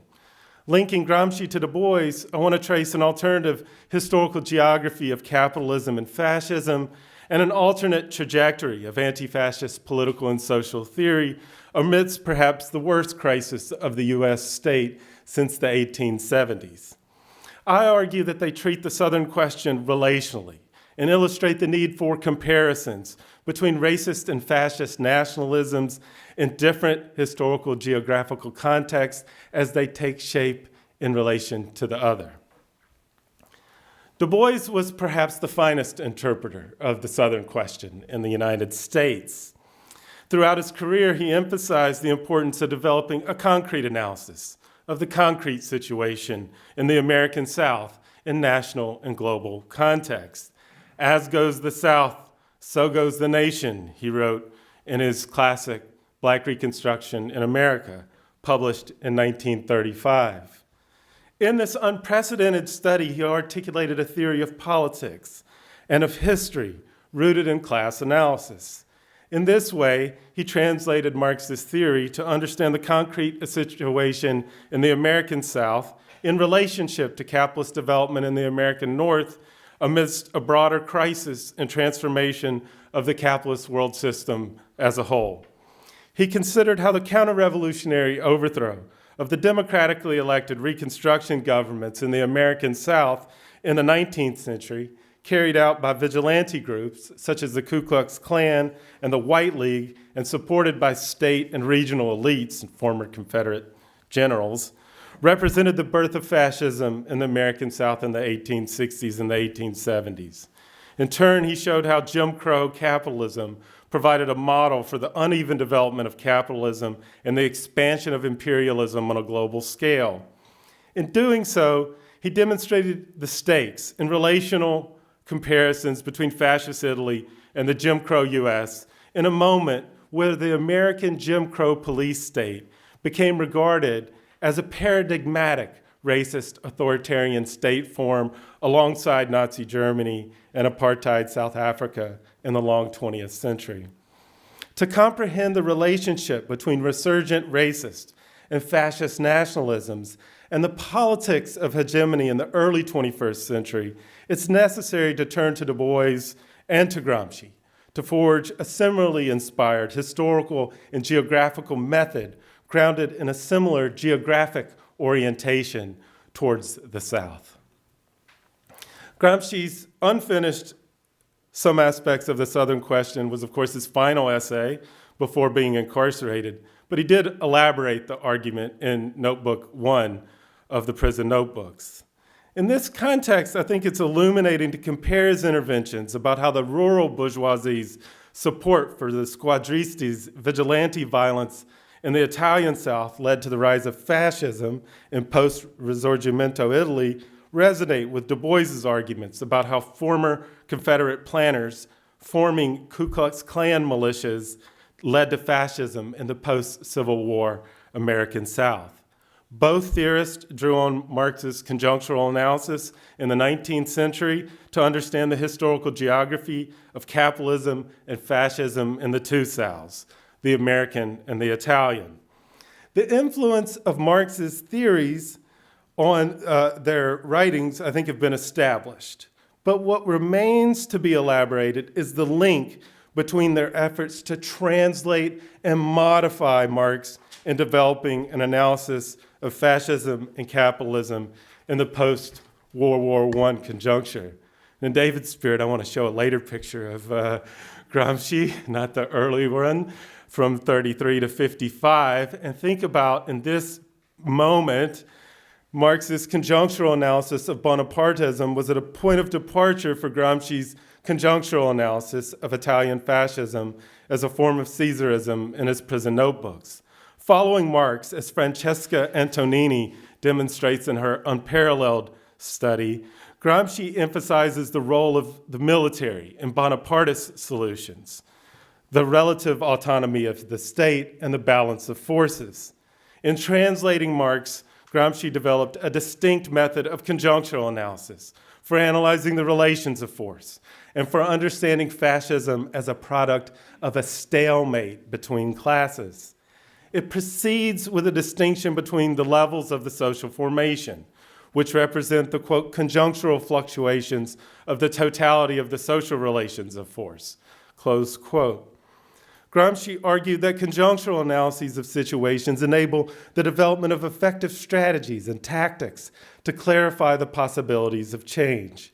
As he put it, and I'm quoting again, the most important observation to be made about any concrete analysis of the relations of force is the following: that such analyses cannot and must not be ends in themselves, but acquire significance only if they serve to justify a particular practical activity or initiative of will.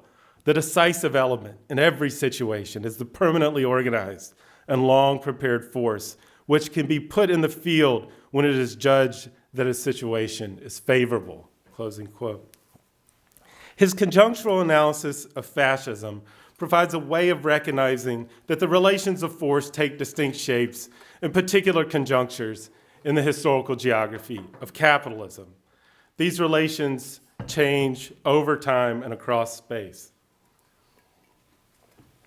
To avoid an analysis of a specific conjuncture in favor of a general theory is to lend weight to the discredited notion that racisms, capitalisms, and fascist nationalisms are trans-historical features of capitalist social formations. In the wake of his arrest in November 26, Gramsci developed some political disagreements with comrades in developing his analysis of the situation. He argued that communist parties had underestimated the threat of fascism, embraced a kind of vacuous, leftist sectarianism, and therefore failed to develop an adequate theory and practice. This failure motivated him to explore how fascism took hold amidst a crisis of hegemony in Italy following World War I, by which he meant a fundamental crisis of legitimacy or of authority for capital and the state. In his notebook 13, Gramsci argues that Italian fascism was more a police than a military system. He argued that the political purpose of the police could not simply be defined as the, quote, repression of crime, unquote. Instead, he theorized the police as a political expression of the, quote, totality of forces organized by the state and by private individuals to safeguard the political and economic domination of the ruling class, close quote. Gramsci's theory of fascism as a police system was critical to the development of his concept of the integral state. As he observed in the period, a theory of the state that limits it to a coercive apparatus of military and police violence misses the integral state, where political and economic elites maintain hegemony through allegedly private organizations within civil society, such as the church, schools, and unions. For Gramsci, the concept of the integral state illustrated the dialectical unity between state and civil society, and therefore the ways in which bourgeois hegemony was secured through coercion that included fascist police and allegedly private militias, as well as the production of consent through racism and nationalism. As Gramsci argued, the full significance of this methodological criteria can be grasped through concrete conjunctural analysis of specific historical geographical context. For Gramsci, the study of decisive conjunctural moments enables an analysis of the relationships between shifts in the capitalist political economy and the politics of hegemony, as well as the, quote, dialectical mediation between the two methodological principles, close quote. This, I think, can be usefully done by situating the rise of fascism amidst the consolidation of a world system of capitalist industrial production in the late 19th and early 20th century. So taking up this challenge in 3 minutes, I'm going to suggest that Gramsci can be productively put in dialogue with Du Bois to understand the conjoined histories of capitalism and geographies of fascism in what Gillian Hart calls a global conjunctural frame. Like Gramsci, Du Bois followed Marx's lead in arguing that the apparent conflict between the, quote, South and the North, unquote, was actually a class struggle between opposed social systems with antagonistic interest. Du Bois writes, quote, naturally, Marx stood with abolition, democracy, close quote. Yet he noted that Marx had to be, quote, modified, unquote, in the study of black struggles in the United States because Marx had, quote, not studied at first hand the peculiar race problem in America, close quote. Du Bois's point about the need to modify socialist theory when it comes to understanding race and class in the US is significant. It's not a minor point. After all, the Ku Klux Klan, the second Klan in Jim Crow, Georgia, terrorized African Americans and others throughout the period that Du Bois labored to complete Black Reconstruction in the Department of Sociology at Atlanta University. In fact, the second Klan in Georgia was the then most powerful far-right organization in North America. Members were made up of US-born, upper middle class, and Protestant white men and women. As historian Nancy McLean has shown decisively, the second Klan embraced a racist and nationalist ideology that can be most productively theorized as a form of reactionary populism.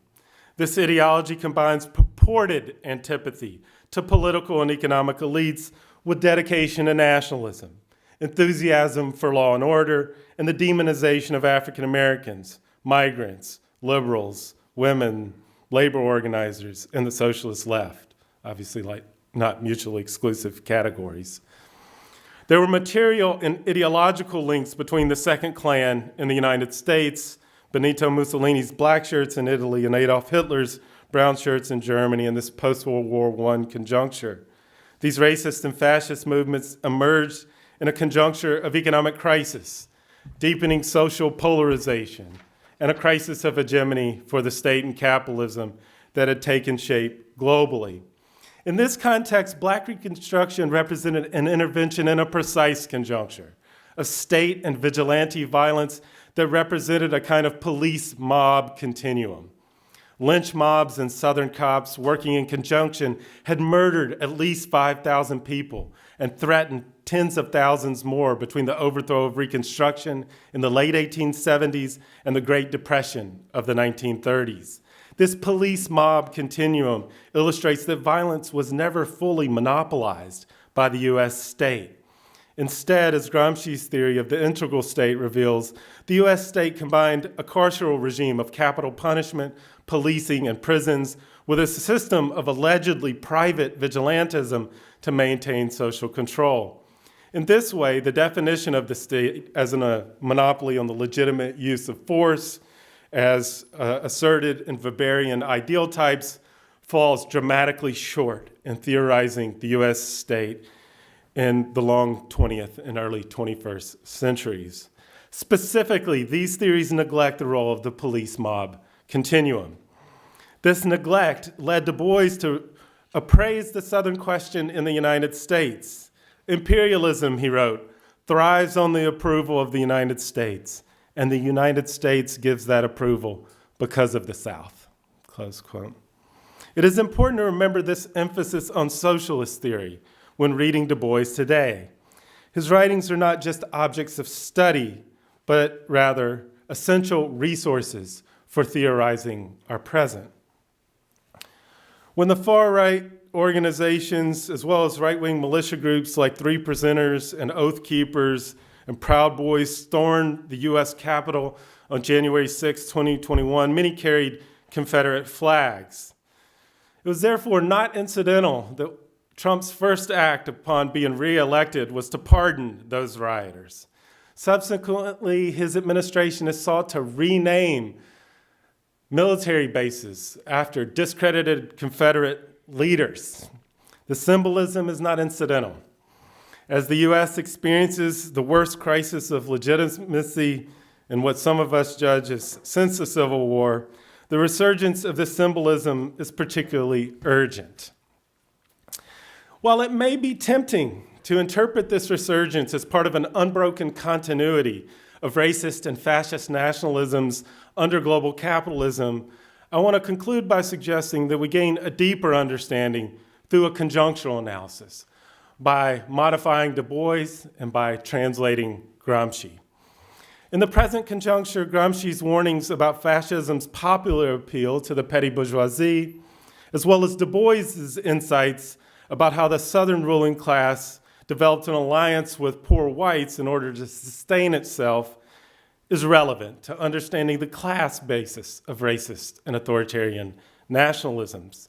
Both theorists illustrate that such resolutions are never inevitable. They're not inexorable, but rather the product of political and class struggles where, as Gramsci put it, various outcomes are possible. In this way, they illustrate that the Southern question remains a central problem for building multiracial alliances among subaltern groups and classes as part of a broader struggle against capitalism and the state. Thank you very much.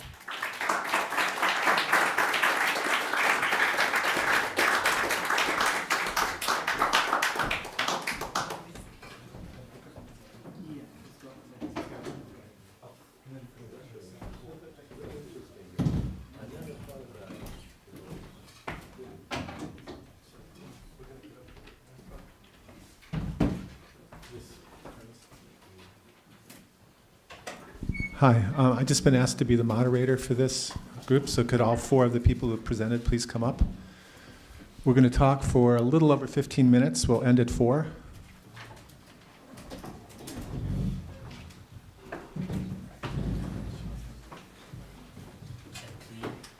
Is that clean? I don't know.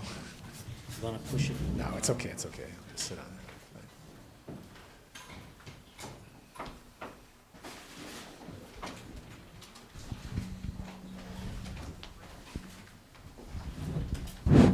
So the floor is open, including one of you four participants can feel free to ask questions of other panelists.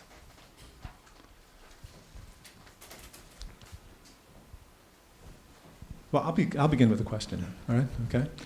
So, Jordan, I was wondering if, in the parallels that you were drawing, I assume, I haven't done the research myself, but I assume that Gramsci, who writes so much on Americanism, and was aware, of course, of the general North-South political divisions, and what they were about. He's aware of all that, but I don't think probably that he got so deeply into reading, partly because he's in prison and what he could read was curtailed. But he probably didn't know Du Bois's work personally. That's one kind of question. So he wouldn't have known the souls of black folk. He wouldn't have known about the debates between Du Bois and Marcus Garvey and so on. So that's one kind of question in this comparison that you were drawing, which is fascinating, about how much knowledge Gramsci was actually dealing with when it came to the kinds of questions that Du Bois confronted. That's one question. The other one would be that although I take to heart the kinds of parallels you're drawing, it seems to me that Du Bois is fundamentally a sociologist in the way that he approaches things. I mean, despite the poetic flights that are so beautifully done in a book like The Souls of Black Folk, he's primarily a sociologist, whereas Gramsci, although as a Marxist there are sociological elements in his inquiry, is really drawn very much to questions like Brescianismo and the national popular and the question of cosmopolitan intellectuals and why there was never a popular novel of the sort that Russia produced in Tolstoy, you know, those kinds of questions in his attempt to explain the rise of fascism, the different ideological avenues by which people's opinions are formed, and so on and so forth, right? So I'm wondering if you could maybe comment on those two obvious differences between them. Thank you, Tim. I mean, this is such a really insightful question. I don't have evidence that Gramsci was reading Du Bois or that Du Bois was reading Gramsci. So the dialogue, I can prove all my claims through primary sources and close readings of text, but the actual conversation, I don't know. So some of this is you have to engage in a bit of a speculative reading. We do know that Gramsci wrote about the racial question, right? We do know that, he was at the Comintern debates where they were discussing the racial and national colonial question. Marcus pointed out to me that Gramsci would have seen Claude McKay's presentation, right? So in that sense, my guess is that, in fact, Gramsci would have been quite aware of Du Bois as the most towering black intellectual and Pan-Africanist, of the period, right? And vice versa, I'll just add, you didn't ask, but, I think also Du Bois, he was quite interested in fascist Italy, right? He was adamantly opposed to the invasion of Ethiopia. You can see this in his archive at UMass. C.L.R. James as well. So the most famous communist political prisoner probably would have been on Du Bois's map, though he doesn't write anything about it. And I wonder if he may have read in Italian, given his interest. So if anyone finds something to the contrary and can disprove what I just claimed, please, I would love to see it. So that's kind of interesting to me. To your point, Gramsci, absolutely, there's a difference in the training, Gramsci's training in philology, his interest in geography. People have mentioned his, Professor Bartoli gave him, I think, a distinct set of methodological insights. But I still think that, Du Bois is no ordinary sociologist. I mean, he takes that position in sociology at Atlanta University. I'll try to be brief, but in protest of the NAACP trying to intervene on his editorial guidance at the Crisis under Walter White, who Du Bois didn't trust or like. So he quit the Crisis because they tried to meddle with him as he embraced Marxist theory. And that's why he takes the job at Atlanta University and goes back to finish Black Reconstruction there. But then finally, just to your point, I mean, there are differences, I think. Wolfgang Fritz Haug talks about the popular national approach in Gramsci, and where Du Bois's interest in, I don't think he's as closely attentive as Gramsci is to folk culture, to expressive culture, to everyday common sense. Apparently, he wasn't really enthusiastic about the blues, for example. But I do think that, as you said, there are moments in the text in Black Reconstruction that are deemed literary, excessive, not scientific socialism. But in my judgment, that's its strength. And in the book, I call it a kind of poetic Marxism, which I think resonates with what Gramsci is doing in terms of thinking about struggles in language and in culture to transform common sense and, you know, elaborate good sense. So I'll stop there, but thank you. Wonderful, thank you. Thanks very much for these papers. I have two brief questions. First, Renata, thank you so much for illuminating the Latin American context of Gramsci. I wonder if you might say a bit more about the sort of efficacy of Gramscian intellectuals in Latin America with respect to civil society, and what sorts of unique kind of political constellation with respect to the state and repression that in some ways allowed them to create even, you know, deeper, stronger sort of institutional or Gramscian institutional presence there. And Joseph, in the spirit, in a Francesan spirit, I'd like to ask. Franciscan? No, yeah. You know, when you discuss the sort of Gramscian method of reading, it sounds like, I mean, I'm a little taken aback as just looking from the perspective of teaching. You say there's a first reading and a second reading. But from a teacher's perspective, I would love just to get them to get halfway through the first reading. So, and now we're facing a sort of AI tsunami of, you know, illiteracy. You could. I'll let her answer. Sure. I'll let her answer your question. Thank you. And then just to remind you that I actually retired before AI was invented, so you're going to have to cut me a little bit of slack there. Yeah, thank you. Thank you for the question. What surprised me when I began the research with South America was really the focus on each individual country, which is, of course, the analysis of each individual society and country, which is, of course, the famous Gramscian quote also, right, when he talked about the Soviet Revolution, and which had not taken place in the West, and therefore we need a reconnaissance of each individual place. And that really surprised me because of the research I had done, the books I had been reading. It seemed there was like a general trajectory, and I mentioned that as well, but then getting down into the specifics of each place. And I don't know if I can give you an answer with respect to the efficacy of the work, the militant work that is being done. But I think we see effects already. The fact that Lula, in Lula's context, it was possible to get Bolsonaro in front of the courts. And it's something we haven't managed here. And so I think that is a tiny bit of an empirical evidence that things have changed. And I was supposed to go to South America this summer. I wanted to do more field work along your question.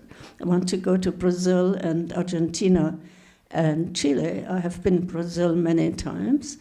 But I wanted to go to the other places as well, precisely to get more, you know, to do field work, to get more, to talk to people, not just to Gramscians, but to put things together. And maybe in another year I can answer your question more specifically. Thank you.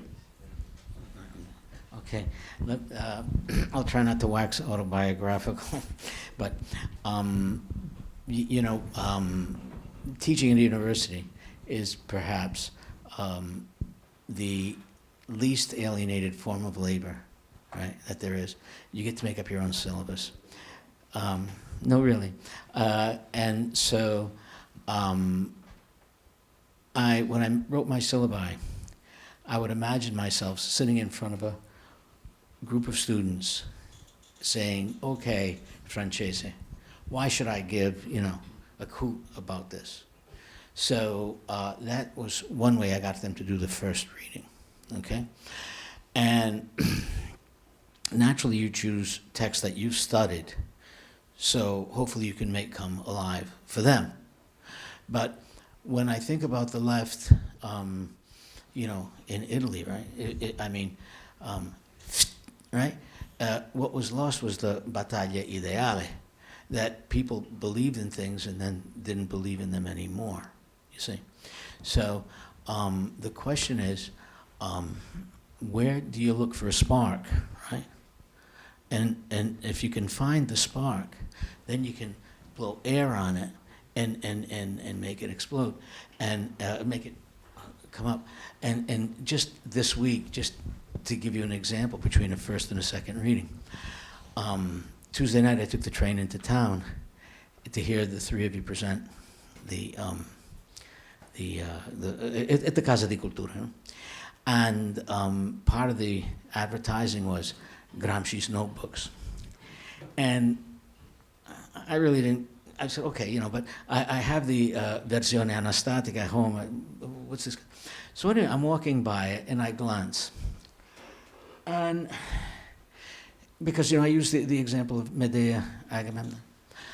And I mean, I've seen the first page of the first notebook tons of times, right? But it seemed to me, I was moved and I couldn't say, but it seemed to me that in the lower right-hand corner, I could see his hand print, you know, the ink. And I was moved emotionally because of my second reading of that. Because, you know, I saw somebody with an incredibly active mind who had been segregated from society for 26 months, and the best he could do was read pulp fiction. And these things are probably, you know, just waiting to get out, right? He couldn't do what I do, grab his cell phone and send himself an email, so he couldn't forget. And so that's the emotion, right? And so then as an instructor, how do you find something that the students find emotional and then exploit it? Because then all of that other stuff has, you know, a domino effect. Anyway, I think it. Thanks. Hi. Thank you so much, all the panelists. My question is perhaps a bit more educational, experimental. Throughout the panel, I thought a lot about the short film by Giorgio Baratta, Il mistero di Napoli e New York, where Gramsci was spotlighted as a theater critic, and it includes an interview with playwright Dario Fo, where he would say that Gramsci would enter the theater and write as if he was an audience rather than a third person, some sort of like critic. And so yeah, in pertinence to Professor Francese, perhaps this, I don't know, maybe it's experimental idea, but it goes with your, you talk about literature, the arts as having a non-evaluative nature. Perhaps having a theater critic type of, I don't know, criticism of theater, of public culture, knowledge in a Gramscian way could be, I don't know, an easy way to insert Gramsci, but not in a sense of just to be a theater critic, a critic of culture, and thus some sort of organic intellectual because of that. Not like you go to the theater because you have to think of Gramsci when you go there. That was kind of just an experimental question where the accessibilizing Gramsci when thinking about a syllabus. And I also wish to link this with Webb Dubois, because he does talk a lot about theater. I mean, in 1926, he published The Four Principles of Negro Theater. So there is an importance on just this culture, and I think education can link with it. Just a telegram in response. Gramsci was one of the first theater critics to appreciate Pirandello, and so, you know, my dissertation director, Robert Dombrowski, wrote about Gramsci and Pirandello. And a friend of mine, Luisa Righi, who's I think's been mentioned here, came out a few years ago with a volume called Concerti e Sconcerti, and it's a collection. Gramsci knew more than people commonly think about music. And he was also a music critic. And you can read all of these early interventions on music. It's a nice little book, I have to say. It's a fun read. May I ask a question? Yeah. I wanted to comment on the history of the relationship of philosophy and philology you brought up. And you know, I think you would know as well, that the history of those two terms are really interesting. And philology in a Wickian context was actually history, right? He had the distinction between ideas and history, and he called it philosophy and philology. But it was, philology then was living history. And Gramsci knew that about Vico. He has a few paragraphs in the notebooks about Vico, and he picks up precisely that, you know, via Croce, but then going back. And to me, that's always very interesting, that it's living history, although it sounds, you know, about grammar and things like that. Yeah. Do you have a comment? I can just confirm what you said. And you have also, in this case, a very close analogy between Said and Gramsci. So in the Reflection and Desire, Said opens with an essay on Maurice Merleau-Ponty. And so it's basically the same principle that you can find in both of them. So not just theory, but the attempt at least to record something which has been lived. And being lived, once again, brings us back to Vico. And Vico is the very beginning of his, so after the dissertation, there's Vico is in beginning. And beginning is the path that he's going to follow later. Because so far Said has written his dissertation about Conrad. Conrad will be rescued later, but according to the guidelines that he finds in Vico. In Vico, I mean, the most complicated also, I mean, but at the same time thick chapter of beginnings is devoted to Vico. Jordan, you need to answer this question. All right. Why don't we do that and then... Yeah, I'm intervening in this chair, sorry. You're intervening? Okay, go ahead. Well, since we're at the end, I won't belabor the point, but just about Du Bois and drama. You know, I think he writes Black Reconstruction as a historical drama. And if you read the last part of it, it's got one of my favorite quotes in any text of the 20th century, where he says the Civil War, which he described the Civil War in the US as an event that was the greatest experiment in Marxism that the world had ever seen before the Russian Revolution of 1917. And he said it was a drama that beggared the Greek. So it's worth, I think, thinking about some of those influences on his style in the text.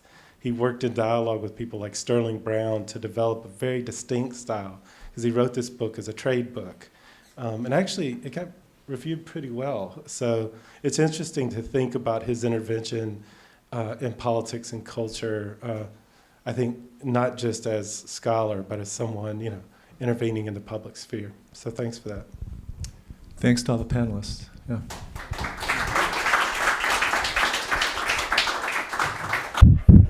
No? We might begin, then you all have the program and where the speakers, so our first speaker, Jenny, will be speaking here with us live, and our second speaker, Blake, will then appear on Zoom. Oh, it's now working. We'll begin. You all have the programs and the bios of our speakers. Our first speaker, Jenny, will be speaking here live, and our second speaker, Blake, will be appearing on Zoom at the appropriate moment. So without further ado, I'll ask Jenny to step forward.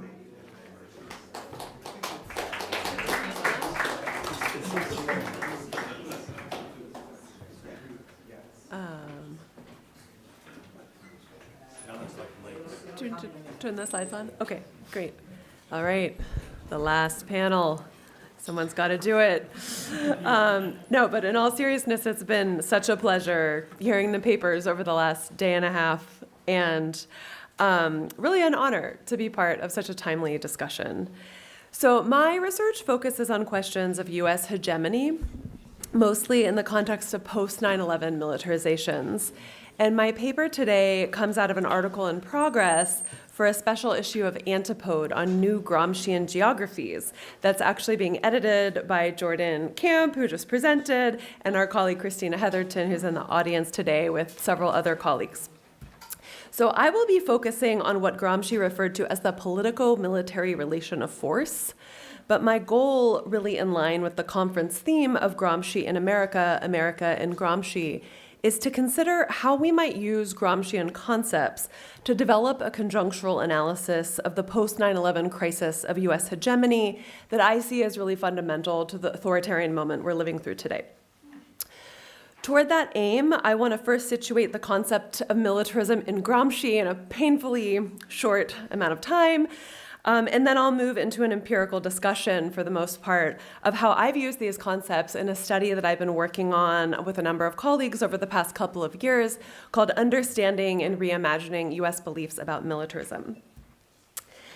So when I very happily had the opportunity to revisit parts of the notebooks in preparation for this event, I was really struck by how much of the time the military and military force is used as metaphor in Gramsci's own thinking about class alliances, the dialectical unity of force and consent in political action, and questions of hegemony more broadly.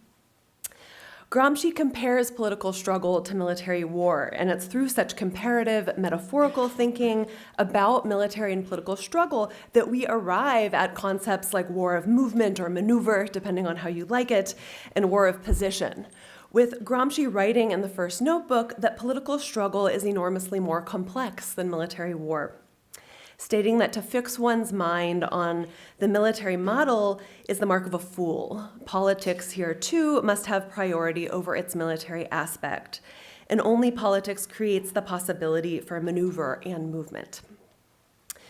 Gramsci was clearly very aware of the relationship between political and military dimensions of struggle, as Jordan really nicely mapped out in relation to policing. I think that's a really important part of the discussion hopefully we'll have next.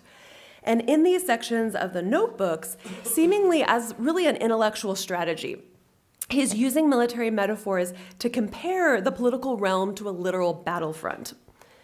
If we think about the famous explanation of civil society as like the trench systems of modern warfare, my aim here is really to start considering how war and military systems are also a fundamental part of civil society and of the educative, productive role of the state that Gramsci is thinking about in these same sections of the notebooks. The relationship between the military and society appears most explicitly in The Modern Prince as part of Gramsci's methodology of conjunctural analysis. And closely linked to the conjunctural method Gramsci uses to evaluate historically specific and contingent relationships is what he describes as these relations of force. He observed this phrase used in his own time, colloquially, in a way that he seemed really annoyed with, used in kind of a deterministic way, as emergent from relations of force that were favorable or unfavorable to a particular tendency, often without much explanation as to why. So in providing this concrete method of analysis, explaining why a conjuncture is favorable or unfavorable to political action, Gramsci maps out the need to distinguish a relation of social forces that really emerges from the material forces of production. I think keeping those always together is a really important outcome of this event and all the papers that we've heard. Secondly, a relation of political forces comprised of different moments of political consciousness, differentiating when and how social groups share ideologies, and now how a hegemony of a fundamental social group over a series of subordinate groups emerges. The relationship between the national and the international also appears here, and without going into a lot of detail, I just kind of want to flag, and maybe it's something we can talk about more, just how geographical Gramsci's thinking and spatial is in these sections. And then finally, in the third moment that I'm hoping to focus a bit more on today is that of the relation of military forces, which from time to time is directly decisive. And he discusses historical development as oscillating between the first social and the third military moment, with the second political moment as mediating between the first and the second, or first and the third. And then he differentiates between these two levels within the military relation of force: a technical military sense, and second, this politico-military, which Gramsci explains by using the case of an oppressed nation, perhaps a colony, that is not permitted to have its own military, but undertakes political action that affects military repercussions. Gramsci, to me, did not develop a fully fledged theory of the relationship between military and society, but it's notable to me that this appears as central when he's laying out this method of conjunctural analysis. And if we take these sections of The Modern Prince as more of a starting point from which to expand a conjunctural analysis of militarism, this requires engagement with core Gramscian concepts that are not directly connected to the military, at least in his own corpus of work. Correct me if I'm wrong or you read it differently, including spontaneous philosophy. On the state and civil society, Gramsci arrives at an understanding of the state as educative and productive, this famous formulation of hegemony as protected by the armor of coercion through military metaphor. But what role does non-metaphorical military force also play in relation to hegemony? If we consider militarism in America and Gramsci in America, how is American militarism formed through spontaneous philosophy? How is the armor of coercion also productive and educative? The military relation of force seems to me enormously important to conjunctural analysis that can drive political action, to arrive at a philosophy of praxis. The point of a conjunctural analysis of American militarism is, of course, not an end in itself, but should serve to justify a particular practical activity or initiative of the will. In an example of conjunctural analysis justifying practical activity, this is a photograph of me in Georgia last month, and I'm standing with the pastor of a church in Fair Oaks, which is the poorest part of Cobb County, a county just north of Atlanta, that hugs Dobbins Air Reserve Base, the neighborhood of Fair Oaks. And the Air Reserve Base abuts this large Lockheed Martin aircraft manufacturing plant. So for those who don't know, Lockheed Martin's the largest military contractor in the United States, I think in the world. And with us is Taylor Barnes, who's my research partner in Georgia and a local investigative reporter who's a field reporter for the military-industrial complex for an outlet called Inkstick Media, which does really wonderful foreign policy reporting. And on the far right with the little name tag is State Representative Gabriel Sanchez, who is a Democratic socialist who in 2024 successfully flipped House District 42, which includes the Lockheed Martin plant, from a Republican incumbent who took Lockheed funds but had very little kind of local name recognition or presence on the ground. And Rep. Sanchez was able to flip this district by taking actually a really similar approach to Zoran Mamdani's much more famous campaign right here in New York of foregrounding top-of-mind issues like grocery prices, healthcare, childcare, access to transportation like buses. So what is this team doing in Georgia? We are beginning to use research results from a study I'll talk about for the remainder of my time to inform political campaigns, such as Rep. Sanchez in purple state House districts. And these are places where militarism is very clearly connected to everyday priorities like housing. But the way this connection is drawn is often much less visible than the common sense belief that military spending is, quote, good for the economy. So the panorama photo you see on the top of the slide here shows the entrance to Fair Oaks Mobile Home Park. And then on the bottom right, you kind of see like a little bit of a sense of what the housing looks like, what the neighborhood looks like walking around.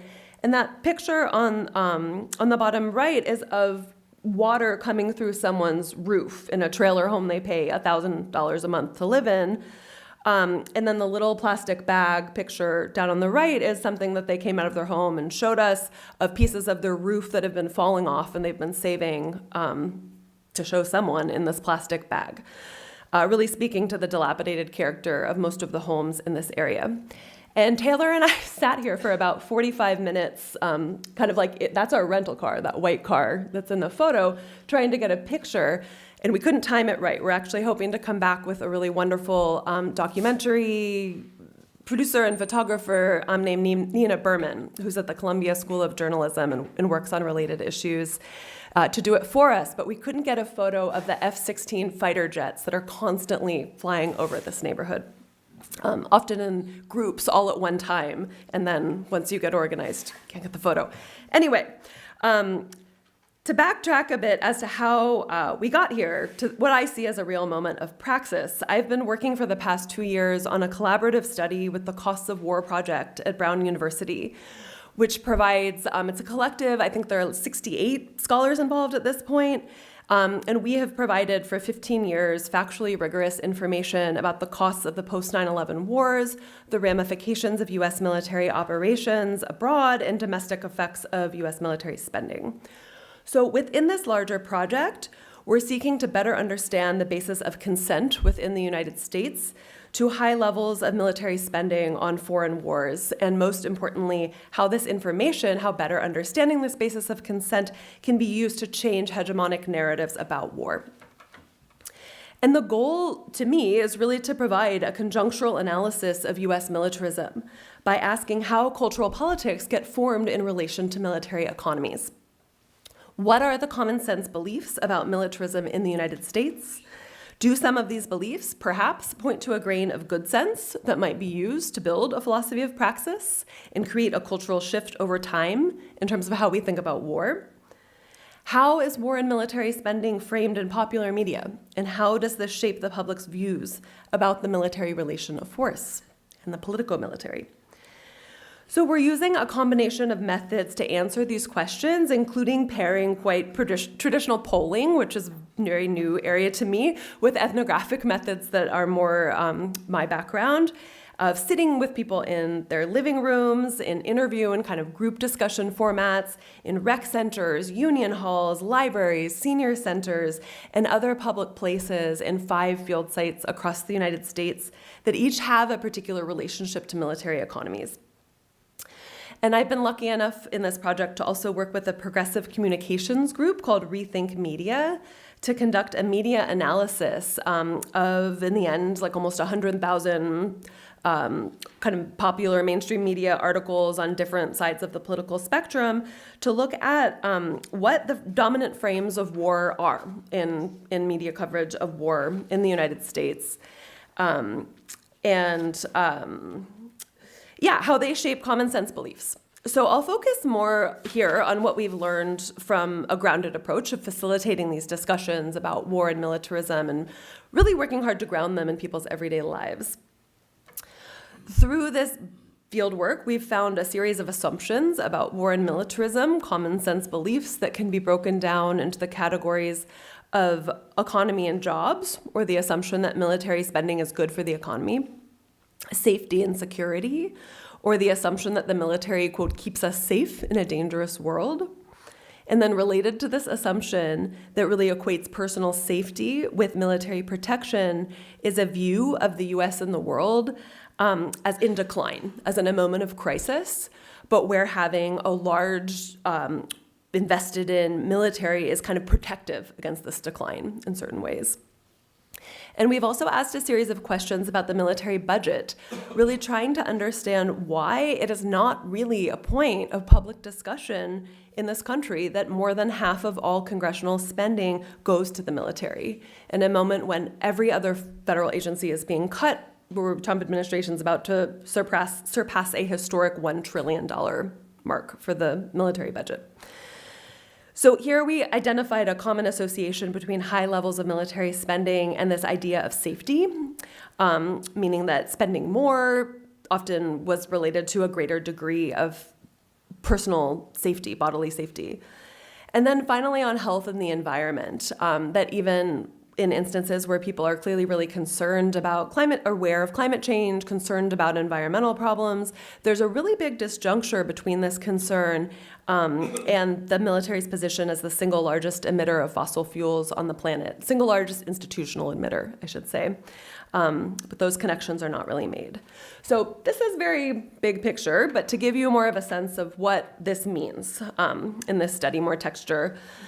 In Marietta, one of our field sites, one of the residents of one of these group discussions we facilitated, kind of town hall meetings, when asked about the constant noise from the fighter jets that fly over this neighborhood, they shake the local school because of the sound, because they're so loud, replied, just in reaction to a question about, like, is this a nuisance? Kind of, how does this shape the character of everyday life here? That we like the noise. It's the sound of freedom, which is part of this bigger, and I'll talk about why it can be hard not to laugh and to roll your eyes sometimes, but taking these things seriously is I think really important as to what that means.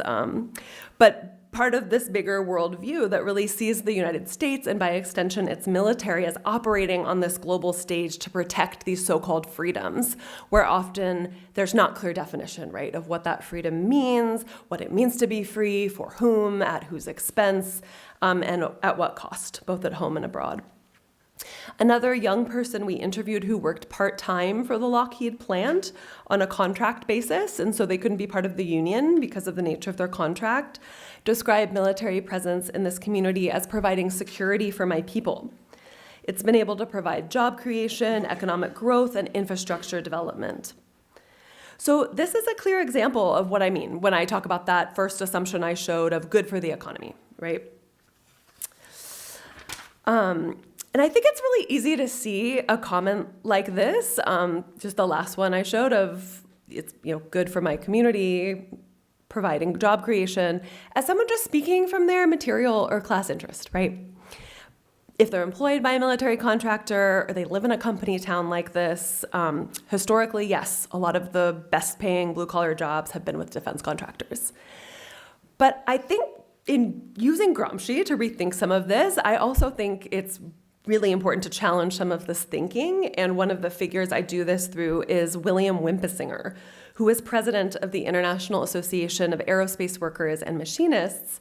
So this is the largest unionized group of defense workers in this country. And he was president from 1977 to 1989. So in his remarks shown here to the movement for a sane nuclear policy in 1984, Wimpesinger discusses the importance of economic conversion away from workers' dependence on military industries. Discussing his union's federal bargaining, Wimpy, as he was known, writes that the warfare state has turned on workers, writing really tongue-in-cheek here, just like it has turned on the peasants and workers it's supposed to be defending in El Salvador, in Nicaragua, freeing in Nicaragua.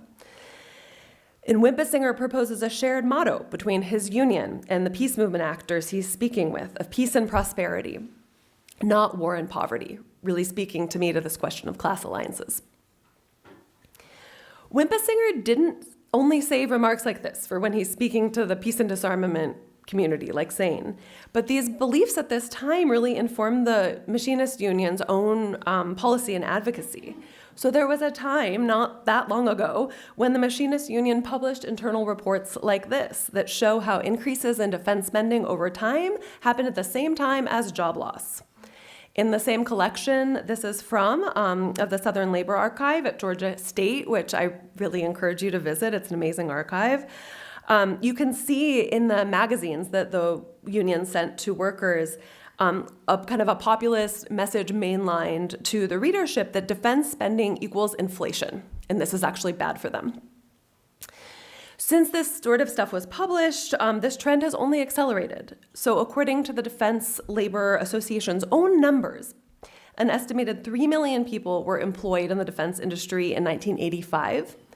In 2021, that number was 1.1 million. But in that time, military spending has risen by hundreds of billions of dollars, surpassing this historic $1 trillion mark under the Trump administration today. Gramsci reminds us that there's nothing predetermined for even someone working in the defense industry, making F-16 fighter jets. to adopt the common sense belief that defense spending is good for the economy, or military spending, I should say. It is economistic to assume people's political and cultural views can be read automatically from their job or class position. But it would also be voluntaristic to approach this as something easy to change. To inform more practical work, like the photo I showed of campaigning for DSA reps, we need a conjunctural analysis of US militarism.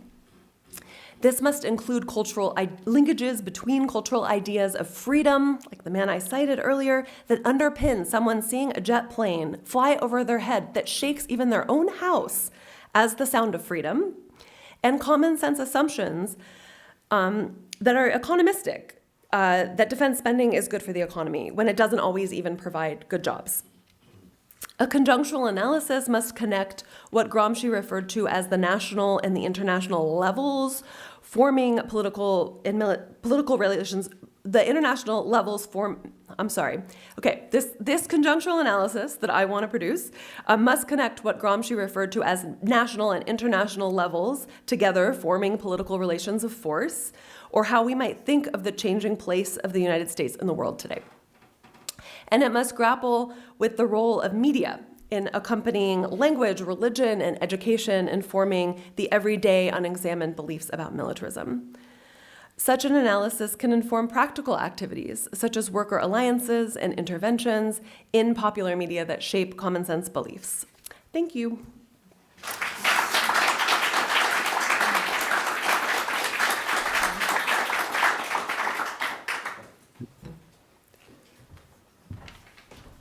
Now, I think we should go straight to Blake on... There we are.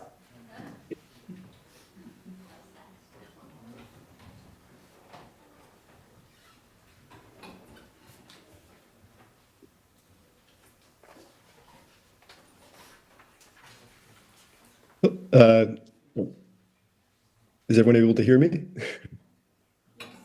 Yes. Okay. Perfect. I think there's just a little bit of a disruption, but I will begin if that's okay with everyone. So first of all, I'd like to thank David and Kate for organizing this event. I very much wish I could have attended in person, but I was perhaps a little overly cautious due to the unpredictable situation on the Canada-US border. So my presentation today is called The Global Left and the Clash of Hegemonic Projects. So for decades, neo-Gramscian scholars in the social sciences have discussed the role of elite intellectuals in establishing the hegemony of the US-centered transnational capitalist class and the formation of the transnational historical bloc of the post-war liberal international order, or the LIO. The various collective intellectual organizations associated with the leadership of the LIO, including elite think tanks, private clubs, foundations, conferences, forums, research institutes, journals, and media organizations, have largely been oriented towards mediating the interests of various elites and locating a centrist or extreme centrist consensus-based governance framework, which in the latter half of the 20th century was oriented towards the interests of liberal internationalists, or what Stephen Gill calls globalizing elites, the intellectuals and political organizations that have sought to advance and articulate the broad historical project of global capitalism and the centrality of the United States and the West within such a system, with certain variances related to strategy and interpretation on how best to achieve this project. So organic intellectuals, both collective and individual, who are associated with such globalizing elites, have played a crucial role as intellectual middlemen who can transmit the ruling ideas for elite governance to a wider public.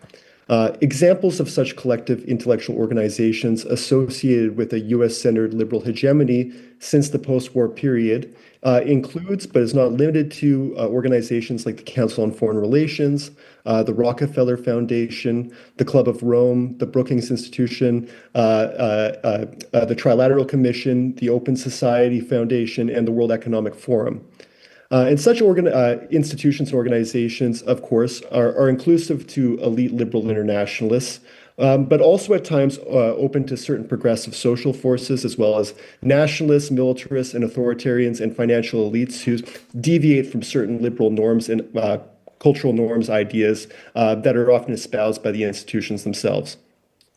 So such organizations can also be sites for mediating the interest between contending fractions of capital. For example, the World Economic Forum gives a platform for those that are involved in the more compensatory Silicon Valley tech sector. And those fractions are typically associated with more pure liberal or market fundamentalist right-wing forces, such as those associated with finance, insurance, real estate, and the energy sector. In its analysis of such transnational political projects during the period of globalization, Kees van der Pijl recommends that researchers view these networks and organizations as channels of cultural synchronization and informal policy discussion and preparation.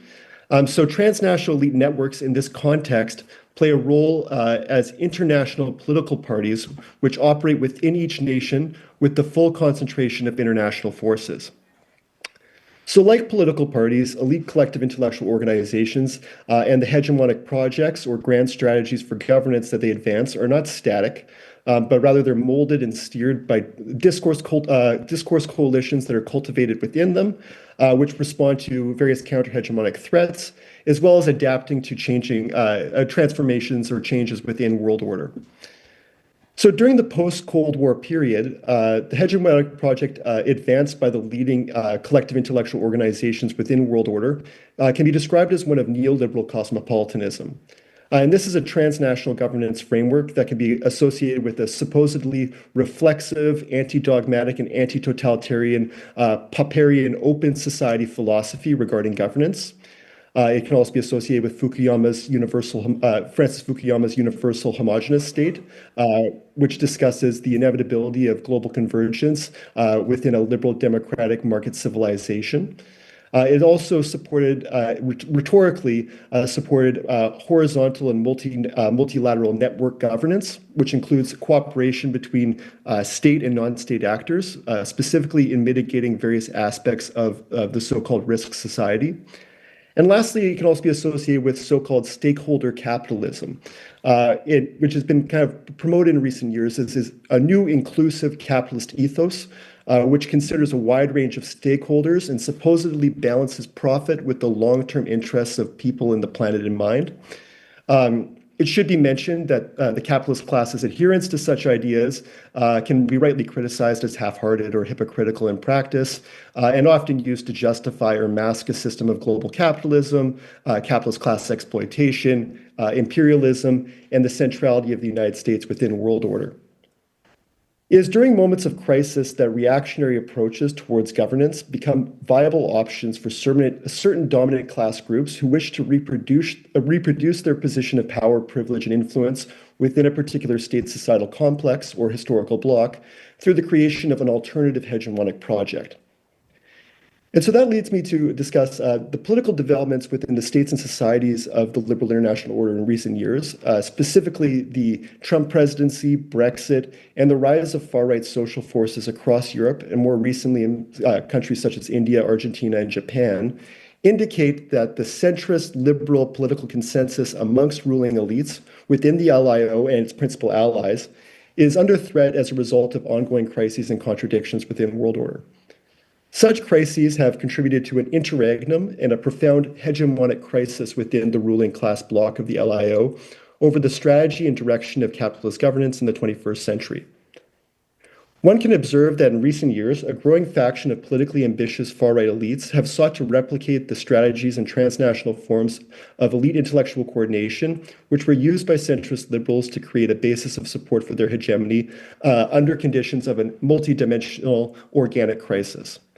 One can observe then a clash of elite-led transnational hegemonic projects over the future of governance within the LIO. And this clash has divided the hegemonic projects of neoliberal cosmopolitanism on one side and what I've labeled as far-right civilizationism on the other. So in addition to a growing number of domestic far-right think tanks across the West, specifically in countries such as the United States, Hungary, Israel, and the UK, one can observe various newly developed transnational far-right collective intellectual organizations, such as the Henry Jackson Society, the National Conservatism Conference, which is backed by capitalist elites such as Peter Thiel and serves as a hub for far-right collective intellectual organizations across the world, as well as Steve Bannon's The Movement, a think tank in Europe that was designed to build a coalition to counter the influence of George Soros's Liberal Open Society Foundation, as well as the World Economic Forum. So the elite actors supportive of this far-right movement across the West have created dense transnational networks of disparate elites and collective intellectual organizations, forming a comprehensive and increasingly competitive alternative hegemonic project for world order. So rather than addressing the structural aspects of crisis which would threaten the capitalist class or the imperial state, the far-right civilizationist hegemonic project has criticized the so-called bureaucratic managerial state, borrowing this concept from James Burnham, as a way to foster suspicion and undermine public support for social programs and progressive forms of statism. It has also advanced a Huntingtonian civilizational ontology towards world order, which is based on a primordial understanding of the nation state and civilization, which is used to consolidate the transnational far-right movement in the West and block universal forms of solidarity. There's also the so-called culture wars that it's advanced, which targets supposedly totalitarian woke ideology, which is used to obscure class contradictions, homogenize all opposition to its hegemonic project, undermine the welfare state, liberal institutions, and create a basis of consent for new forms of authoritarian statism, often refurbishing Cold War anti-communist frameworks for the modern moment. And finally, it is advocated for atomized strategies of secession for individuals, groups, and nations who reject universalism and seek exit from aspects of liberal society, which they view as oppressive to a loosely defined sovereign. So G.M. Tomas notes that what connects this modern far-right or post-fascist movement to the interwar fascist movement is fundamentally a philosophical rejection of universal citizenship. So that kind of makes me want to turn to potentials for the future for the left in light of these circumstances. So the future of the left movement within the LIO will then rest on whether it can effectively organize and cultivate its own transnational collective intellectual organizations and develop a comprehensive hegemonic project for world order. And it's crucial that this left hegemonic project incorporate progressive social forces and sub-ideologies from across world order to compete with the exhaustionist elite capitalist grand strategies and narratives advanced by both the far right and liberal centrists within the LIO. In this regard, it's worth reflecting on the history of major socialist left transnational collective intellectual organizations during the 20th century, namely the Third International or the Comintern. And so while I will not have time to elaborate in great detail about the history of the Comintern or its contradictions, or evaluate to a full extent Gramsci's engagement with the organization during his lifetime, it can be said that this organization contributed to the development of his revolutionary thought and served as an important site for intellectual development and debate for the global left movement. So Mark McNally notes, for while Gramsci cannot, of course, provide us with ready-made answers to modern-day problems, it might be nonetheless that his profound understanding of the difficulty yet surmountable challenge for political parties to balance the pursuit of core ideological goals with the demands of winning over a broad, diversified mass in conditions of modern democracy, a charge which he first acquired through the Comintern's United Front, can still teach us something about how democratic politics is and should be conducted today. So while the Comintern was initially developed to be a truly revolutionary movement designed for the violent overthrow of capitalism and the establishment of proletarian dictatorships following the Bolshevik model, such dogmatism, vanguardism, and sectarianism were overly optimistic about the inevitability of proletarian revolution along the lines of Marxist-Leninist theories of crisis. So in 1921, such optimism faded due to the recognized failures of revolutionary actions in Hungary, Italy, and Germany, which forced the Comintern to reckon with the reformists and pacifists within the left movement, who were wedded to parliamentarianism and social democracy. So in response, the United Front strategy was formed, which called for communist parties to transform into more reflexive and flexible mass popular movements. And such a united front was fraught with contradictions and inconsistencies, sometimes presented as a top-down appeal towards leaders, other times a bottom-up appeal towards reformist masses.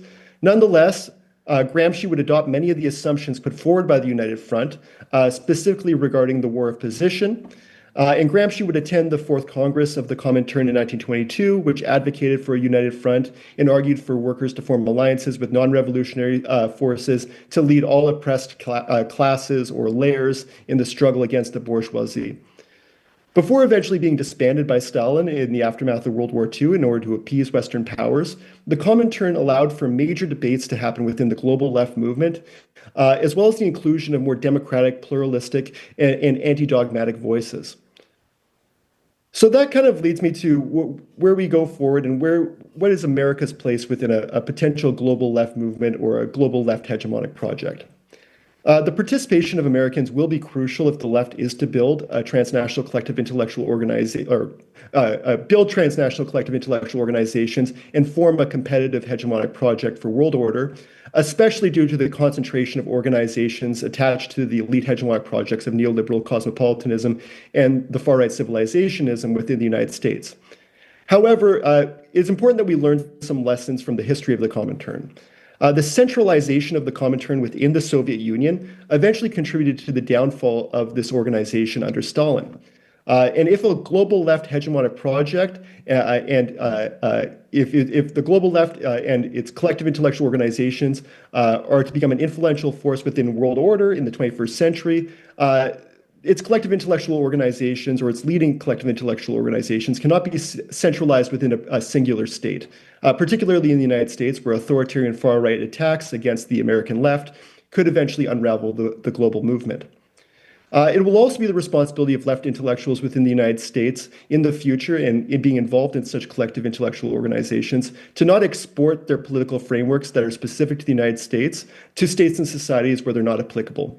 So Bourdieu and Wacant discussed such issues in their essay, The Cunning Logic of Imperialist Reason, which notes the tendency for Western intellectuals to sometimes universalize particularisms linked to a singular historical tradition and remove context through ahistorical theorizations and concepts. So a 21st century left hegemonic project must then be supported by collective intellectual organizations whose operations are not wholly dependent or based on political developments within a singular state or society. At the same time, it's a double-edged sword. It'll be crucial that a transnational hegemonic project for the left also avoid some of the potential pitfalls of pluralism and particularism, which contribute to more modest reforms and do not address the global organic crisis within contemporary capitalist world order.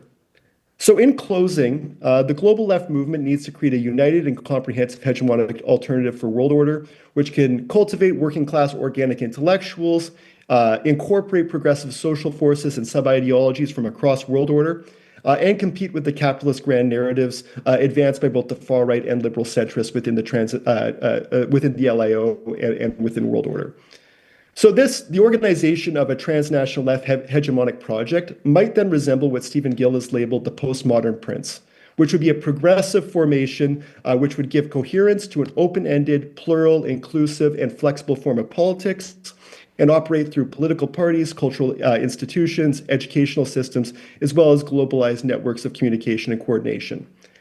And I'm filled with hope when I'm involved in this conference today, and also when I look towards other organizations which are developing that take seriously this issue of transnational coordination. And some that come to mind, we can elaborate further on it after maybe during the next period. But the Progressive International, which was launched in 2020, TM 2025. These all take seriously the current far-right authoritarian threat to democracy, take seriously the long-term objectives of creating a global alternative to disaster capitalism, and are building a coherent pluralist left movement in the 21st century. Thank you so much.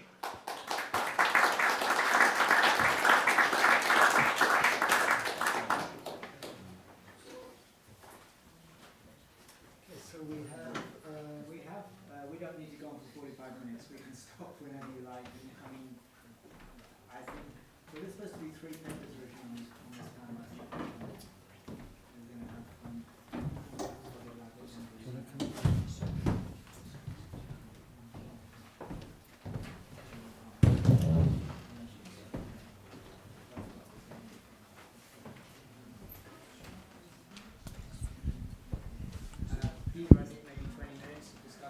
Okay, so we have around 20 minutes We have around 20 minutes or so with two very interesting presentations expanding to an internationalist perspective at the conclusion of the conference appropriately.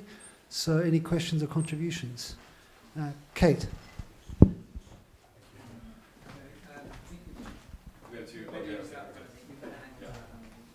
Sorry. Okay, thank you. And my question is to Jennifer. Thank you, Jennifer, for a very interesting paper. I was just wondering, on this sort of very interesting question of attitudes to the military and sort of common sense attitudes, whether you saw a relationship between the kind of attitudes you found and this really extraordinary, I think, very unusual belief in the United States that having a gun makes you safer. And, this sort of profound individualism, and that we all need to have our own guns. And, in spite of the fact that all the evidence shows that owning a gun makes you much more likely to be injured or killed by it.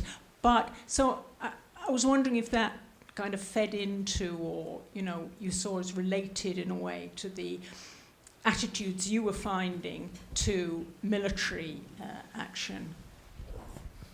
Gosh, there's a lot to say about this. Yes, would be the short answer. But, I think as Gramsci encourages us to understand, this looks very different and historically and geographically specific places. And I don't mean at all to characterize the South with broad brushstrokes or kind of to produce like a caricature in any way. But again, the field work at Georgia does come to mind, that I do think in some instances of mention of freedom, like protecting our freedoms, the flag protects our freedoms, military force protects our freedoms. The way freedom is used, I think because it's slippery, it's like this cipher that can be used in all kinds of ways. It meant different things in different places, but a lot of the time it was referring to the right to own a gun for individuals. So certainly I think there's a connection there. And yeah, one short, I won't go on and on, but one short story that comes to mind was, I've done a lot of field work with a journalist. I showed a picture of Taylor in Georgia, and we were interviewing some airplane mechanics who worked for Delta Airlines. And Georgia's an open carry state, right? And we started talking about this topic, and they were kind of like, I've got guns on me right now, and wanted to take us to a shooting range and convince us that this was, as women, a really great way to keep ourselves safe. And so certainly, I think this just speaks to broader ideas about safety and security too, of what that means in different forms at different times, but often, in some of the things I'm describing, very linked to this idea of gun ownership. Yeah, and just to flag, I think thinking about violence and force and the relationship between coercion and consent, just to sort of relate it better to our conference themes, is really important as a way to sort of get through. Great. Another comment from the back, please. I need to speak up. Sorry, we need to use the mic. So okay. Sorry. Yeah. Okay. So. Okay. My question is for Blake. It seems like a theme of this conference has been Gramsci in dialogue with different other figures, Edward Said, W.E.B. Du Bois. But I think it would be very generative, as they talk in academia, to have a dialogue between Gramsci and Rosa Luxemburg, although he was critical of her. But I think it would be useful in drawing on that relationship to understand the challenges to develop a global left. I think since 2008, we have been living through an era of mass strikes. These struggles from below, from the Arab Spring, Wisconsin, Occupy, the free fare movement in Brazil. Vincent Bivens, although he isn't drawn Luxembourg, is kind of like talking about the mass strike. But they've kind of come up against limits because they're against everything that's coming out, but they don't have what Luxembourg emphasizes, a comprehensive set of political and economic demands of what we're fighting for, hegemony, a counter-hegemonic program. And what has happened when you don't have that, then you get hijacked. I mean, in Egypt, they had the political, but they didn't have the economic demands. That opened the door for Sisi.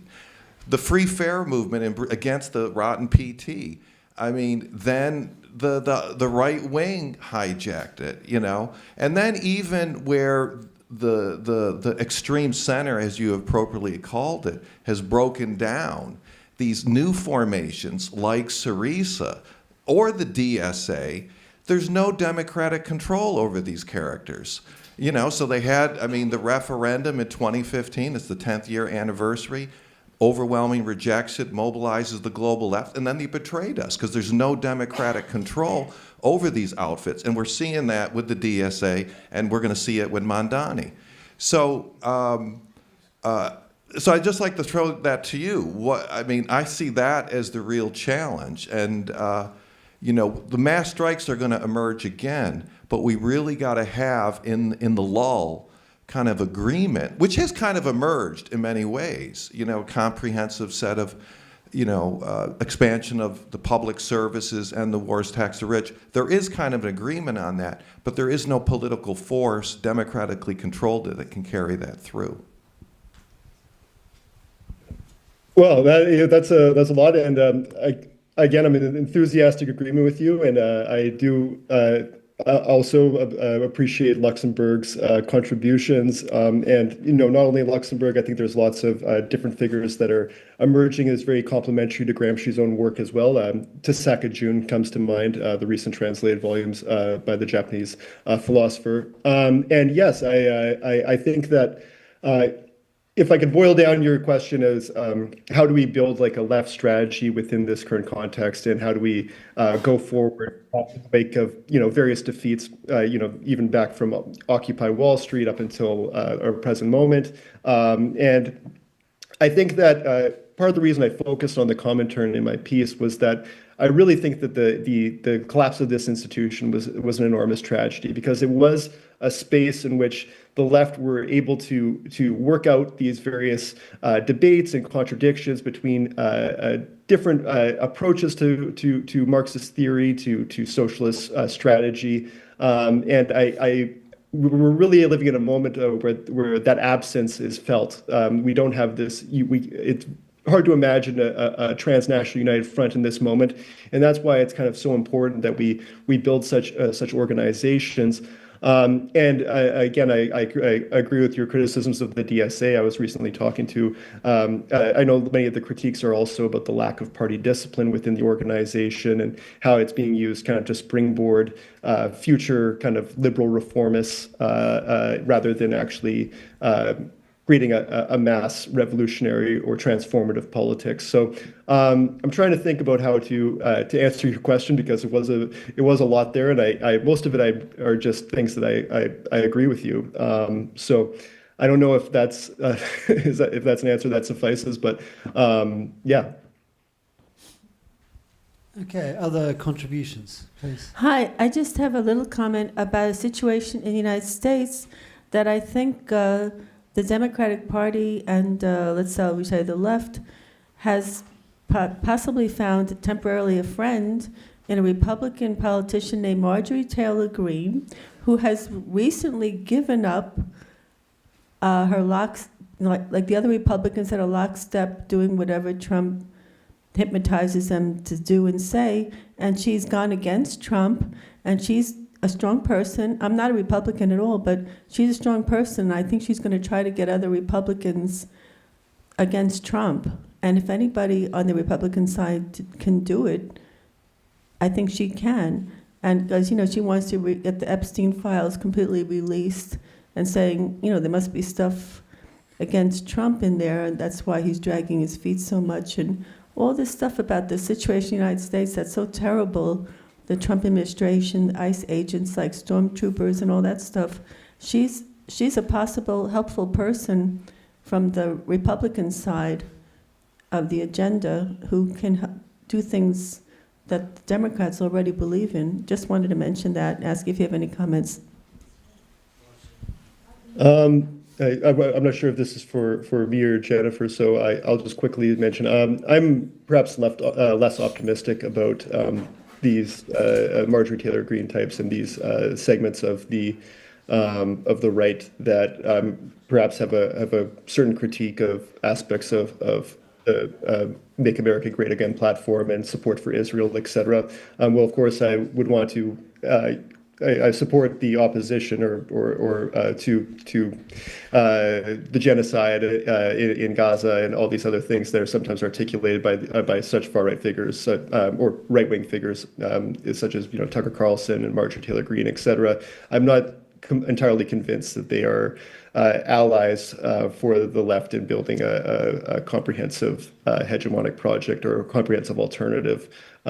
So that's kind of just all those are kind of just my thoughts on the subject. I'm not sure what the potential to build on these ideas, and I think that a lot of the other baggage that some of these figures carry don't make them really ideal allies for the left in the long term. Maybe around certain issues such as the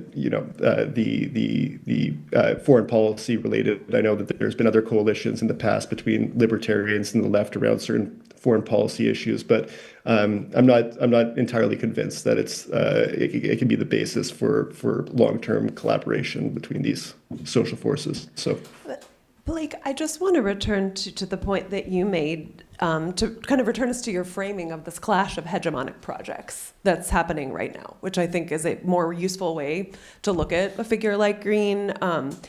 And I feel like we can't close out our conference without someone mentioning Arrighi, who hasn't come up in our discussion the past couple of days.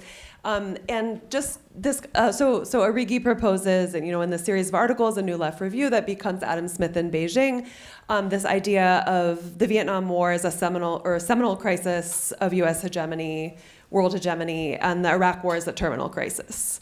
And so then that kind of raises this question of what moment of crisis are we living through today that hasn't yet been resolved at all, and the kind of the role of empire and militarism and violence in that. And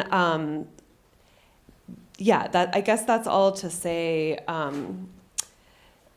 that, sorry, I'm coming a little undone at this time of the day, but I just kind of wanted to return us to this way of thinking about crisis and of these moments of crisis as sometimes going on for a very long time, and of what Gramsci can tell us as to what emerges in the kind of struggle taking place of the ruling class that refuses to give up its hold on power and on hegemony in these moments. So I just kind of wanted to recenter the discussion a little bit in thinking through crisis. Thanks very much. I'm haunted by the laughter after the quote that that jet is the sound of freedom. My own laughter. But I wonder how you would respond to, having done that ethnographic work, the kind of framing of the sort of left project that Blake engages in. So I see such a large distance between who you're talking to and, tributaries of that kind of common sense, which maybe identify as Democrat, but certainly are a long way from perhaps seeing the Progressive International is something they can identify with. And the other thing, with respect for Blake, just thinking of Renata's presentation, my Latin American intellectual friends on the left in the United States right now, who on green cards or whatever are quite, scared, they're often reporting to me that even their leftist friends, they look at what's going on and they are like, why are the streets empty? Where are the academic, political intellectuals or whatever in terms of political organizing. There's just a vacuum to them. They really don't understand, because what they see is something that they're very familiar with. And even the academic or political intellectual class, while they are organizing, it's in such a small percentage of the population who identify that way. And I just wonder if part of that progressive international sort of movement you're talking about has a lot to learn from, specifically the Latin American experience. So yeah, I would absolutely agree, and there are many lessons that we can learn from across Latin America, and especially I'm sure on many of our minds is also the recent aggressions against Venezuela and how this a potential U.S. aggression against Venezuela, how will resistance be articulated within the West against this? How will it be organized transnationally between progressive social forces in the United States and Latin America and other Western states?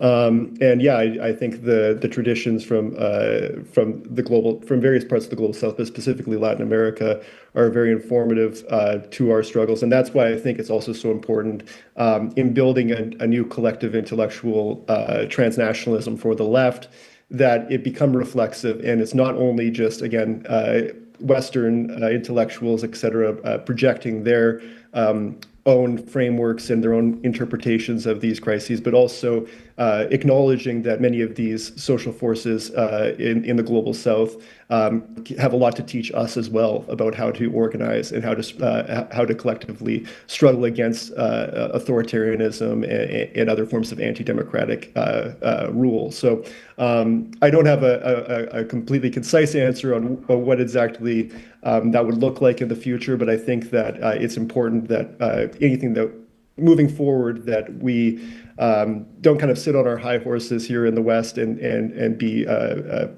patronizing and just think that we only have lessons for movements around the world, but rather be open to learning something ourselves and learning from the Latin American experience, and whether it be from the Bolivarian social forces in Venezuela, Bolivia, left-wing movements in Ecuador, El Salvador, and learning something from these historical experiences. And as well as Mexico also is kind of one of the more one of the few shining lights within our current moment with Scheinbaum. I think that there's a lot there we can learn also about how to achieve power and how to build a new movement for the left within the United States, Canada, and all these other Western states. So I don't know if that completely answers your question, but those are just my immediate thoughts.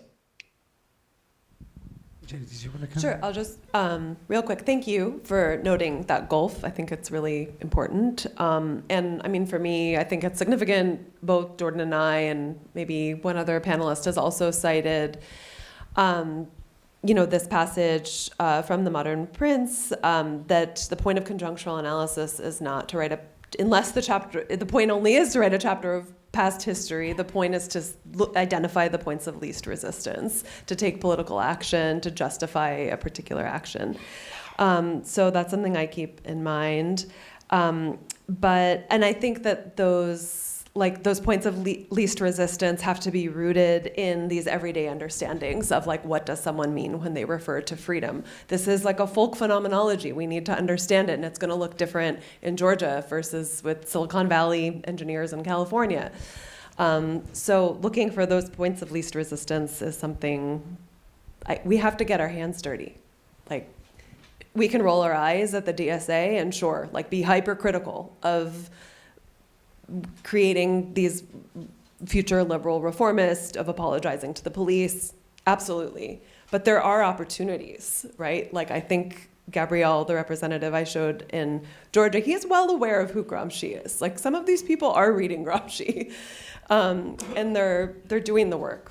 So I think that we need to not be afraid to get our hands dirty, to be wrong. The point is to change it. That's my answer. Please.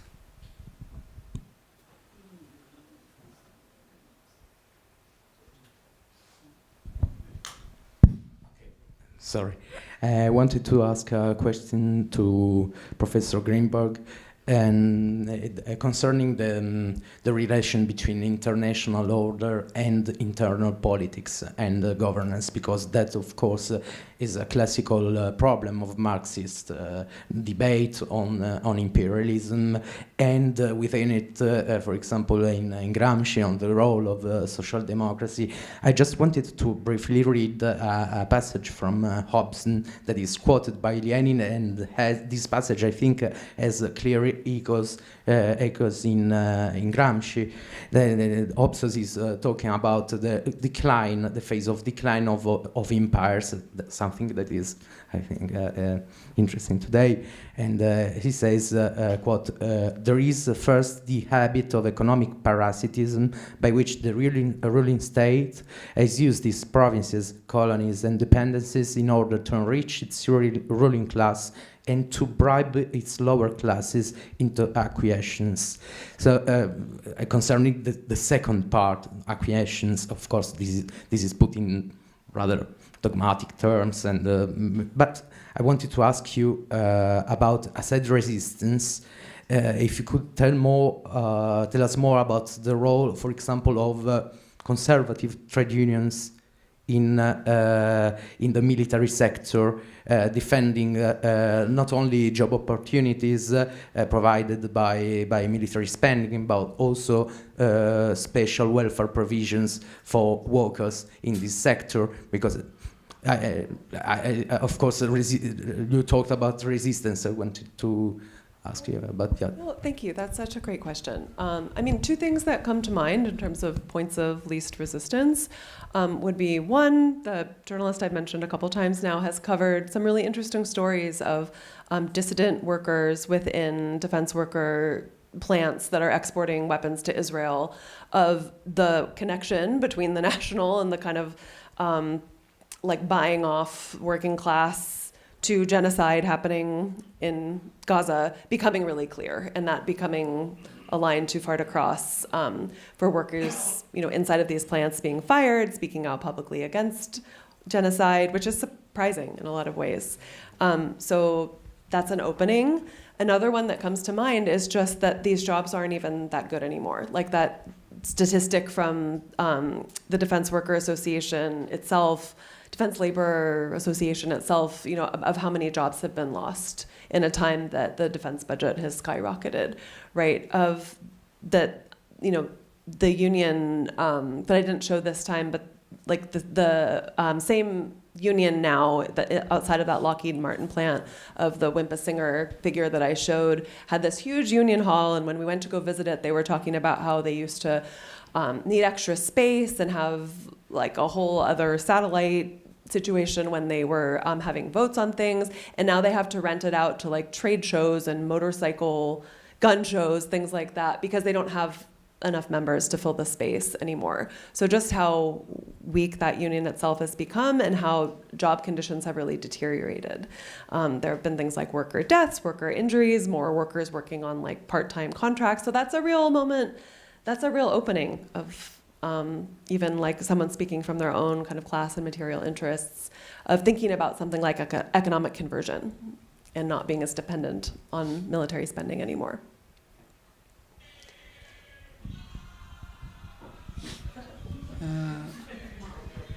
Any further? Yeah, please, Martin. Just a question to Blake, but also regarding the previous discussion of Mauro and also Timothy. I was thinking on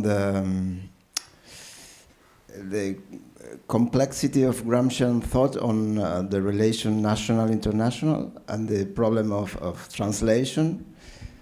The problem of universalism in Gramsci, which is extremely, it's a theory of translation, very attentive to the national specificity. You said some things about the Latin America and what we can learn, or what you can learn. I'm Latin American. But my question is if this complexity of Gramsci thought on the national, international, and universality I don't know if the English expression is correct, it fits in the idea of global left. I mean, I tend to think that the idea of global is kind of extremely homogeneous, right? And difficult to see like the internal differences. I mean, I think we have to remain, to keep an idea of universality, but I find the idea of global too trendy, you know, too academic and too homogeneous at this point. And sometimes the idea of global left, global Gramsci, global Marx, and so on, makes more difficult to really establish a conversation between realities and learning for the complexity of other realities. Thank you.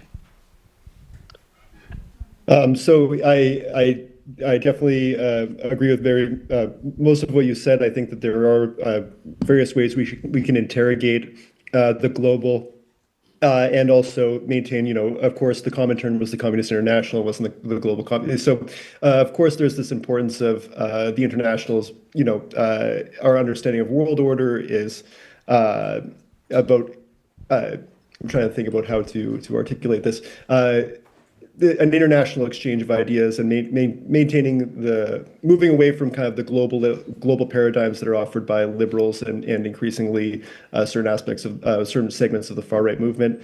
I would agree, you know, when I talk about the global, I'm more pulling this concept from neo-Gramscian scholarship from international relations theory and Robert Cox, Stephen Gill, and their focus on global political economy and global politics in general. And it's not necessarily a label that would be attached to for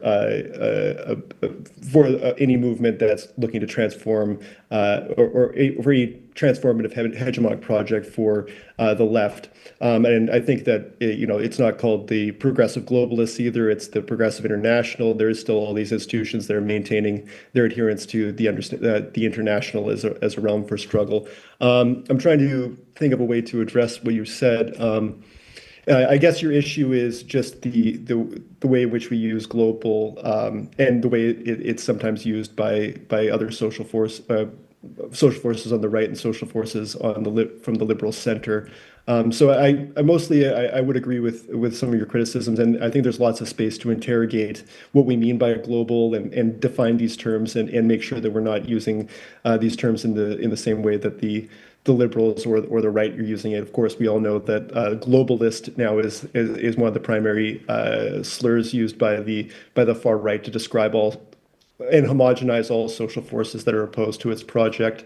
So I don't know if that's a satisfactory answer. It's one that I think will be useful for moving this research forward, as well as maybe interrogating further that concept of the global. Yeah, please.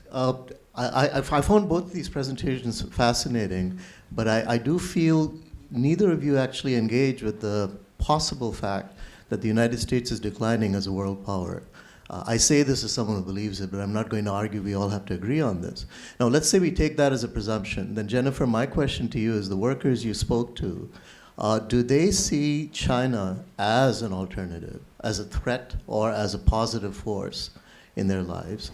Or do they actually ignore the world around them completely, which would be, of course, the position if they still believe the United States is a hegemony?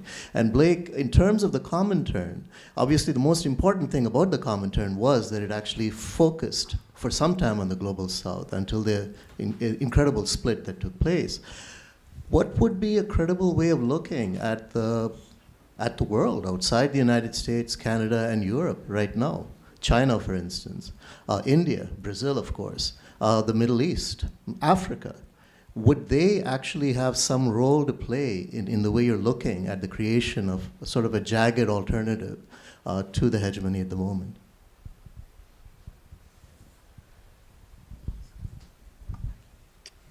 So I can, sorry. Go ahead, Blake. Oh, no, I was going to say, please, the question was for you first. Sure. Yes, so certainly just to kind of clarify, I definitely do see U.S. hegemony and world hegemony as in a moment of crisis, but I don't think that crisis has been resolved. Like, I don't think we're at a moment after hegemony or something like that. So that might be part of the framing you're picking up on. In terms of the field work that I referenced, certainly there's huge amounts of anxiety and like a very much an awareness, and it's often comes out in terms of the sort of China panic of we're behind in terms of like AI and drone warfare in particular, the size of China's military, ways like that. I think just one thing I wanted to kind of quickly flag, and I won't go on and on about this, of just after seeing Marcus's paper and having this discussion about Gramsci on the right, and the kind of misreading of Gramsci and the separation of culture from economy that is occurring in the way that the right is using Gramsci. I think it's really striking that I feel like part of the discussion that we're having now in this last panel is of the necessity to kind of figure out how within the political economic, if we're talking about the Mamdani campaign and issues like childcare and kind of material conditions of everyday life, like that is kind of a struggle being duked out on the left right now, of how to engage that, of how to re-engage Gramsci there, I guess I would say. So it's just, I guess, something I'd be interested in hearing more about, because the right, like this is a question of whether the right will have to do this. We'll have to reckon with like the effects of tariffs on their base and things like that, which hasn't really hit yet. So that's just another point on your crisis and hegemony kind of comment. Thanks. So I would also like to echo what Jennifer said too. I agree with some of these critiques of decline and whether or not we're in a stage of decline in some of these debates. I think they're called the declinistas from the 80s, that these debates have been going on forever, and I'm not sure how productive all of them are on whether or not we're in a terminal decline or a precipitous decline, et cetera. I will say, in echoing what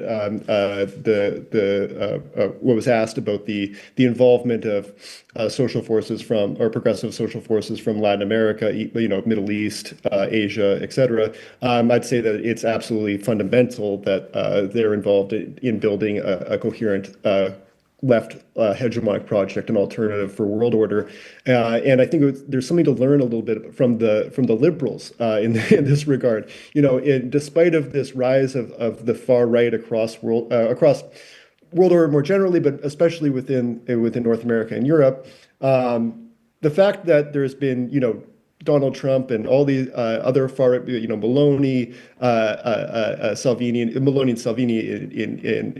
Italy. You have far right governments all over, and I'm sure many of them would love to unravel many of these liberal transnational organizations, but because they've organized in a way in the post-war period that's more horizontal, of course, being centered primarily within the United States and also many times echoing their interests, but at the same time, or the interests of their capitalist class, et cetera, not necessarily interests of their people or their populations, but because of their horizontal organization, it would be very difficult to unravel the liberal international order through authoritarian actions within one singular state. Even within the United States under Trump, it would, even though I'm sure he would like to attack the so-called globalists and the liberal institutions that he loathes, because of the way that they've organized in the post-war period, it makes it very difficult for any leader to unravel them, even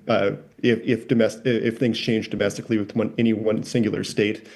So that's how there's something there for the left to learn about organizing in a way across borders and engaging more horizontal networks of operations, which can be the foundations of building a dialogue, but also a concerted, united front against these disaster capitalism, rising imperialism, and all the crises that are currently impacting world order. And these crises, of course, are transnational, and the right has been able to organize around these transnational threats, or perceived transnational threats to whether it be immigration, refugees, crisis, immigration. Many of the things they rally around are these transnational concerns. There's something to be learned about from the left about organizing transnationally and through more horizontal networks as well. So I don't know if that is a satisfactory answer, but those are kind of just the things that I think that come to mind. Okay, so unless there are any more very quick contributions, or we do have some, Renata, you have a mic there. Thank you. Just on the last comment from Canada, what specific organizations do you know about that are actually right now in place from the left? You know, I heard a lot about, I said it in my talk too, we have to learn, but even the learning has to be organized. And so, since that was such an important point in the last few minutes, I would be curious if you could help me out. Thank you.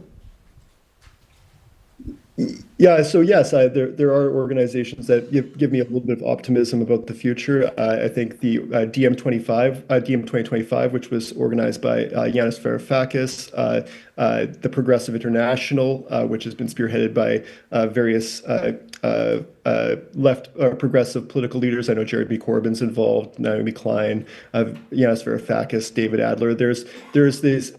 Those are just two organizations that immediately come to mind that are taking seriously the transnational space and organizing across transnational lines.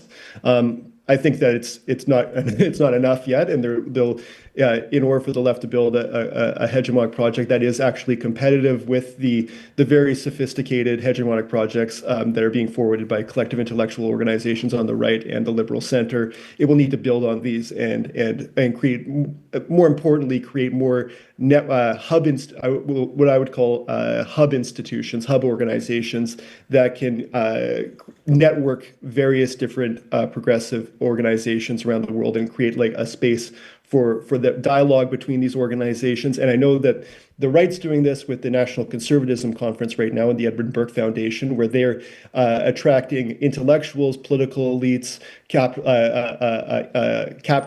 members of the capitalist class, and they're organizing, and they've created a hub organization which help them create a more united front around some core principles. And it would be nice if the left could also learn from this as well and build its own hub organizations that can network various different progressive movements around the world and create some sort of structure in which there is this unity. So that's my less than optimistic answer, but I think that in the spirit of Gramsci, pessimism of the intellect, optimism of the will is kind of warranted in this position. Okay, thank you. Jenny, did you want to come in with any final remarks? I think ending with pessimism of the intellect, optimism of the will is perfect. We should leave it at that. Great. So please thank our panelists. And I'll now pass you back over to the conference organizers for some final words. Yeah, thank you. Thanks very much. Okay, well, actually, is this one on? Julian? Can I have this on? Yeah. We're actually slightly ahead of schedule, but don't worry, it's not going to mean I'm going to take longer. I will try and get you away earlier. It's been a very long couple of days. But I did want to give some concluding remarks. Actually, I did want to start off. I did think of sort of saying something about every paper on the 2 days, but it's complicated to do that. And of course, if you leave somebody out, they get very upset. Or if you give more weight to one paper than another, it seems very unfair. So I think I just want to say, in general, how much I learned really from this conference. I mean, if you work on Gramsci, you kind of come in thinking, I know quite a lot about Gramsci. I'm coming out of these 2 days thinking, actually, there's a lot I really don't know about Gramsci. And I've found out from many of you. And I think that goes without naming any particular names from all the work that's now being done by younger scholars on Taylorism, Fordism, the whole kind of factory side of Gramsci's work, going from, of course, the Ordine Nuova period right through to the prison notebooks. I've learned, I think, a lot about Gramsci's internationalism and Gramsci on race. Whether you want to call it race or whether you don't want to call it race, I think, particularly from Kate's paper, from Tim, I think I've understood the centrality of that really much better than I did before. Also, there's linking up between Gramsci and other figures. I mean, there's been quite a bit of Gramsci and, even though that wasn't the title of individual papers, I was thinking that there's been sort of Gramsci and Du Bois, Gramsci and Said, Gramsci and Fred Jameson, Gramsci and Nancy Fraser, Gramsci and Francesco De Sanctis. That's one he actually, of course, names himself. But I think, again, this kind of thinking Gramsci's relationship with other intellectuals, whether they were ones he was consciously making a link with, or ones who, we now are making links with people who weren't, around when Gramsci was around, I think has been a very impressive kind of way of kind of revitalizing thinking about Gramsci. And finally, I want to say I'm very pleased, I suppose, with the two bits of this conference that weren't directly academic. The piece we did on the Gramsci Monument yesterday, and Finger intervening about Gramsci and disability, which I was very keen to get into this conference because it's something very close to my own sort of interest in Gramsci. So I the idea was partly to break up the monotony of having one academic paper after another, and of course having a film panel was also a way of breaking this up. So, I mean, from my own perspective, I'm pleased with the way the conference went. I'm actually, I really have learnt a lot, and I felt there was a very good atmosphere here. I think the questions and discussions have been very lively. Not all academic conferences I go to have that energy. So, and that's to do with you. It's not to do with me. So I'm kind of thanking you all for being such good speakers and good participants. I did want to say a couple of things, actually, just to picking up on the last paper. I didn't come in on a discussion, but I find it very hard not to say that as somebody who, as a young person, even a teenager, who got my first kind of thinking about America was about American militarism. When I was 16, there was I was living in London, and the demonstration outside the American embassy in Grosvenor Square against Vietnam.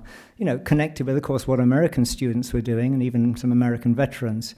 And, what happened to that anti-militarism? What happened to that? I mean, I moved into this country in 2011 to take up an academic position here. There was activism, there was Occupy Wall Street, pretty much happened within a few months after I arrived. And there have been, of course, this extraordinary mobilization of students in the campus protest against the genocide in the last 2 years, which is, very inspiring. But it doesn't really seem mount up to a campaign against American militarism. I do not get it. The students aren't saying, I love the sound of freedom. It reminds me of Kilgore in Apocalypse Now saying, I love the smell of napalm in the morning. It's not quite as bad as that, but it's got a similar kind of Republican, military ring to it. And I don't have students saying that. They may feel it, but they don't admit it. But I don't sense among, young people kind of same kind of awareness of what the problem is with militarism. And I don't know how you build a movement to do that. It's true that in NYU there was a demonstration. I'm just trying to remember the date. I think I made a note of it here. Sorry. Yeah, it was 2024. I don't remember the exact month, but the Tandon School of Engineering, which has ties with the U.S. Navy and defense contractors, including Lockheed Martin, there was a protest to try to get them to disinvest, to divest from Lockheed Martin, which NYU has ties to Lockheed Martin. Lockheed Martin provides the F-16s that are being used to the Israeli Air Force, which are being used to carry out this genocide. So they get it. They get it that, there's a particular company that we can divest from, and that'll be a good thing. But it's not actually a campaign against militarism. It's a classic case of, what Gramsci would call a very particular protest that doesn't, build a wider movement. So I do think that it's a problem. I don't want to be a pessimist, but I am a pessimist. And not just of the intellect, of the will. The other thing I wanted to say is really about the conference, just to, again, to give a big shout out, I think, to Nicole Grimaldi, who's not here, but many of you speakers corresponded with her. She sent me a message saying, please send my regards and my regrets for not being here to the speakers that I've been connecting with. And she's been following us on YouTube and said she's been enjoying it. So I'm glad that she's at least, participating remotely. And also want to just give another round of thanks to all these people who've been helping in the last 2 days. Sarah Carliner, who some of you have seen, Stefano Scandella over there, Adriana Merenda, who did the same work yesterday of passing the mics around, all the people who've been involved in filming, Julian Sachs back there, who's been doing all the technical support. We couldn't do a conference like that without them. So I think one of the plans is that we will try and produce some kind of publication out of this. I'm not sure the best thing to do. Probably not a book, because anytime you say to a publisher, how about doing a book? They say, we don't. Conference papers, conference proceedings, don't sell, and we can't do that. Possibly a better way to do it, since effectively we've got two conferences in one here. I mean, they really are thematically distinct. That's why we split it into 2 days. Day one was America and Gramsci. Day two is Gramsci in America. It didn't quite fit. I mean, I guess the Gramsci monument should really have been on day two, but that was kind of a programming problem. But they are very different themes. I mean, one is really Gramsci's reflections on Americanism and Fordism, and that's very much a set of historical reflections by historians or, economic or political historians to a large extent. And the papers today have been very much more about, the way that in the United States Gramsci has been picked up, reflected on, or whether what he's written, connects with contemporary situation, like Jenny was talking about just now, or Jordan was talking about. So, or Tim, so all these things are a different kind of thing. So, possibly doing two specialist issues of a journal, which couldn't even be the same journal. So I will be coming back to you and saying, please give me a version of your paper. And we'll think, maybe Kate and I will think together about how to edit that. But I think it would be a great pity if all this work that you've put into this ends here and there's no sort of follow through. That's pretty much it. I was going to say the bad news is you don't get drinks now. You get me instead. That's the good news. No, sorry. The real good news is, at least many of you who are leaving tomorrow at least have the evening free to go off and, do whatever you want to do and see a little bit of New York before you have to disappear back to the airport tomorrow. But I did want to thank everybody who's come over from, the UK, from France, from Italy, who haven't come from Canada, unfortunately, to take part today. You've made a long journey to be here, and I'm very pleased you came. Also from Germany, because Yasmil Raymond and her husband came over from Frankfurt. And, sad that you're all going. But, really a big thanks to all of you for putting in the work to come here, and a big thanks also to all the participants who weren't giving papers, for your, really thought-provoking questions. So, thanks very much. Goodbye. Enjoy the evening, and